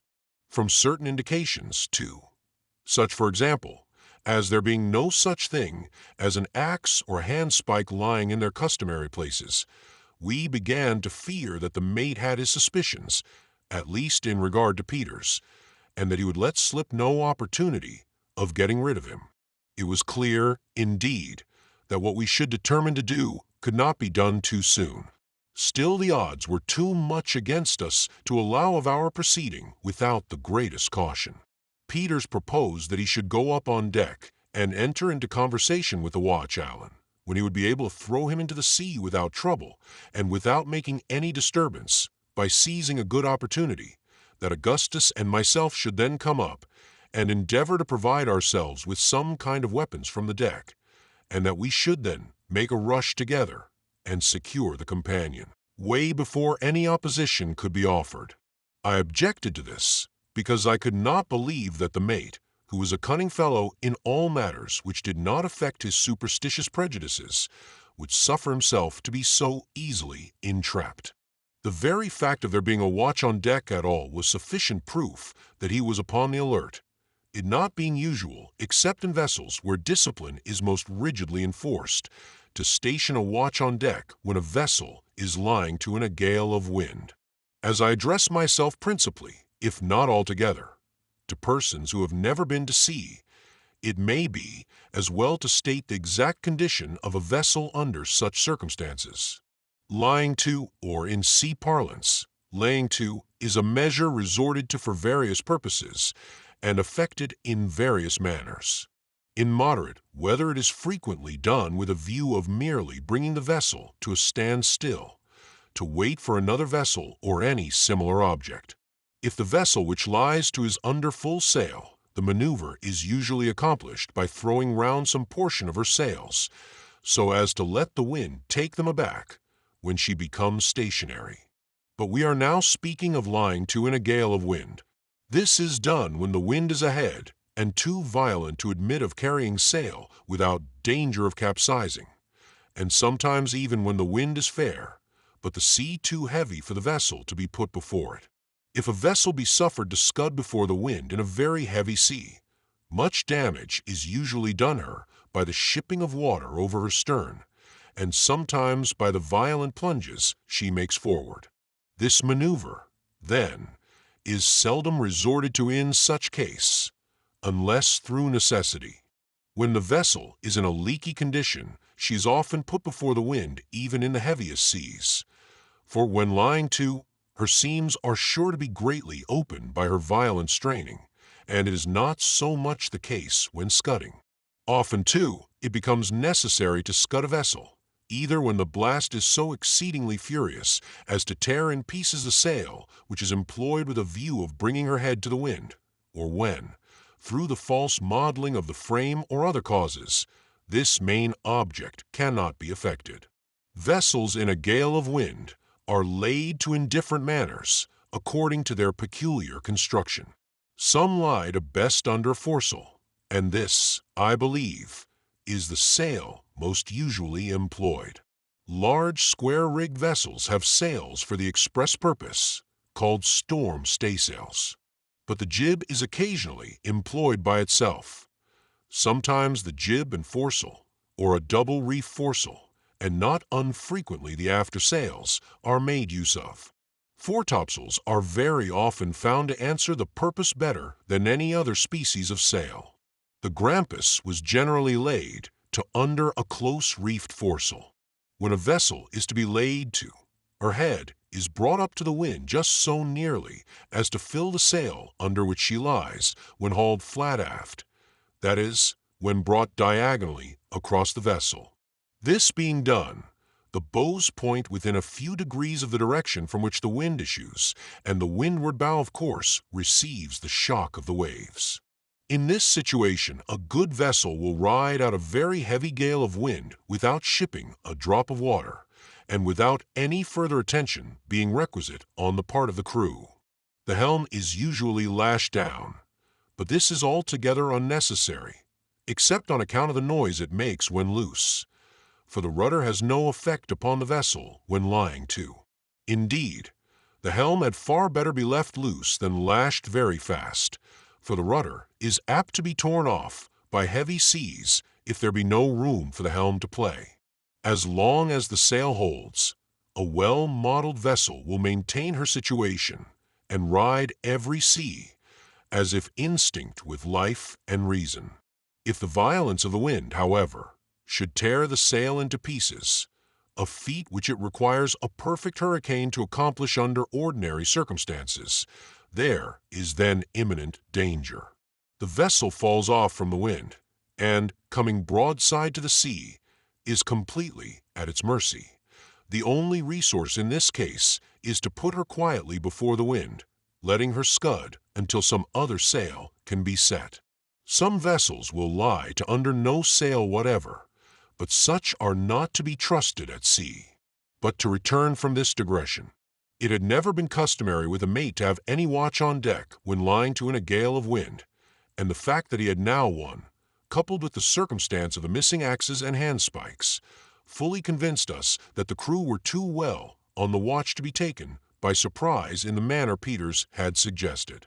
Something, however, was to be done, and that with as little delay as practicable, for there could be no doubt that a suspicion having been once entertained against Peters, he would be sacrificed upon the earliest occasion, and one would certainly be either found or made upon the breaking of the gale. Augustus now suggested that if Peters could contrive to remove, under any pretext, the piece of chain cable which lay over the trap in the stateroom, we might possibly be able to come upon them unawares by means of the hold, but a little reflection convinced us that the vessel rolled and pitched too violently for any attempt of that nature. By good fortune, I at length hit upon the idea of working upon the superstitious terrors and guilty conscience of the mate. It will be remembered that one of the crew, Hartman Rogers, had died during the morning, having been attacked 2 days before with spasms after drinking some spirits and water. Peters had expressed to us his opinion that this man had been poisoned by the mate, and for this belief he had reasons, so he said, which were incontrovertible, but which he could not be prevailed upon to explain to us, this wayward refusal being only in keeping with other points of his singular character. But whether or not he had any better grounds for suspecting the mate than we had ourselves, we were easily led to fall in with his suspicion, and determined to act accordingly. Rogers had died about 11 in the forenoon, in violent convulsions, and the corpse presented in a few minutes after death one of the most horrid and loathsome spectacles I ever remember to have seen. The stomach was swollen immensely, like that of a man who has been drowned and lain under water for many weeks. The hands were in the same condition, while the face was shrunken, shriveled, and of a chalky whiteness, except where relieved by 2 or 3 glaring red blotches like those occasioned by the erysipelas. One of these blotches extended diagonally across the face, completely covering up an eye, as if with a band of red velvet. In this disgusting condition the body had been brought up from the cabin at noon to be thrown overboard, when the mate, getting a glimpse of it, for he now saw it for the first time, and being either touched with remorse for his crime or struck with terror at so horrible a sight, ordered the men to sew the body up in its hammock, and allow it the usual rites of sea burial. Having given these directions, he went below, as if to avoid any further sight of his victim. While preparations were making to obey his orders, the gale came on with great fury, and the design was abandoned for the present. The corpse, left to itself, was washed into the larboard scuppers, where it still lay at the time of which I speak, floundering about with the furious lurches of the brig. Having arranged our plan, we set about putting it in execution as speedily as possible. Peters went upon deck, and, as he had anticipated, was immediately accosted by Allan, who appeared to be stationed more as a watch upon the forecastle than for any other purpose. The fate of this villain, however, was speedily and silently decided, for Peters, approaching him in a careless manner, as if about to address him, seized him by the throat, and, before he could utter a single cry, tossed him over the bulwarks. He then called to us, and we came up. Our first precaution was to look about for something with which to arm ourselves, and in doing this we had to proceed with great care, for it was impossible to stand on deck an instant without holding fast, and violent seas broke over the vessel at every plunge forward. It was indispensable, too, that we should be quick in our operations, for every minute we expected the mate to be up to set the pumps going, as it was evident the brig must be taking in water very fast. After searching about for some time, we could find nothing more fit for our purpose than the 2 pump handles, one of which Augustus took, and I the other. Having secured these, we stripped off the shirt of the corpse and dropped the body overboard. Peters and myself then went below, leaving Augustus to watch upon deck, where he took his station just where Allan had been placed, and with his back to the cabin companionway, so that, if any of the mate's gang should come up, he might suppose it was the watch. As soon as I got below, I commenced disguising myself, so as to represent the corpse of Rogers. The shirt which we had taken from the body aided us very much, for it was of singular form and character, and easily recognizable, a kind of smock, which the deceased wore over his other clothing. It was a blue stockinette, with large white stripes running across. Having put this on, I proceeded to equip myself with a false stomach, in imitation of the horrible deformity of the swollen corpse. This was soon effected by means of stuffing with some bedclothes. I then gave the same appearance to my hands by drawing on a pair of white woolen mittens, and filling them in with any kind of rags that offered themselves. Peters then arranged my face, first rubbing it well over with white chalk, and afterward blotching it with blood, which he took from a cut in his finger. The streak across the eye was not forgotten and presented a most shocking appearance. Chapter 8. As I viewed myself in a fragment of looking-glass which hung up in the cabin, and by the dim light of a kind of battle lantern, I was so impressed with a sense of vague awe at my appearance, and at the recollection of the terrific reality which I was thus representing, that I was seized with a violent tremor, and could scarcely summon resolution to go on with my part. It was necessary, however, to act with decision, and Peters and myself went upon deck. We there found everything safe, and, keeping close to the bulwarks, the three of us crept to the cabin companionway. It was only partially closed, precautions having been taken to prevent its being suddenly pushed to from without, by means of placing billets of wood on the upper step, so as to interfere with the shutting. We found no difficulty in getting a full view of the interior of the cabin through the cracks where the hinges were placed. It now proved to have been very fortunate for us that we had not attempted to take them by surprise, for they were evidently on the alert. Only one was asleep, and he lying just at the foot of the companion ladder, with a musket by his side. The rest were seated on several mattresses, which had been taken from the berths and thrown on the floor. They were engaged in earnest conversation, and although they had been carousing, as appeared from 2 empty jugs, with some tin tumblers which lay about, they were not as much intoxicated as usual. All had knives, 1 or 2 of them pistols, and a great many muskets were lying in a berth close at hand.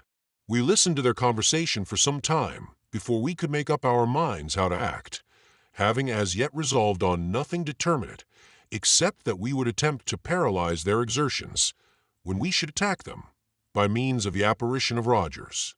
They were discussing their piratical plans, in which all we could hear distinctly was that they would unite with the crew of a schooner Hornet, and, if possible, get the schooner herself into their possession preparatory to some attempt on a large scale, the particulars of which could not be made out by either of us.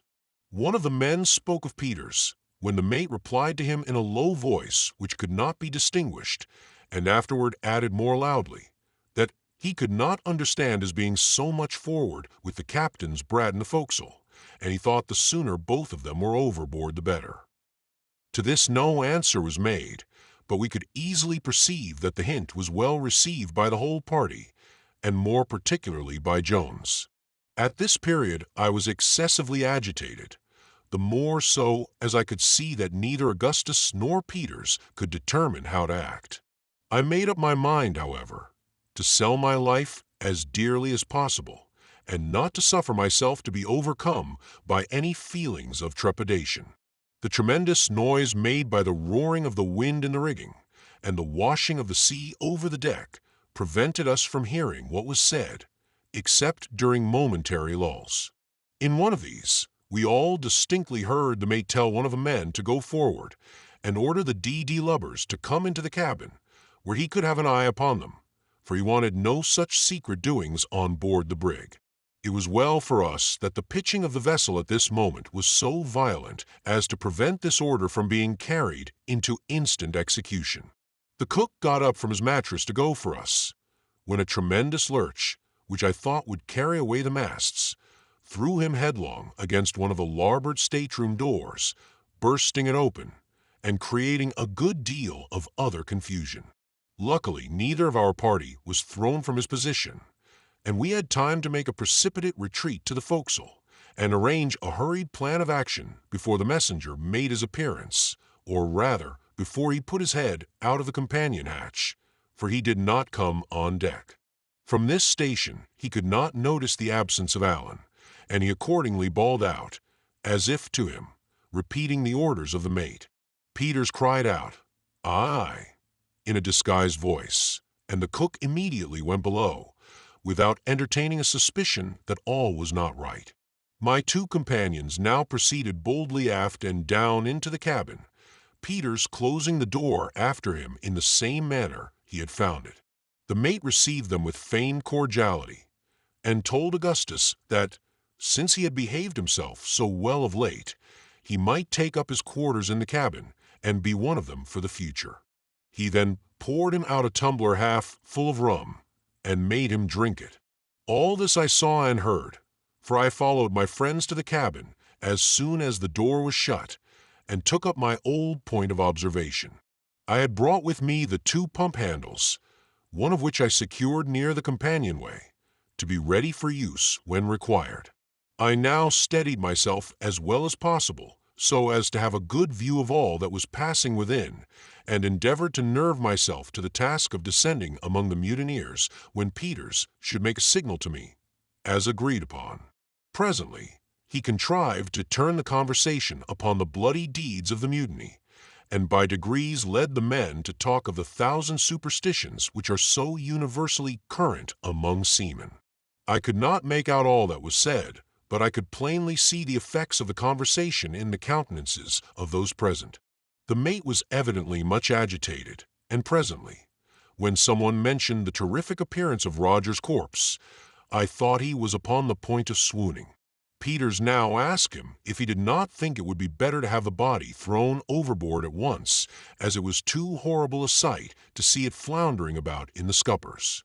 At this the villain absolutely gasped for breath, and turned his head slowly round upon his companions, as if imploring someone to go up and perform the task. No one, however, stirred, and it was quite evident that the whole party were wound up to the highest pitch of nervous excitement. Peters now made me the signal. I immediately threw open the door of the companionway, and, descending, without uttering a syllable, stood erect in the midst of the party. The intense effect produced by this sudden apparition is not at all to be wondered at when the various circumstances are taken into consideration. Usually, in cases of a similar nature, there is left in the mind of the spectator some glimmering of doubt as to the reality of the vision before his eyes, a degree of hope, however feeble, that he is the victim of chicanery, and that the apparition is not actually a visitant from the old world of shadows. It is not too much to say that such remnants of doubt have been at the bottom of almost every such visitation, and that the appalling horror which has sometimes been brought about is to be attributed, even in the cases most in point, and where most suffering has been experienced, more to a kind of anticipative horror, lest the apparition might possibly be real, than to an unwavering belief in its reality. But in the present instance, it will be seen immediately that in the minds of the mutineers there was not even the shadow of a basis upon which to rest a doubt that the apparition of Rogers was indeed a revivification of his disgusting corpse, or at least its spiritual image.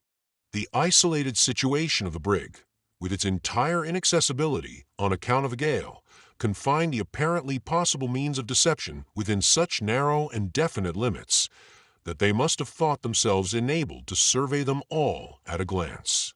They had now been at sea 24 days, without holding more than a speaking communication with any vessel whatever. The whole of the crew, too, at least all whom they had the most remote reason for suspecting to be on board, were assembled in the cabin, with the exception of Allan, the watch, and his gigantic stature, he was 6 feet 6 inches high, was too familiar in their eyes to permit the notion that he was the apparition before them to enter their minds even for an instant. Add to these considerations the awe-inspiring nature of the tempest, and that of the conversation brought about by Peters, the deep impression which the loathsomeness of the actual corpse had made in the morning upon the imaginations of the men, the excellence of the imitation in my person, and the uncertain and wavering light in which they beheld me, as the glare of the cabin lantern, swinging violently to and fro, fell dubiously and fitfully upon my figure, and there will be no reason to wonder that the deception had even more than the entire effect which we had anticipated. The mate sprang up from the mattress on which he was lying, and, without uttering a syllable, fell back, stone dead, upon the cabin floor, and was hurled to the leeward like a log by a heavy roll of the brig. Of the remaining 7, there were but 3 who had at first any degree of presence of mind. The 4 others sat for some time rooted apparently to the floor, the most pitiable objects of horror and utter despair my eyes ever encountered. The only opposition we experienced at all was from the cook, John Hunt, and Richard Parker, but they made but a feeble and irresolute defense. The 2 former were shot instantly by Peters, and I felled Parker with a blow on the head from the pump handle which I had brought with me. In the meantime, Augustus seized one of the muskets lying on the floor and shot another mutineer, Wilson, through the breast. There were now but 3 remaining, but by this time they had become aroused from their lethargy, and perhaps began to see that a deception had been practiced upon them, for they fought with great resolution and fury, and, but for the immense muscular strength of Peters, might have ultimately got the better of us. These 3 men were Jones, Greeley, and Absalom Hicks. Jones had thrown Augustus on the floor, stabbed him in several places along the right arm, and would no doubt have soon dispatched him, as neither Peters nor myself could immediately get rid of our own antagonists, had it not been for the timely aid of a friend, upon whose assistance we, surely, had never depended. This friend was no other than Tiger. With a low growl, he bounded into the cabin, at a most critical moment for Augustus, and throwing himself upon Jones, pinned him to the floor in an instant. My friend, however, was now too much injured to render us any aid whatever, and I was so encumbered with my disguise that I could do but little. The dog would not leave his hold upon the throat of Jones. Peters, nevertheless, was far more than a match for the 2 men who remained, and would, no doubt, have dispatched them sooner, had it not been for the narrow space in which he had to act, and the tremendous lurches of the vessel. Presently, he was enabled to get hold of a heavy stool, several of which lay about the floor. With this he beat out the brains of Greeley, as he was in the act of discharging a musket at me, and immediately afterward a roll of the brig, throwing him in contact with Hicks, he seized him by the throat, and by dint of sheer strength, strangled him instantaneously. Thus, in far less time than I have taken to tell it, we found ourselves masters of the brig. The only person of our opponents who was left alive was Richard Parker. This man, it will be remembered, I had knocked down with a blow from the pump handle at the commencement of the attack.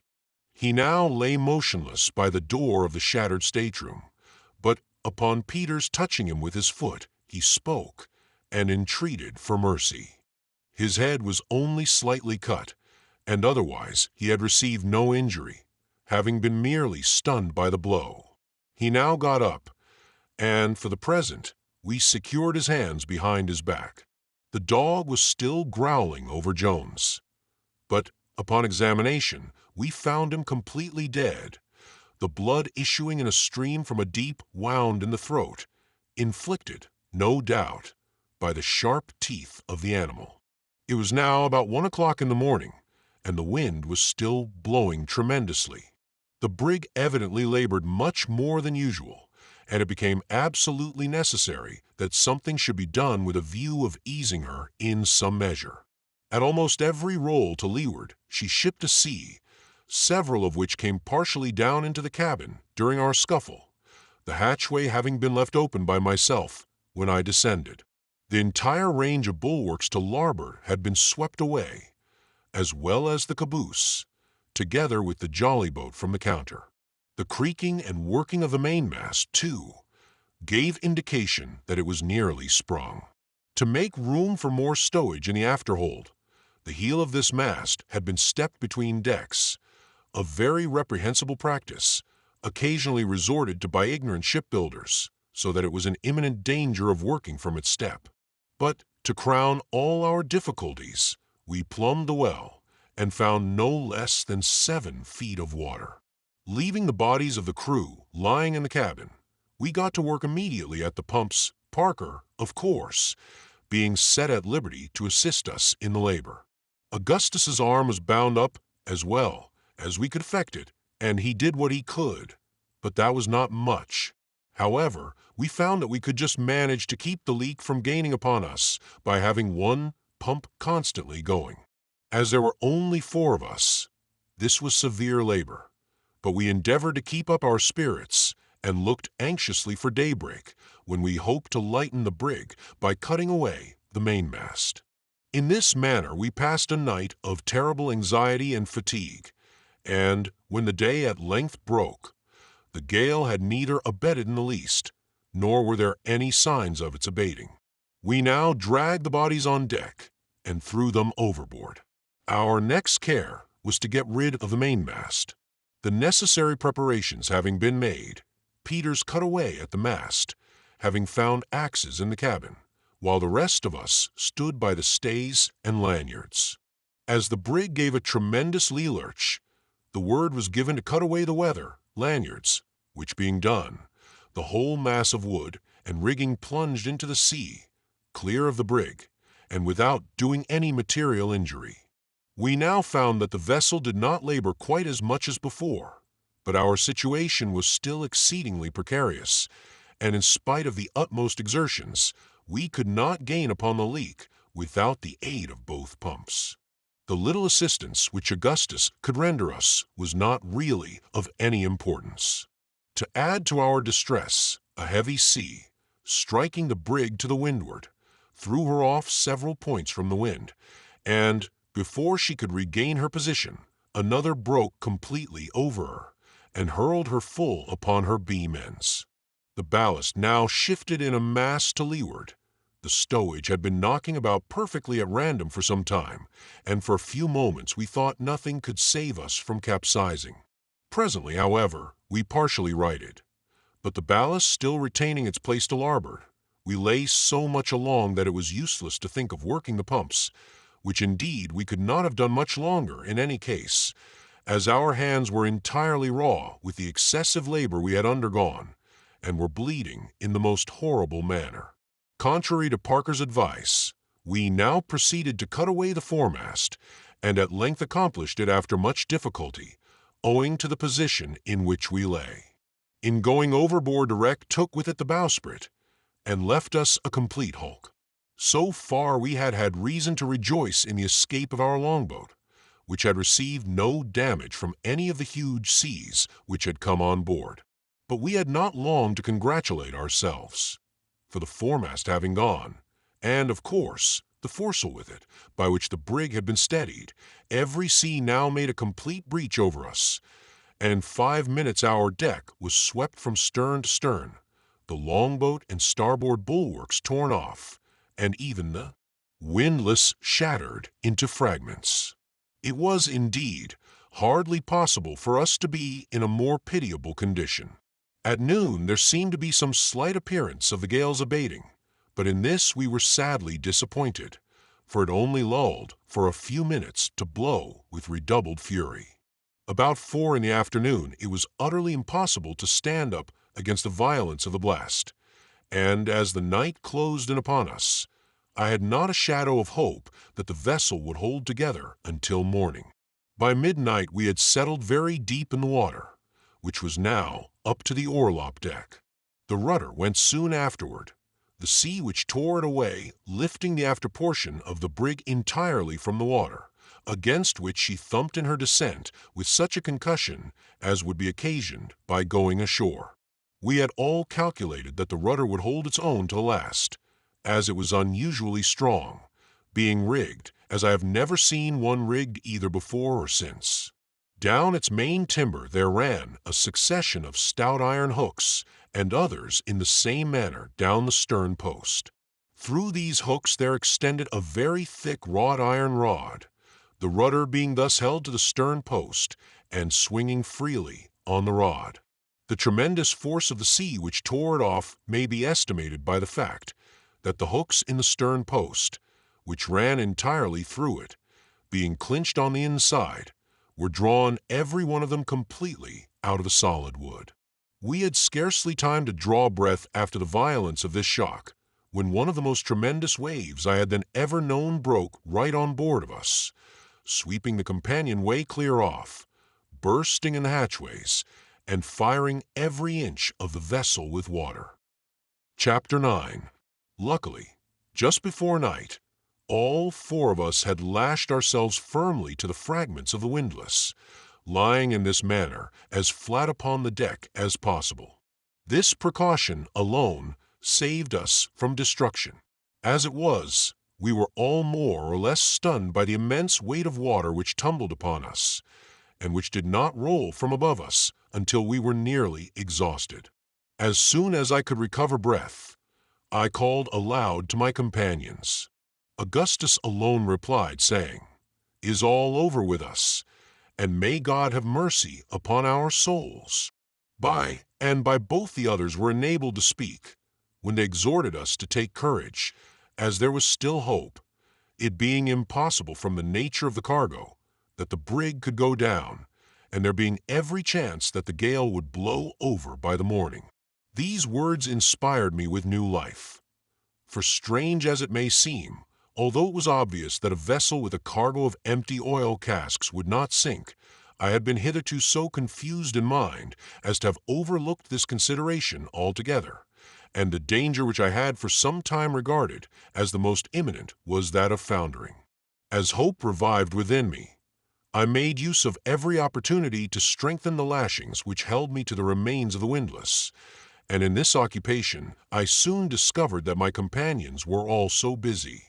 The night was as dark as it could possibly be, and the horrible shrieking din and confusion which surrounded us it is useless to attempt describing. Our deck lay level with the sea, or rather we were encircled with a towering ridge of foam, a portion of which swept over us even instant. It is not too much to say that our heads were not fairly out of the water more than 1 second in 3. Although we lay close together, no one of us could see the other, or indeed any portion of the brig itself, upon which we were so tempestuously hurled about. At intervals we called one to the other, thus endeavoring to keep alive hope, and render consolation and encouragement to such of us as stood most in need of it. The feeble condition of Augustus made him an object of solicitude with us all, and as, from the lacerated condition of his right arm, it must have been impossible for him to secure his lashings with any degree of firmness, we were in momentary expectation of finding that he had gone overboard. Yet to render him aid was a thing altogether out of the question. Fortunately, his station was more secure than that of any of the rest of us, for the upper part of his body lying just beneath a portion of the shattered windlass, the seas, as they tumbled in upon him, were greatly broken in their violence. In any other situation than this, into which he had been accidentally thrown after having lashed himself in a very exposed spot, he must inevitably have perished before morning. Owing to the brig's lying so much along, we were all less liable to be washed off than otherwise would have been the case. The heel, as I have before stated, was to larboard, about 1/2 of the deck being constantly under water. The seas, therefore, which struck us to starboard were much broken, by the vessel's side, only reaching us in fragments as we lay flat on our faces, while those which came from larboard being what are called backwater seas, and obtaining little hold upon us on account of our posture, had not sufficient force to drag us from our fastenings. In this frightful situation we lay until the day broke, so as to show us more fully the horrors which surrounded us. The brig was a mere log, rolling about at the mercy of every wave. The gale was upon the increase, if anything, blowing indeed a complete hurricane, and there appeared to us no earthly prospect of deliverance. For several hours we held on in silence, expecting every moment that our lashings would either give way, that the remains of the windlass would go by the board, or that some of the huge seas, which roared in every direction around us and above us, would drive the hulk so far beneath the water that we should be drowned before it could regain the surface. By the mercy of God, however, we were preserved from these imminent dangers, and about midday were cheered by the light of the blessed sun. Shortly afterward we could perceive a sensible diminution in the force of the wind, when, now for the first time since the latter part of the evening before, Augustus spoke, asking Peters, who lay closest to him, if he thought there was any possibility of our being saved. As no reply was at first made to this question, we all concluded that the hybrid had been drowned where he lay. But presently, to our great joy, he spoke, although very feebly, saying that he was in great pain, being so cut by the tightness of his lashings across the stomach that he must either find means of loosening them or perish, as it was impossible that he could endure his misery much longer. This occasioned us great distress, as it was altogether useless to think of aiding him in any manner while the sea continued washing over us as it did. We exhorted him to bear his sufferings with fortitude, and promised to seize the first opportunity which should offer itself to relieve him. He replied that it would soon be too late, that it would be all over with him before we could help him, and then, after moaning for some minutes, lay silent, when we concluded that he had perished. As the evening drew on, the sea had fallen so much that scarcely more than one wave broke over the hulk from windward in the course of 5 minutes, and the wind had abated a great deal, although still blowing a severe gale. I had not heard any of my companions speak for hours, and now called to Augustus. He replied, although very feebly, so that I could not distinguish what he said. I then spoke to Peters and to Parker, neither of whom returned any answer. Shortly after this period, I fell into a state of partial insensibility, during which the most pleasing images floated in my imagination, such as green trees, waving meadows of ripe grain, processions of dancing girls, troops of cavalry, and other fantasies. I now remember that, in all which passed before my mind's eye, motion was a predominant idea. Thus I never fancied any stationary object, such as a house, a mountain, or anything of that kind, but windmills, ships, large birds, balloons, people on horseback, carriages driving furiously, and similar moving objects, presented themselves in endless succession. When I recovered from this state, the sun was, as near as I could guess, an hour high. I had the greatest difficulty in bringing to recollection the various circumstances connected with my situation, and for some time remained firmly convinced that I was still in the hold of the brig, near the box, and that the body of Parker was that of Tiger. When I at length completely came to my senses, I found that the wind blew no more than a moderate breeze, and that the sea was comparatively calm, so much so that it only washed over the brig amidships. My left arm had broken loose from its lashings, and was much cut about the elbow. My right was entirely benumbed, and the hand and wrist swollen prodigiously by the pressure of the rope, which had worked from the shoulder downward. I was also in great pain from another rope which went about my waist, and had been drawn to an insufferable degree of tightness. Looking round upon my companions, I saw that Peters still lived, although a thick line was pulled so forcibly around his loins as to give him the appearance of being cut nearly in two. As I stiffed, he made a feeble motion to me with his hand, pointing to the rope. Augustus gave no indication of life whatever, and was bent nearly double across a splinter of the windlass. Parker spoke to me when he saw me moving, and asked me if I had not sufficient strength to release him from his situation, saying that if I would summon up what spirits I could, and contrive to untie him, we might yet save our lives. but that otherwise we must all perish. I told him to take courage, and I would endeavor to free him. Feeling in my pantaloons pocket, I got hold of my penknife, and after several ineffectual attempts, at length succeeded in opening it. I then, with my left hand, managed to free my right from its fastenings, and afterward cut the other ropes which held me. Upon attempting, however, to move from my position, I found that my legs failed me altogether, and that I could not get up. Neither could I move my right arm in any direction. Upon mentioning this to Parker, he advised me to lie quiet for a few minutes, holding on to the windlass with my left hand, so as to allow time for the blood to circulate. Doing this, the numbness presently began to die away so that I could move first one of my legs and then the other, and shortly afterward I regained the partial use of my right arm. I now crawled with great caution toward Parker, without getting on my legs, and soon cut loose all the lashings about him, when, after a short delay, he also recovered the partial use of his limbs. We now lost no time in getting loose the rope from Peters. It had cut a deep gash through the waistband of his woolen pantaloons and through 2 shirts, and made its way into his groin, from which the blood flowed out copiously as we removed the cordage. No sooner had we removed it, however, than he spoke, and seemed to experience instant relief, being able to move with much greater ease than either Parker or myself. This was no doubt owing to the discharge of blood. We had little hopes that Augustus would recover, as he evinced no signs of life. But upon getting to him, we discovered that he had merely swooned from the loss of blood, the bandages we had placed around his wounded arm having been torn off by the water. None of the ropes which held him to the windlass were drawn sufficiently tight to occasion his death. Having relieved him from the fastenings and got him clear of the broken wood about the windlass, we secured him in a dry place to windward, with his head somewhat lower than his body, and all 3 of us busied ourselves in chafing his limbs.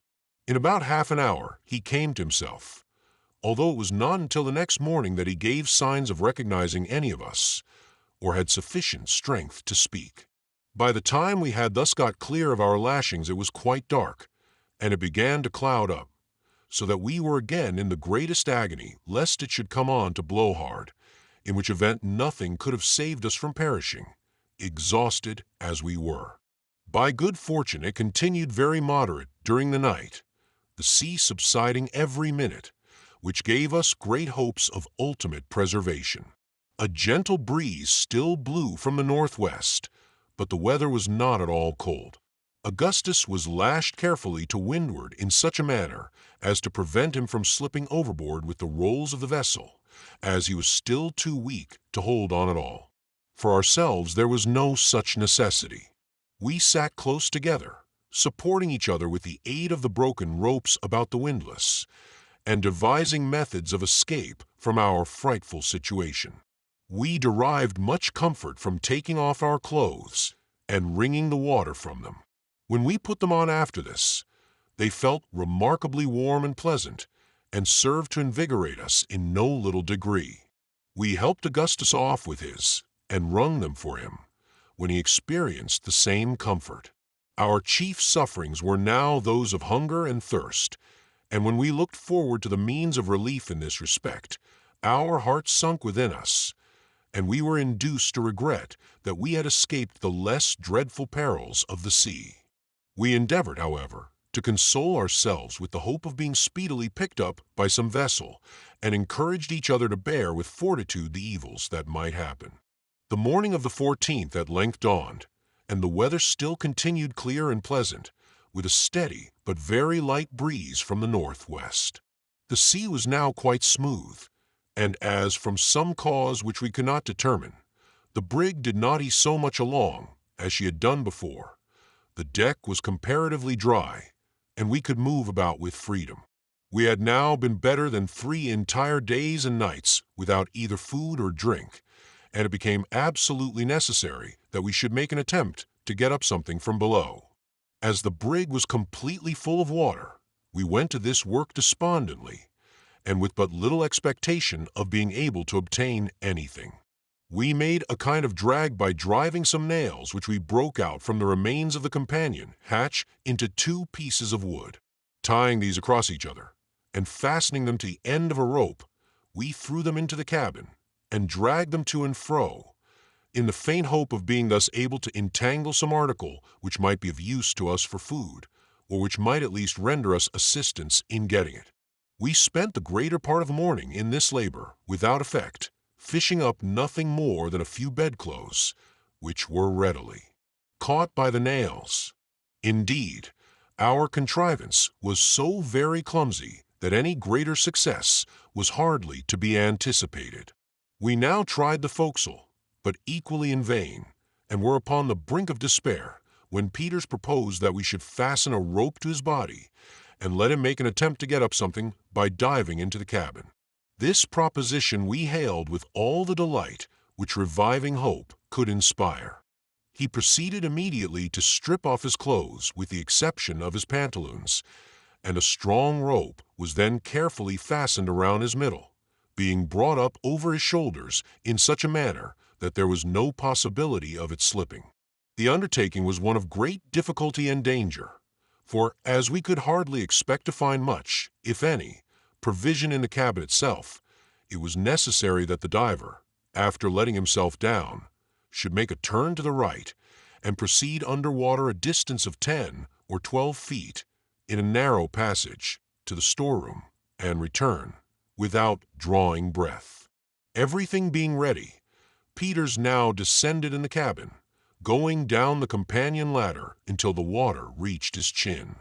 He then plunged in, head first, turning to the right as he plunged, and endeavoring to make his way to the storeroom. In this first attempt, however, he was altogether unsuccessful. In less than half a minute after his going down, we felt the rope jerked violently, the signal we had agreed upon when he desired to be drawn up.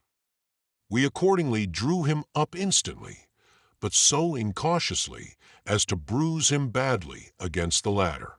He had brought nothing with him, and had been unable to penetrate more than a very little way into the passage, owing to the constant exertions he found it necessary to make in order to keep himself from floating up against the deck.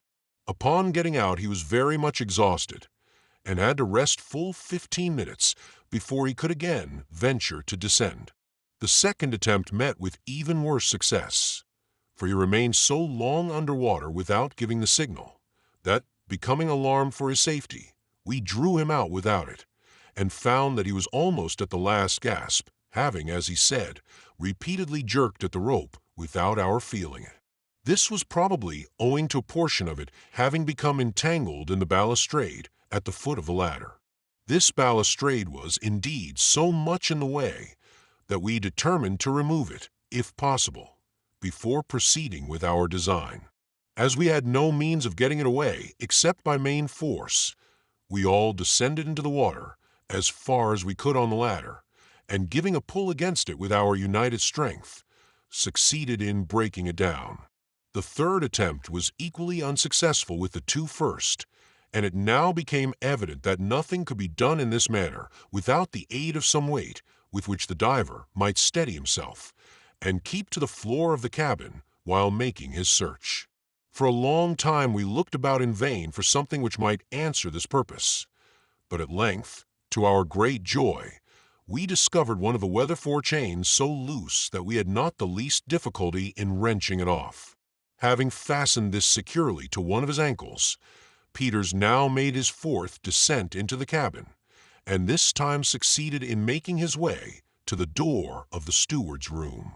To his inexpressible grief, however, he found it locked, and was obliged to return without effecting an entrance, as, with the greatest exertion, he could remain under water not more, at the utmost extent, than a single minute.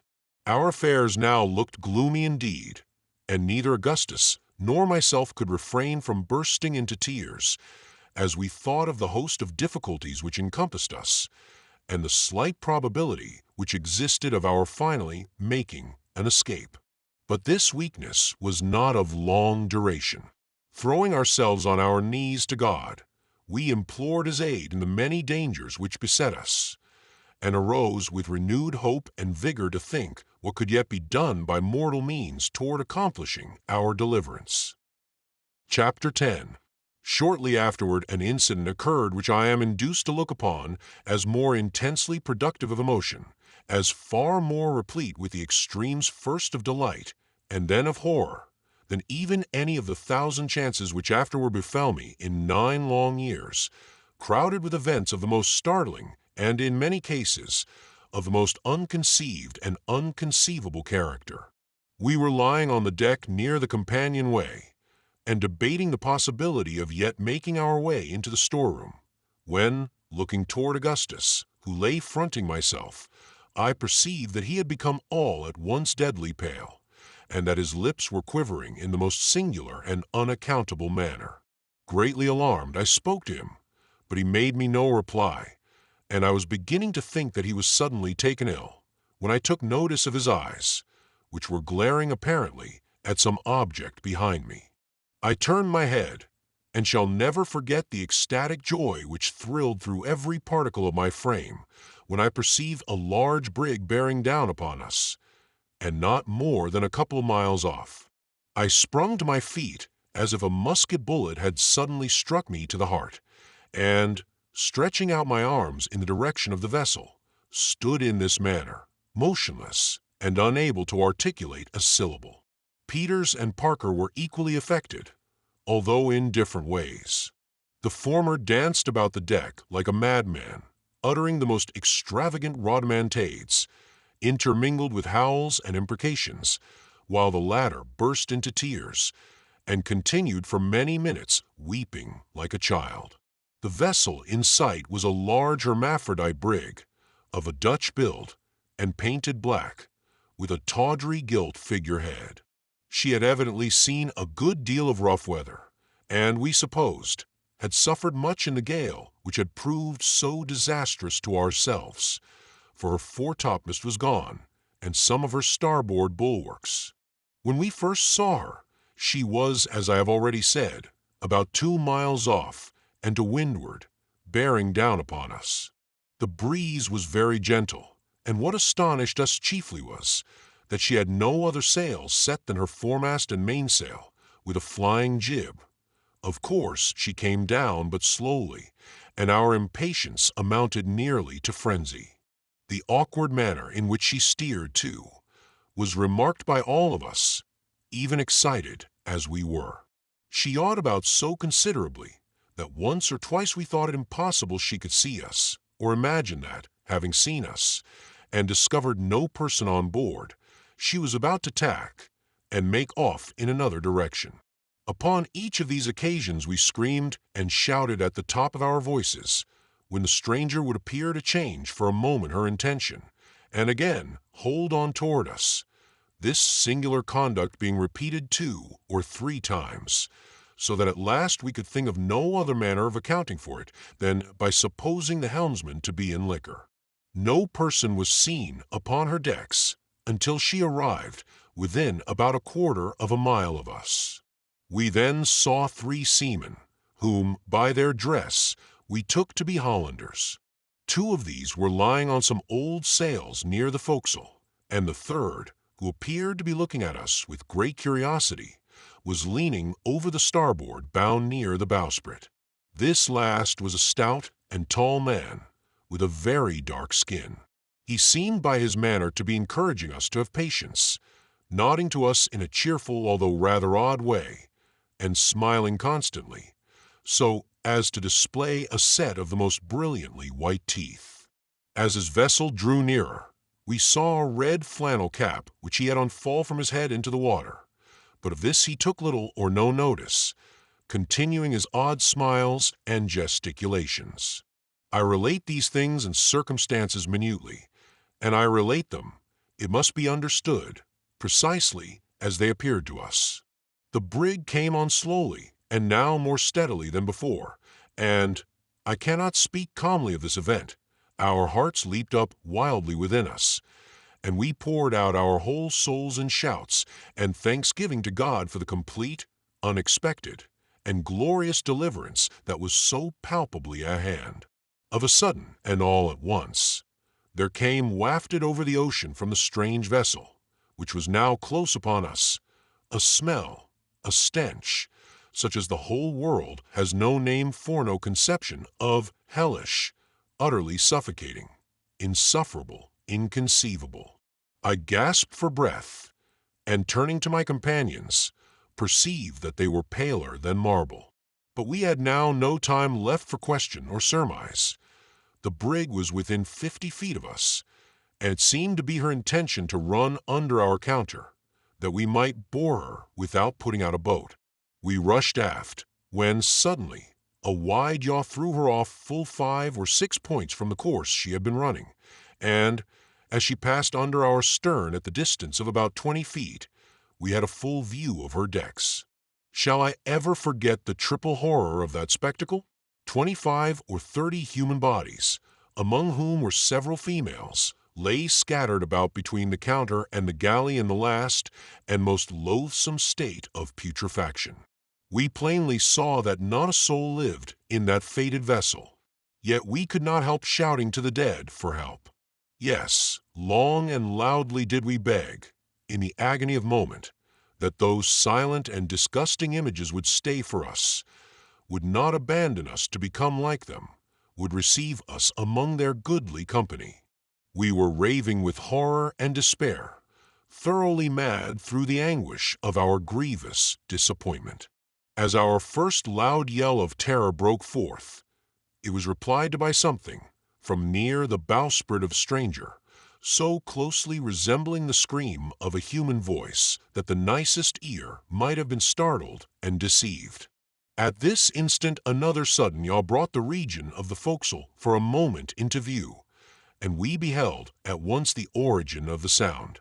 We saw the tall, stout figure still leaning on the bulwark, and still nodding his head to and fro, but his face was now turned from us so that we could not behold it. His arms were extended over the rail, and the palms of his hands fell outward. His knees were lodged upon a stout rope, tightly stretched, and reaching from the heel of the bowsprit to a cathead. On his back, from which a portion of the shirt had been torn, leaving it bare, there sat a huge seagull, busily gorging itself with the horrible flesh, its bill and talons deep buried, and its white plumage spattered all over with blood. As the brig moved farther round so as to bring us close in view, the bird, with much apparent difficulty, drew out its crimson head, and after eyeing us for a moment as if stupefied, arose lazily from the body upon which it had been feasting, and, flying directly above our deck, hovered ere a while with a portion of clotted and liver-like substance in its beak. The horrid morsel dropped at length, with a sullen splash immediately, at the feet of Parker. May God forgive me, but now, for the first time, there flashed through my mind a thought which I will not mention, and I felt myself making a step toward the ensanguined spot. I looked upward, and the eyes of Augustus met my own with a degree of intense and eager meaning which immediately brought me to my senses. I sprang forward quickly, and, with a deep shudder, threw the frightful thing into the sea.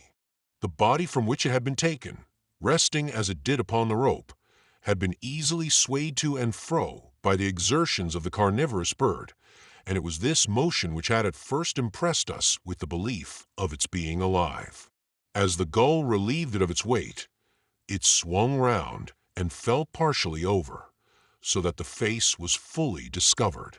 Never, surely, was any object so terribly full of awe. The eyes were gone, and the whole flesh around the mouth, leaving the teeth utterly naked. This, then, was the smile which had cheered us on to hope. But I forbear. The brig, as I have already told, passed under our stern, and made its way slowly but steadily to leeward. With her, and with her terrible crew, went all our gay visions of deliverance and joy. Deliberately as she went by, we might possibly have found means of boarding her, had not our sudden disappointment and the appalling nature of the discovery which accompanied it laid entirely prostrate every active faculty of mind and body. We had seen and felt, but we could neither think nor act, until, alas, too late. How much our intellects had been weakened by this incident may be estimated by the fact that when the vessel had proceeded so far that we could perceive no more than the half of her hull, the proposition was seriously entertained of attempting to overtake her by swimming. I have, since this period, vainly endeavored to obtain some clue to the hideous uncertainty which enveloped the fate of the stranger. Her build and general appearance, as I have before stated, led us to the belief that she was a Dutch trader, and the dresses of the crew also sustained this opinion. We might have easily seen the name upon her stern, and indeed taken other observations, which would have guided us in making out her character, but the intense excitement of the moment blinded us to everything of that nature.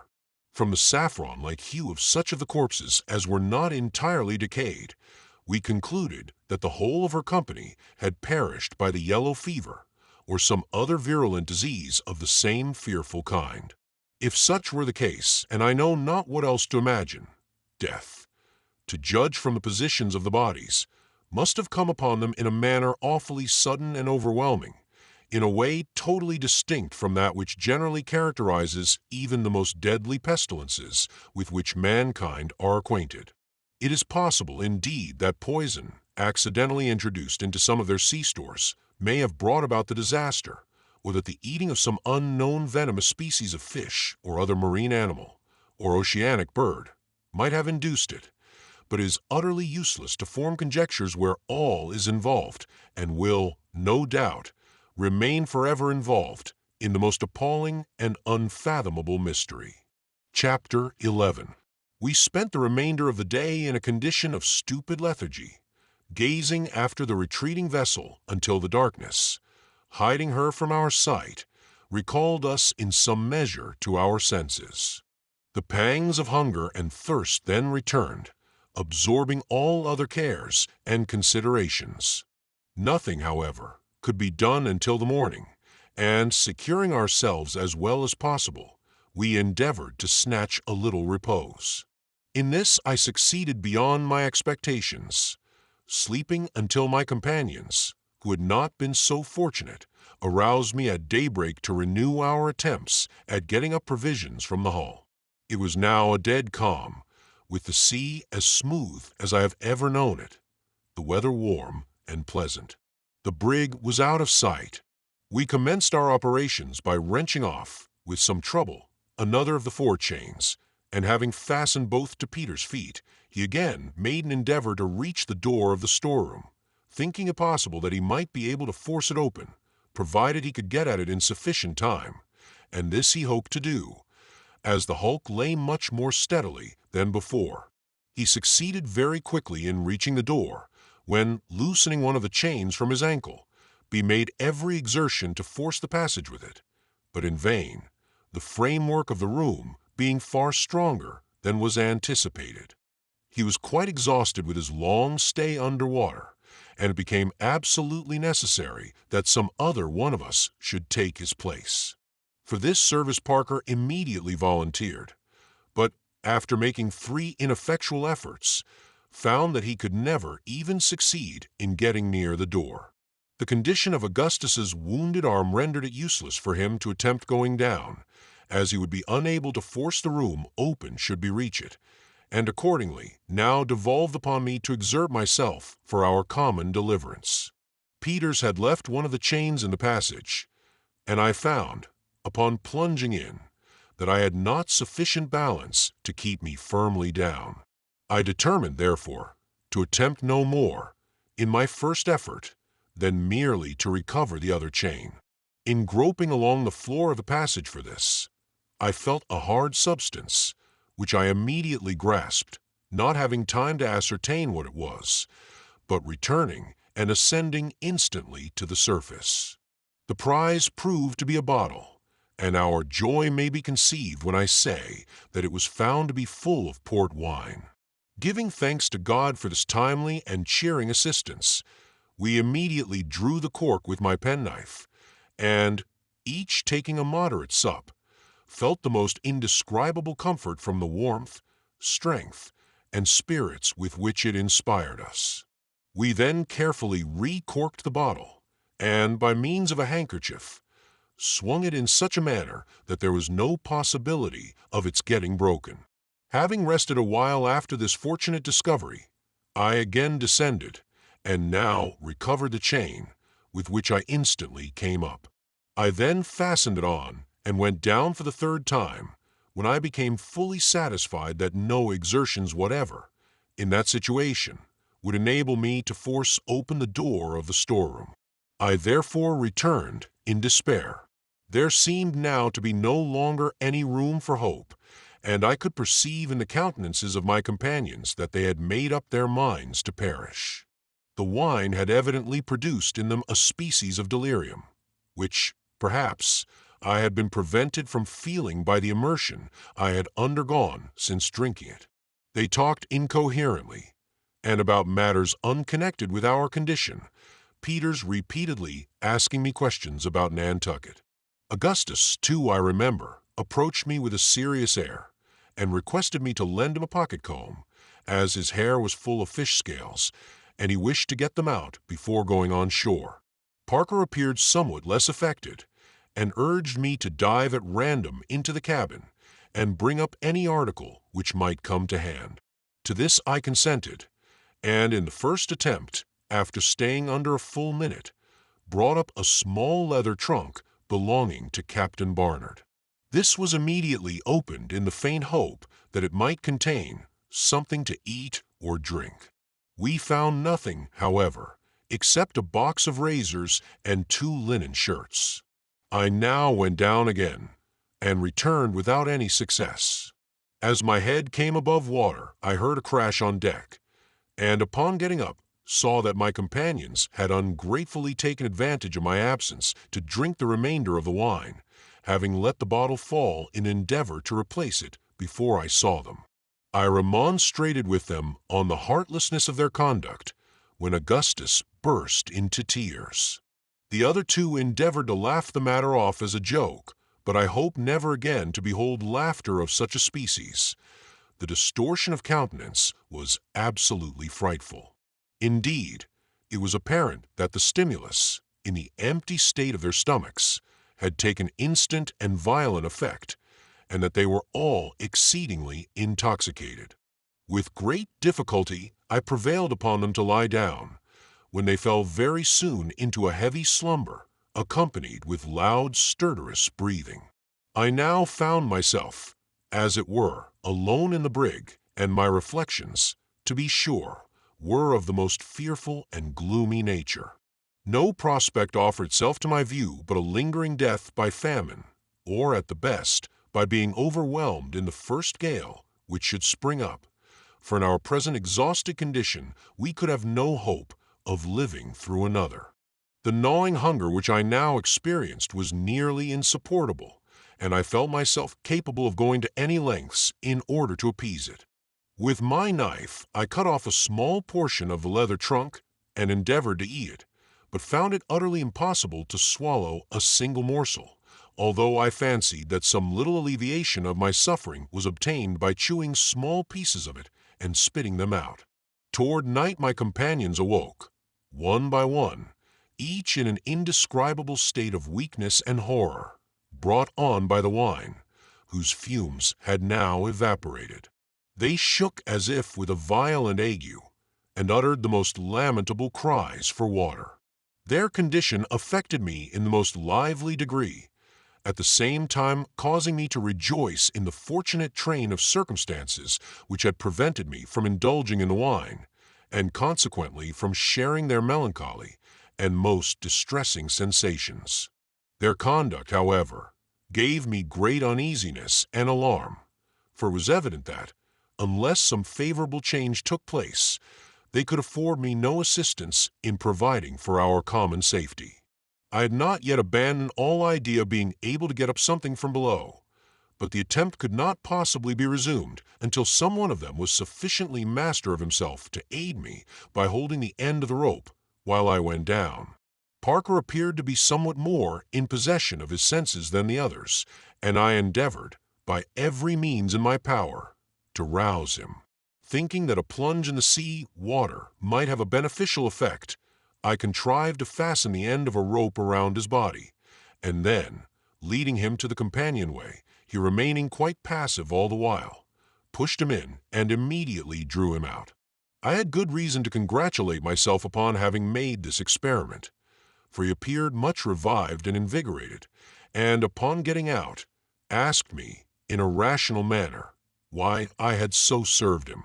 Having explained my object, he expressed himself indebted to me, and said that he felt greatly better from the immersion, afterward conversing sensibly upon our situation. We then resolved to treat Augustus and Peters in the same way, which we immediately did, when they both experienced much benefit from the shock. This idea of sudden immersion had been suggested to me by reading in some medical work the good effect of the shower bath in a case where the patient was suffering from mania a potu. Finding that I could now trust my companions to hold the end of the rope, I again made 3 or 4 plunges into the cabin, although it was now quite dark, and a gentle but long swell from the northward rendered the hulk somewhat unsteady.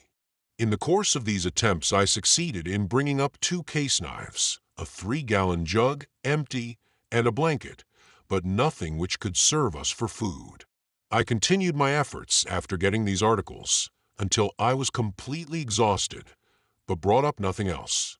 During the night Parker and Peters occupied themselves by turns in the same manner, but nothing coming to hand, we now gave up this attempt in despair, concluding that we were exhausting ourselves in vain.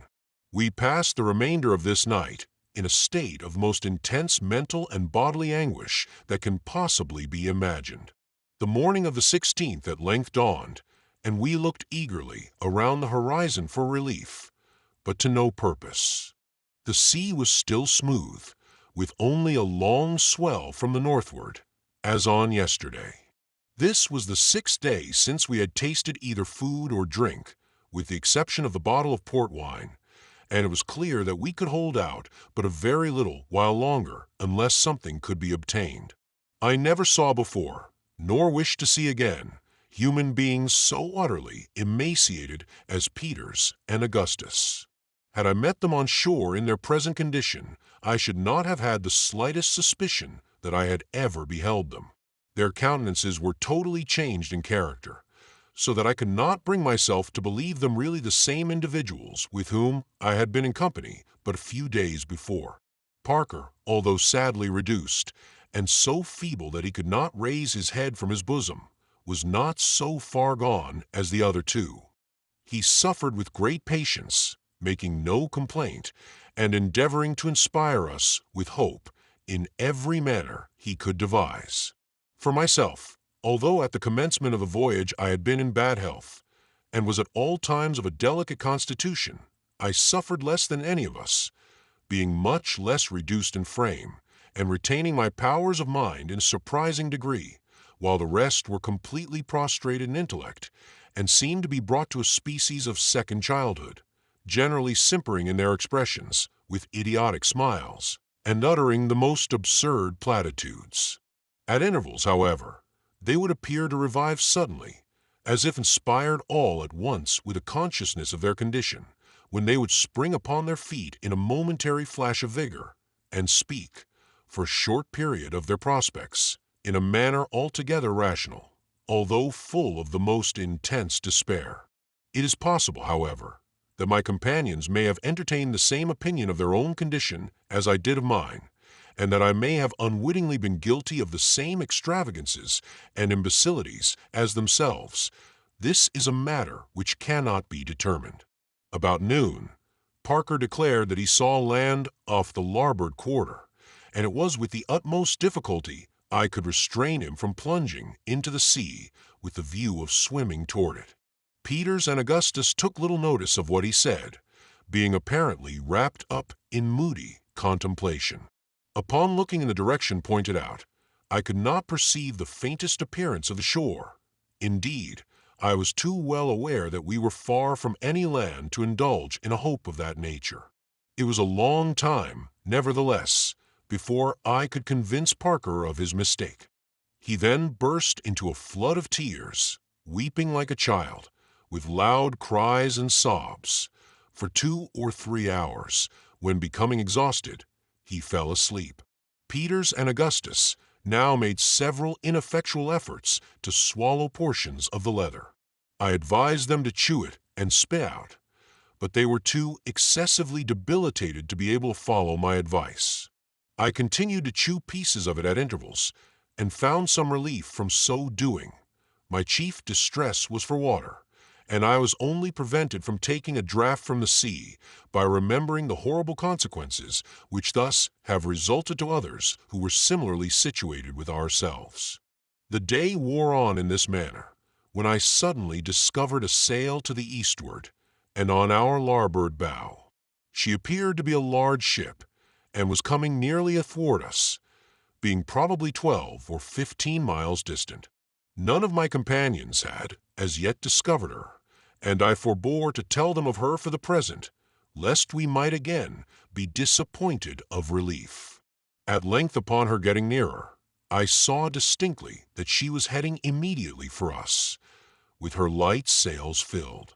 I could now contain myself no longer, and pointed her out to my fellow-sufferers.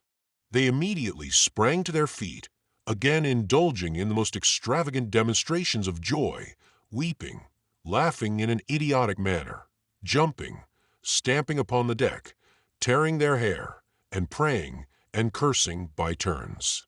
I was so affected by their conduct, as well as by what I considered a sure prospect of deliverance, that I could not refrain from joining in with their madness, and gave way to the impulses of my gratitude and ecstasy by lying and rolling on the deck, clapping my hands, shouting, and other similar acts, until I was suddenly called to my recollection, and once more to the extreme human misery and despair, by perceiving the ship all at once with her stern fully presented toward us, and steering in a direction nearly opposite to that in which I had at first perceived her. It was some time before I could induce my poor companions to believe that this sad reverse in our prospects had actually taken place. They replied to all my assertions with a stare and a gesture implying that they were not to be deceived by such misrepresentations. The conduct of Augustus most sensibly affected me. In spite of all I could say or do to the contrary, he persisted in saying that the ship was rapidly nearing us, and in making preparations to go on board of her. Some seaweed floating by the brig, he maintained that it was the ship's boat, and endeavored to throw himself upon it, howling and shrieking in the most heart-rending manner, when I forcibly restrained him from thus casting himself into the sea. Having become in some degree pacified, we continued to watch the ship until we finally lost sight of her, the weather becoming hazy, with a light breeze springing up. As soon as she was entirely gone, Parker turned suddenly toward me with an expression of countenance which made me shudder. There was about him an air of self-possession which I had not noticed in him until now, and before he opened his lips my heart told me what he would say. He proposed, in a few words, that one of us should die to preserve the existence of the others. Chapter 12. I had for some time past dwelt upon the prospect of our being reduced to this last horrible extremity, and had secretly made up my mind to suffer death in any shape or under any circumstances rather than resort to such a course. Nor was this resolution in any degree weakened by the present intensity of hunger under which I labored. The proposition had not been heard by either Peters or Augustus. I therefore took Parker aside, and mentally praying to God for power to dissuade him from the horrible purpose he entertained, I expostulated with him for a long time, and in the most supplicating manner, begging him in the name of everything which he held sacred, and urging him by every species of argument which the extremity of the case suggested, to abandon the idea, and not to mention it to either of the other two. He heard all I said without attempting to controvert any of my arguments, and I had begun to hope that he would be prevailed upon to do as I desired. But when I had ceased speaking, he said that he knew very well all I had said was true, and that to resort to such a course was the most horrible alternative which could enter into the mind of man, but that he had now held out as long as human nature could be sustained, that it was unnecessary for all to perish, when by the death of one it was possible, and even probable, that the rest might be finally preserved, adding that I might save myself the trouble of trying to turn him from his purpose, his mind having been thoroughly made up on the subject even before the appearance of the ship, and that only her heaving in sight had prevented him from mentioning his intention at an earlier period. I now begged him, if he would not be prevailed upon to abandon his design, at least to defer it for another day, when some vessel might come to our relief, again reiterating every argument I could devise, and which I thought likely to have influence with one of his rough nature. He said in reply that he had not spoken until the very last possible moment, that he could exist no longer without sustenance of some kind, and that therefore in another day his suggestion would be too late, as regarded himself at least.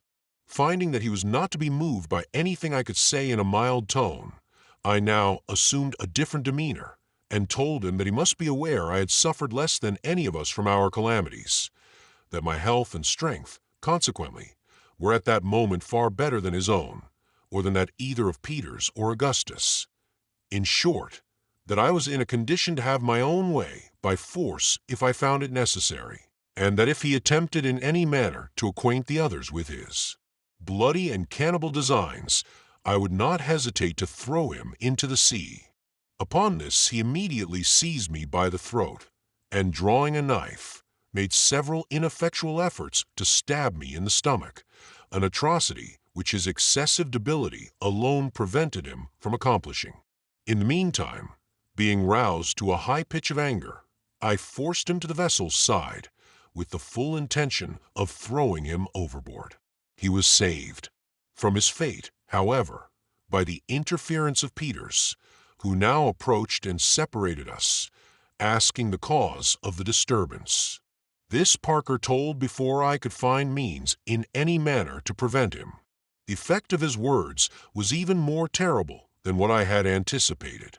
Both Augustus and Peters, who, it seems, had long secretly entertained the same fearful idea which Parker had been merely the first to broach, joined with him in his design, and insisted upon its immediately being carried into effect. I had calculated that one at least of the two former would be found still possessed of sufficient strength of mind to side with myself in resisting any attempt to execute so dreadful a purpose, and, with the aid of either one of them, I had no fear of being able to prevent its accomplishment. Being disappointed in this expectation, it became absolutely necessary that I should attend to my own safety, as a further resistance on my part might possibly be considered by men in their frightful condition a sufficient excuse for refusing me fair play in the tragedy that I knew would speedily be enacted.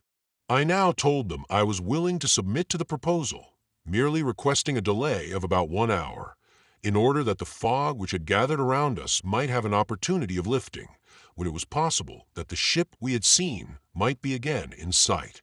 After great difficulty I obtained from them a promise to wait thus long, and as I had anticipated, a breeze rapidly coming in, the fog lifted before the hour had expired, when, no vessel appearing in sight, we prepared to draw lots. It is with extreme reluctance that I dwell upon the appalling scene which ensued, a scene which, with its minutest details, no after events have been able to efface in the slightest degree from my memory, and whose stern recollection will embitter every future moment of my existence. Let me run over this portion of my narrative with as much haste as the nature of the events to be spoken of will permit. The only method we could devise for the terrific lottery, in which we were to take each a chance, was that of drawing straws. Small splinters of wood were made to answer our purpose, and it was agreed that I should be the holder.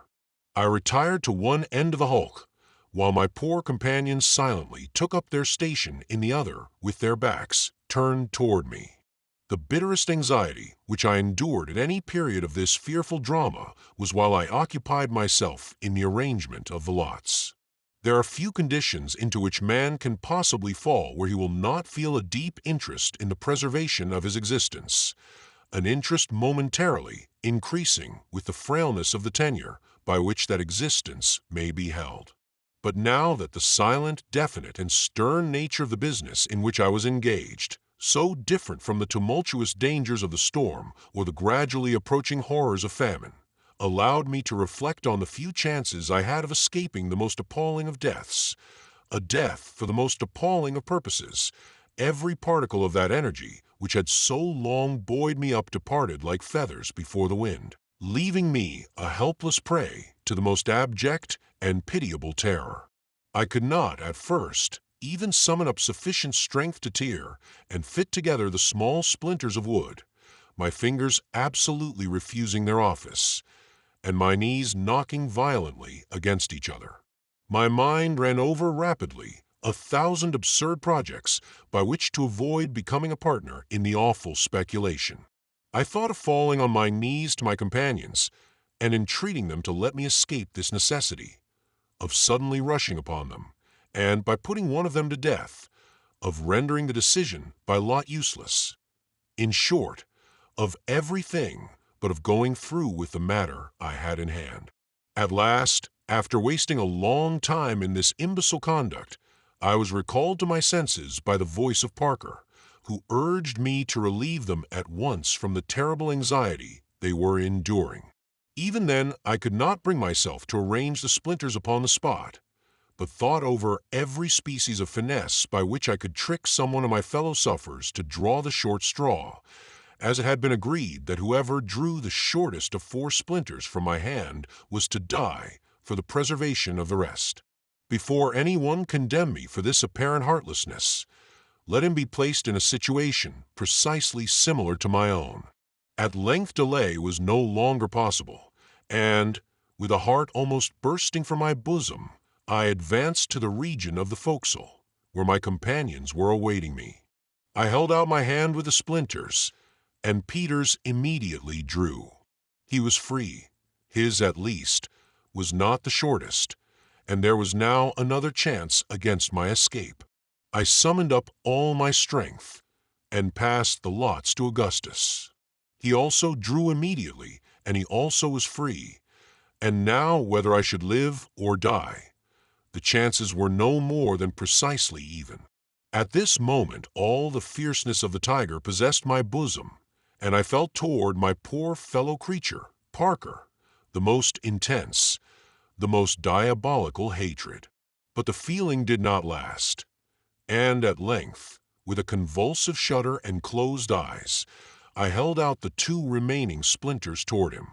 It was fully 5 minutes before he could summon resolution to draw, during which period of heartrending suspense I never once opened my eyes. Presently one of the 2 lots was quickly drawn from my hand. The decision was then over, yet I knew not whether it was for me or against me. No one spoke, and still I dared not satisfy myself by looking at the splinter I held. Peters at length took me by the hand, and I forced myself to look up, when I immediately saw by the countenance of Parker that I was safe, and that he it was who had been doomed to suffer. Gasping for breath, I fell senseless to the deck. I recovered from my swoon in time to behold the consummation of the tragedy in the death of him who had been chiefly instrumental in bringing it about. He made no resistance whatever, and was stabbed in the back by Peters, when he fell instantly dead. I must not dwell upon the fearful repast which immediately ensued. Such things may be imagined, but words have no power to impress the mind with the exquisite horror of their reality. Let it suffice to say that, having in some measure appeased the raging thirst which consumed us by the blood of the victim, and having by common consent taken off the hands, feet, and head, throwing them together with the entrails into the sea, we devoured the rest of the body, piecemeal, during the forever memorable days of the 17th, 18th, 19th, and 20th of the month. On the 19th, There coming on a smart shower which lasted 15 or 20 minutes, we contrived to catch some water by means of a sheet which had been fished up from the cabin by our drag just after the gale. The quantity we took in all did not amount to more than half a gallon, but even this scanty allowance supplied us with comparative strength and hope. On the 21st, we were again reduced to the last necessity. The weather still remained warm and pleasant, with occasional fogs and light breezes, most usually from north to west. On the 22nd, as we were sitting close huddled together, gloomily revolving over our lamentable condition, there flashed through my mind all at once an idea which inspired me with a bright gleam of hope. I remembered that when the foremast had been cut away, Peters, being in the windward chains, passed one of the axes into my hand, requesting me to put it, if possible, in a place of security, and that a few minutes before the last heavy sea struck the brig and filled her I had taken this axe into the forecastle and laid it in one of the larboard berths. I now thought it possible that, by getting at this axe, we might cut through the deck over the storeroom, and thus readily supply ourselves with provisions. When I communicated this object to my companions, they uttered a feeble shout of joy, and we all proceeded forthwith to the forecastle. The difficulty of descending here is greater than that of going down in the cabin, the opening being much smaller, for it will be remembered that the whole framework about the cabin companion hatch had been carried away, whereas the forecastle way, being a simple hatch of only about 3 feet square, had remained uninjured. I did not hesitate, however, to attempt the descent, and a rope being fastened round my body as before, I plunged boldly in, feet foremost, made my way quickly to the berth, and at the first attempt brought up the axe. It was hailed with the most ecstatic joy and triumph, and the ease with which it had been obtained was regarded as an omen of our ultimate preservation. We now commenced cutting at the deck with all the energy of rekindled hope, Peters and myself taking the axe by turns, Augustus's wounded arm not permitting him to aid us in any degree. As we were still so feeble as to be scarcely able to stand unsupported, and could consequently work but a minute or two without resting, it soon became evident that many long hours would be necessary to accomplish our task, that is, to cut an opening sufficiently large to admit of a free access to the storeroom. This consideration, however, did not discourage us, and, working all night by the light of the moon, we succeeded in effecting our purpose by daybreak on the morning of the 23rd. Peters now volunteered to go down, and having made all arrangements as before, he descended, and soon returned bringing up with him a small jar, which, to our great joy, proved to be full of olives. Having shared these among us, and devoured them with the greatest avidity, we proceeded to let him down again. This time he succeeded beyond our utmost expectations, returning instantly with a large ham and a bottle of Madeira wine. Of the latter we each took a moderate sup, having learned by experience the pernicious consequences of indulging too freely. The ham, except about 2 pounds near the bone, was not in a condition to be eaten, having been entirely spoiled by the salt water. The sound part was divided among us. Peters and Augustus, not being able to restrain their appetite, swallowed theirs upon the instant, but I was more cautious, and ate but a small portion of mine, dreading the thirst which I knew would ensue. We now rested a while from our labors, which had been intolerably severe. By noon, feeling somewhat strengthened and refreshed, we again renewed our attempt at getting up provisions, Peters and myself going down alternately, and always with more or less success, until sundown. During this interval we had the good fortune to bring up, altogether, from more small jars of olives, another ham, a carboy containing nearly 3 gallons of excellent Cape Madeira wine, and what gave us still more delight, a small tortoise of the Gallipago breed, several of which had been taken on board by Captain Barnard, as the Grampus was leaving port from the schooner Mary Pitts, just returned from a sealing voyage in the Pacific. In a subsequent portion of this narrative, I shall have frequent occasion to mention this species of tortoise. It is found principally, as most of my readers may know, in the group of islands called the Galapagos, which, indeed, derive their name from the animal, the Spanish word Galapago meaning a freshwater terrapin. From the peculiarity of their shape and action, they have been sometimes called the elephant tortoise. They are frequently found of an enormous size. I have myself seen several which would weigh from 12 to 1,500 pounds, although I do not remember that any navigator speaks of having seen them weighing more than 800. Their appearance is singular and even disgusting. Their steps are very slow, measured, and heavy, their bodies being carried about a foot from the ground. Their neck is long and exceedingly slender. From 18 inches to 2 feet is a very common length, and I killed one, where the distance from the shoulder to the extremity of the head was no less than 3 feet 10 inches. The head has a striking resemblance to that of a serpent. They can exist without food for an almost incredible length of time, instances having been known where they have been thrown into the hold of a vessel and lain 2 years without nourishment of any kind, being as fat, and in every respect, in as good order at the expiration of the time as when they were first put in. In one particular, these extraordinary animals bear a resemblance to the dromedary or camel of the desert. In a bag at the root of the neck, they carry with them a constant supply of water. In some instances, upon killing them after a full year's deprivation of all nourishment, as much as 3 gallons of perfectly sweet and fresh water have been found in their bags. Their food is chiefly wild parsley and celery, with purslane, sea kelp, and prickly pears, upon which latter vegetable they thrive wonderfully, a great quantity of it being usually found on the hillsides near the shore wherever the animal itself is discovered.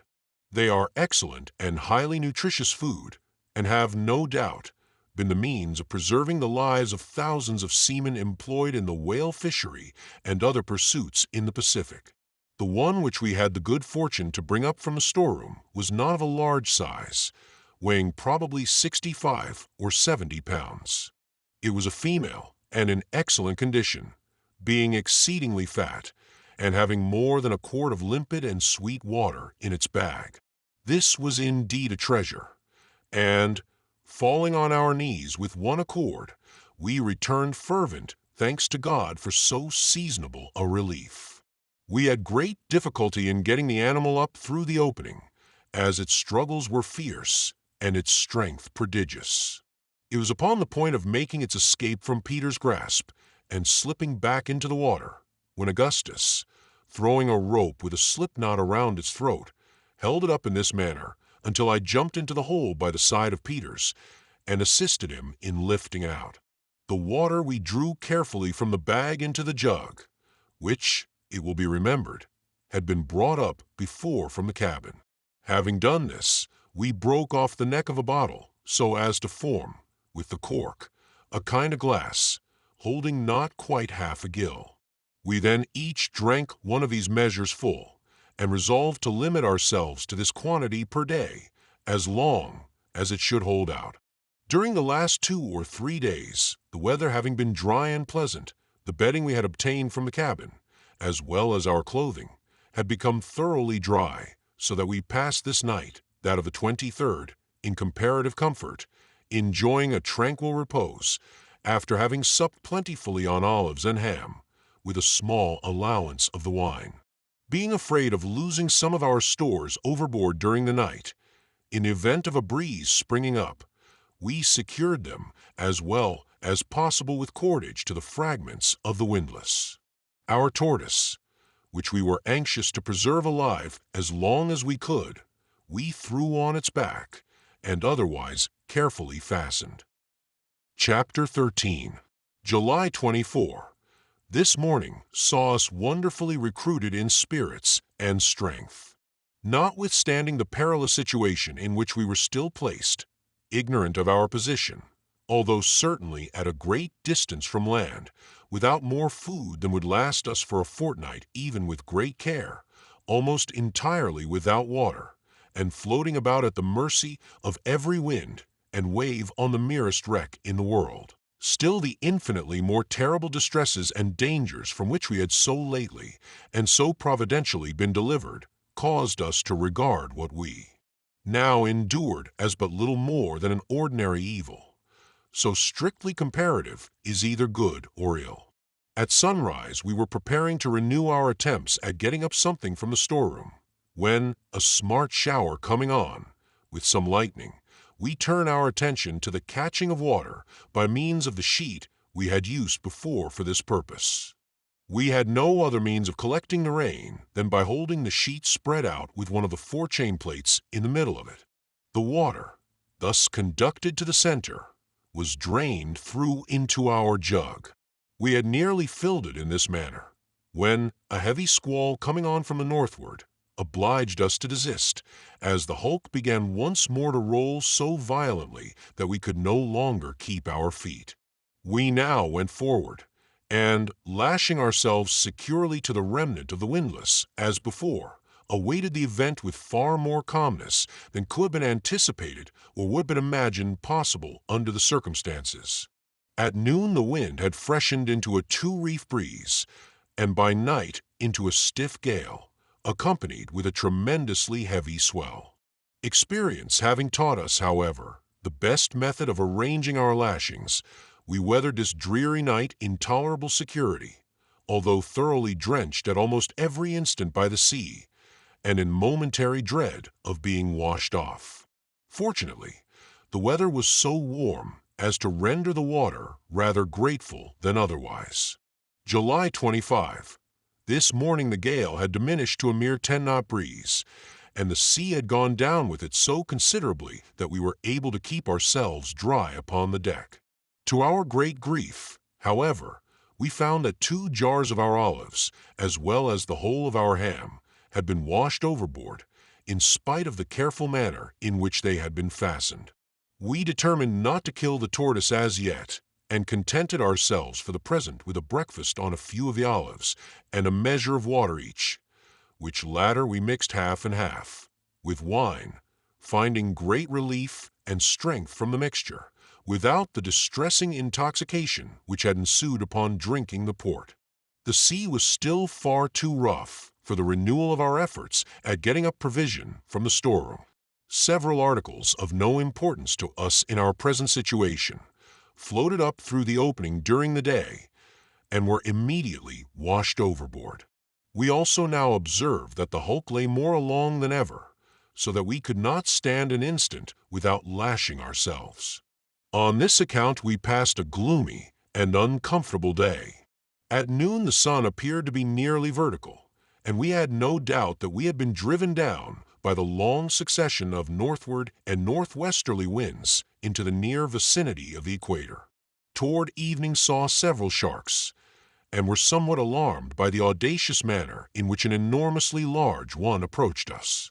At one time, a lurch throwing the deck very far beneath the water, the monster actually swam upon us, floundering for some moments just over the companion hatch, and striking Peters violently with his tail. A heavy sea at length hurled him overboard, much to our relief. In moderate weather we might have easily captured him. July 26. This morning, the wind having greatly abated, and the sea not being very rough, we determined to renew our exertions in the storeroom. After a great deal of hard labor during the whole day, we found that nothing further was to be expected from this quarter, the partitions of the room having been stove during the night, and its contents swept into the hold. This discovery, as may be supposed, filled us with despair. July 27. The sea nearly smooth, with a light wind, and still from the northward and westward. The sun coming out hotly in the afternoon, we occupied ourselves in drying our clothes, found great relief from thirst, and much comfort otherwise, by bathing in the sea. In this, however, we were forced to use great caution, being afraid of sharks, several of which were seen swimming around the brig during the day. July 28. Good weather still. The brig now began to lie along so alarmingly that we feared she would eventually roll bottom up. Prepared ourselves as well as we could for this emergency, lashing our tortoise, water jug, and 2 remaining jars of olives as far as possible over to the windward, placing them outside the hull below the main chains. The sea very smooth all day, with little or no wind. July 29. A continuance of the same weather. Augustus's wounded arm began to evince symptoms of mortification. He complained of drowsiness and excessive thirst, but no acute pain. Nothing could be done for his relief beyond rubbing his wounds with a little of the vinegar from the olives, and from this no benefit seemed to be experienced. We did everything in our power for his comfort, and trebled his allowance of water. July 30, an excessively hot day, with no wind. An enormous shark kept close by the hulk during the whole of the forenoon. We made several unsuccessful attempts to capture him by means of a noose. Augustus much worse, and evidently sinking as much from want of proper nourishment as from the effect of his wounds. He constantly prayed to be relieved from his sufferings, wishing for nothing but death. This evening we ate the last of our olives, and found the water in our jug so putrid that we could not swallow it at all without the addition of wine. Determined to kill our tortoise in the morning. July 31. After a night of excessive anxiety and fatigue, owing to the position of the hulk, we set about killing and cutting up our tortoise. He proved to be much smaller than we had supposed, although in good condition, the whole meat about him not amounting to more than 10 pounds. With a view of preserving a portion of this as long as possible, we cut it into fine pieces and filled with them our 3 remaining olive jars and the wine bottle, all of which had been kept, pouring in afterward the vinegar from the olives. In this manner we put away about 3 pounds of the tortoise, intending not to touch it until we had consumed the rest. We concluded to restrict ourselves to about 4 ounces of the meat per day. The whole would thus last us 13 days. A brisk shower, with severe thunder and lightning, came on about dusk, but lasted so short a time that we only succeeded in catching about half a pint of water. The whole of this, by common consent, was given to Augustus, who now appeared to be in the last extremity. He drank the water from the sheet as we caught it, we holding it above him as he lay, so as to let it run into his mouth, for we had now nothing left capable of holding water, unless we had chosen to empty out our wine from the carboy, or the stale water from the jug. Either of these expedients would have been resorted to had the shower lasted. The sufferer seemed to derive but little benefit from the draught. His arm was completely black from the wrist to the shoulder, and his feet were like ice. We expected every moment to see him breathe his last. He was frightfully emaciated, so much so that, although he weighed 127 pounds upon his leaving Nantucket, he now did not weigh more than 40 or 50 at the farthest. His eyes were sunk far in his head, being scarcely perceptible, and the skin of his cheeks hung so loosely as to prevent his masticating any food, or even swallowing any liquid, without great difficulty. August 1. A continuance of the same calm weather, with an oppressively hot sun. Suffered exceedingly from thirst, the water in the jug being absolutely putrid and swarming with vermin. We contrived, nevertheless, to swallow a portion of it by mixing it with wine. Our thirst, however, was but little abated. We found more relief by bathing in the sea, but could not avail ourselves of this expedient except at long intervals, on account of the continual presence of sharks. We now saw clearly that Augustus could not be saved, that he was evidently dying. We could do nothing to relieve his sufferings, which appeared to be great. About 12 o'clock he expired in strong convulsions, and without having spoken for several days. His death filled us with the most gloomy forebodings, and had so great an effect upon our spirits that we sat motionless by the corpse during the whole day, and never addressed each other except in a whisper. It was not until some time after dark that we took courage to get up and throw the body overboard. It was then loathsome beyond expression, and so far decayed that, as Peters attempted to lift it, an entire leg came off in his grasp.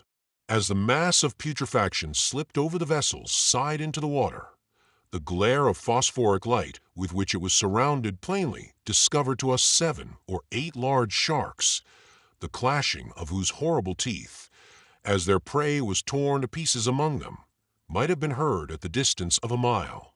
We shrunk within ourselves in the extremity of horror at the sound. August 2. The same fearfully calm and hot weather. The dawn found us in a state of pitiable dejection as well as bodily exhaustion.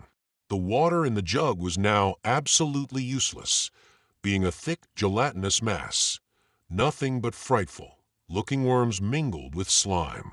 We threw it out and washed the jug well in the sea, afterward pouring a little vinegar in it from our bottles of pickled tortoise.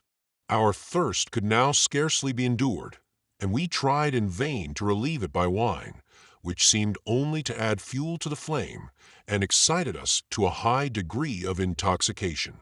We afterward endeavored to relieve our sufferings by mixing the wine with seawater, but this instantly brought about the most violent retchings, so that we never again attempted it. During the whole day we anxiously sought an opportunity of bathing, but to no purpose, for the hulk was now entirely besieged on all sides with sharks, no doubt the identical monsters who had devoured our poor companion on the evening before, and who were in momentary expectation of another similar feast.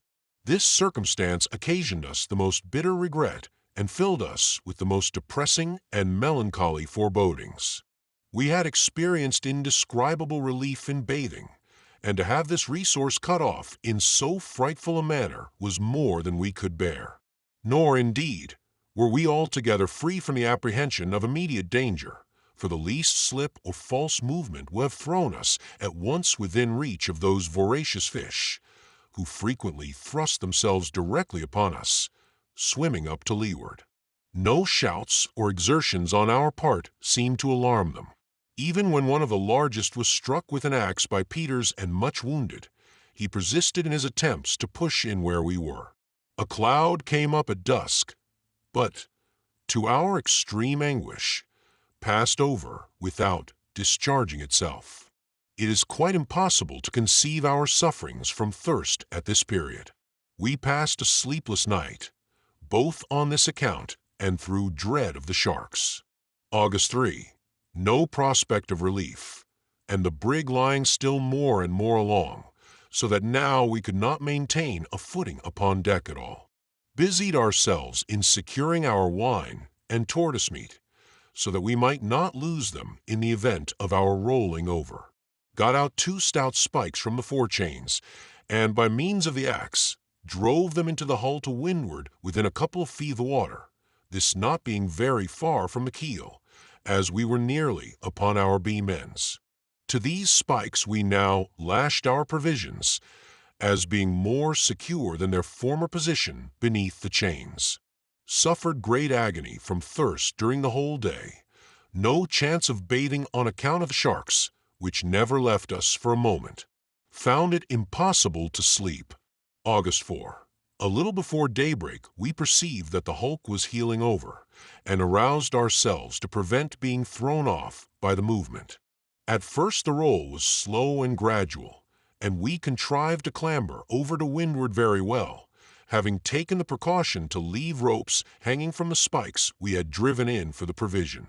But we had not calculated sufficiently upon the acceleration of the impetus, for presently the heel became too violent to allow of our keeping pace with it, and before either of us knew what was to happen, we found ourselves hurled furiously into the sea, and struggling several fathoms beneath the surface, with the huge hull immediately above us.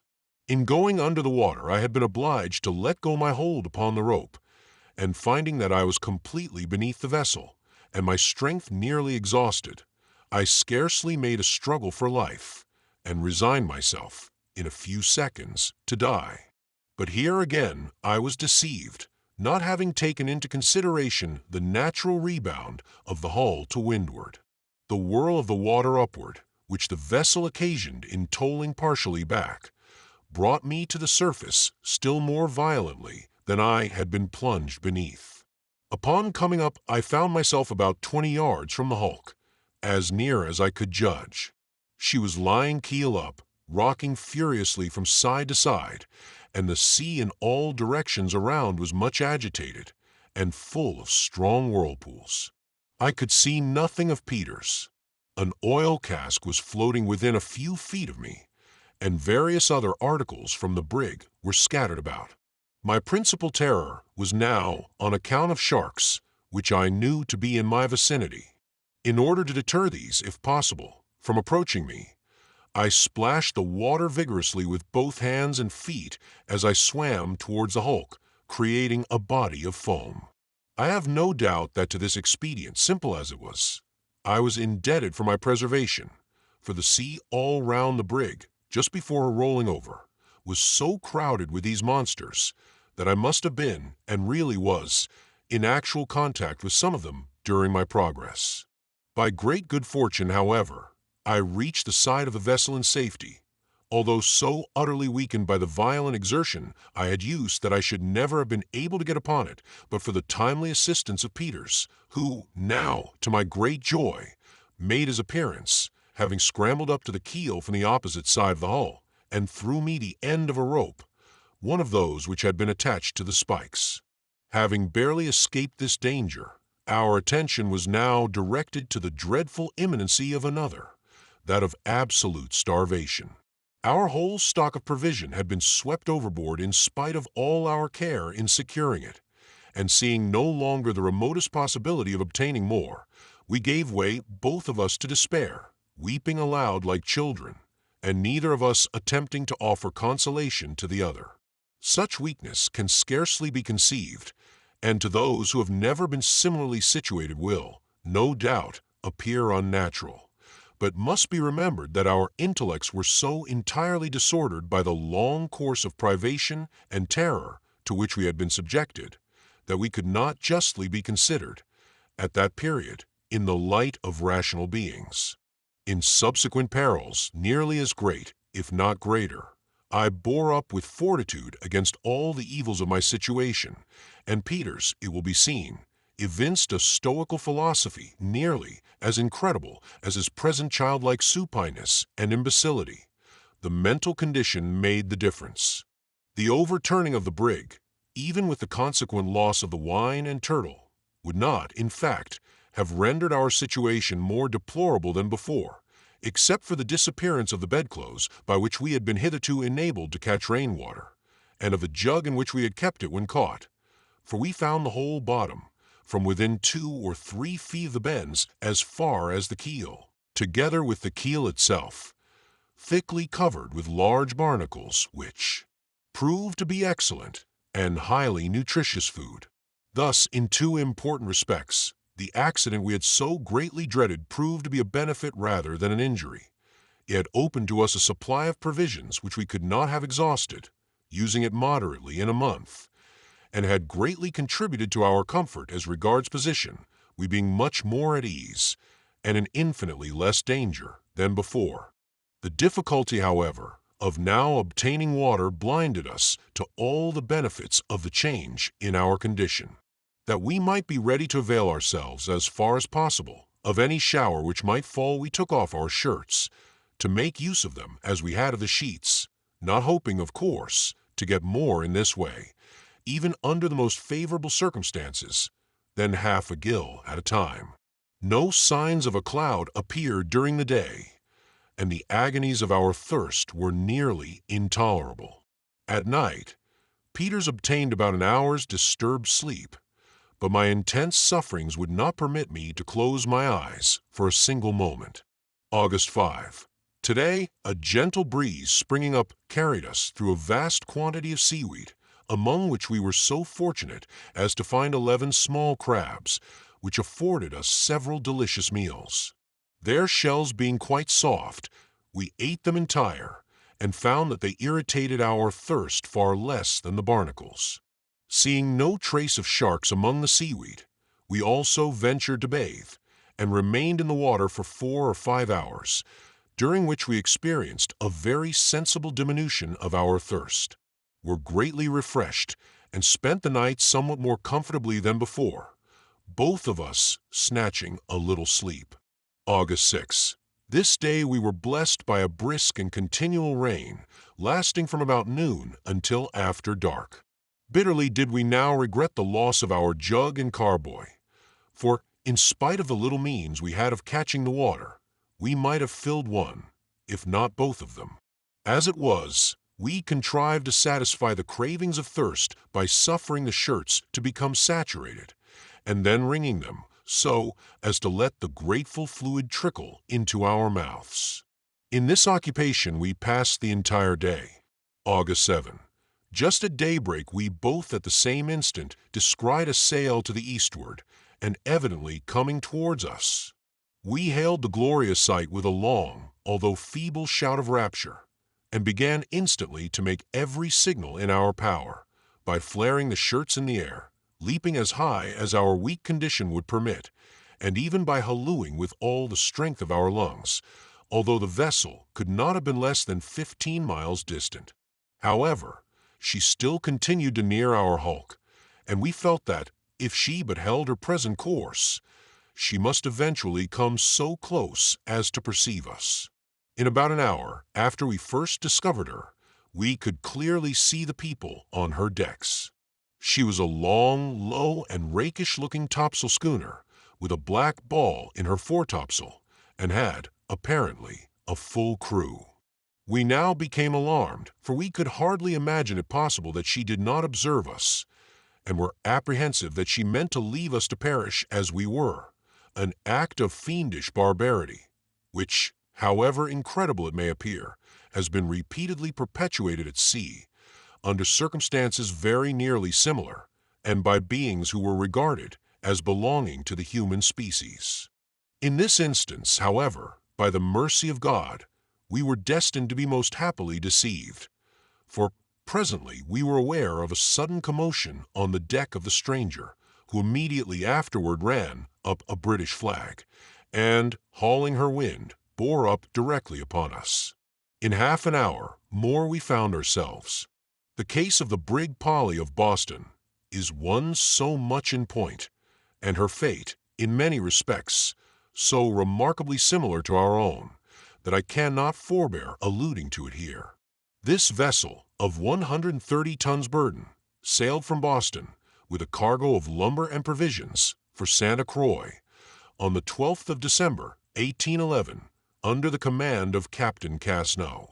There were 8 souls on board besides the captain, the mate for seamen, and the cook, together with a Mr. Hunt, and a Negro girl belonging to him.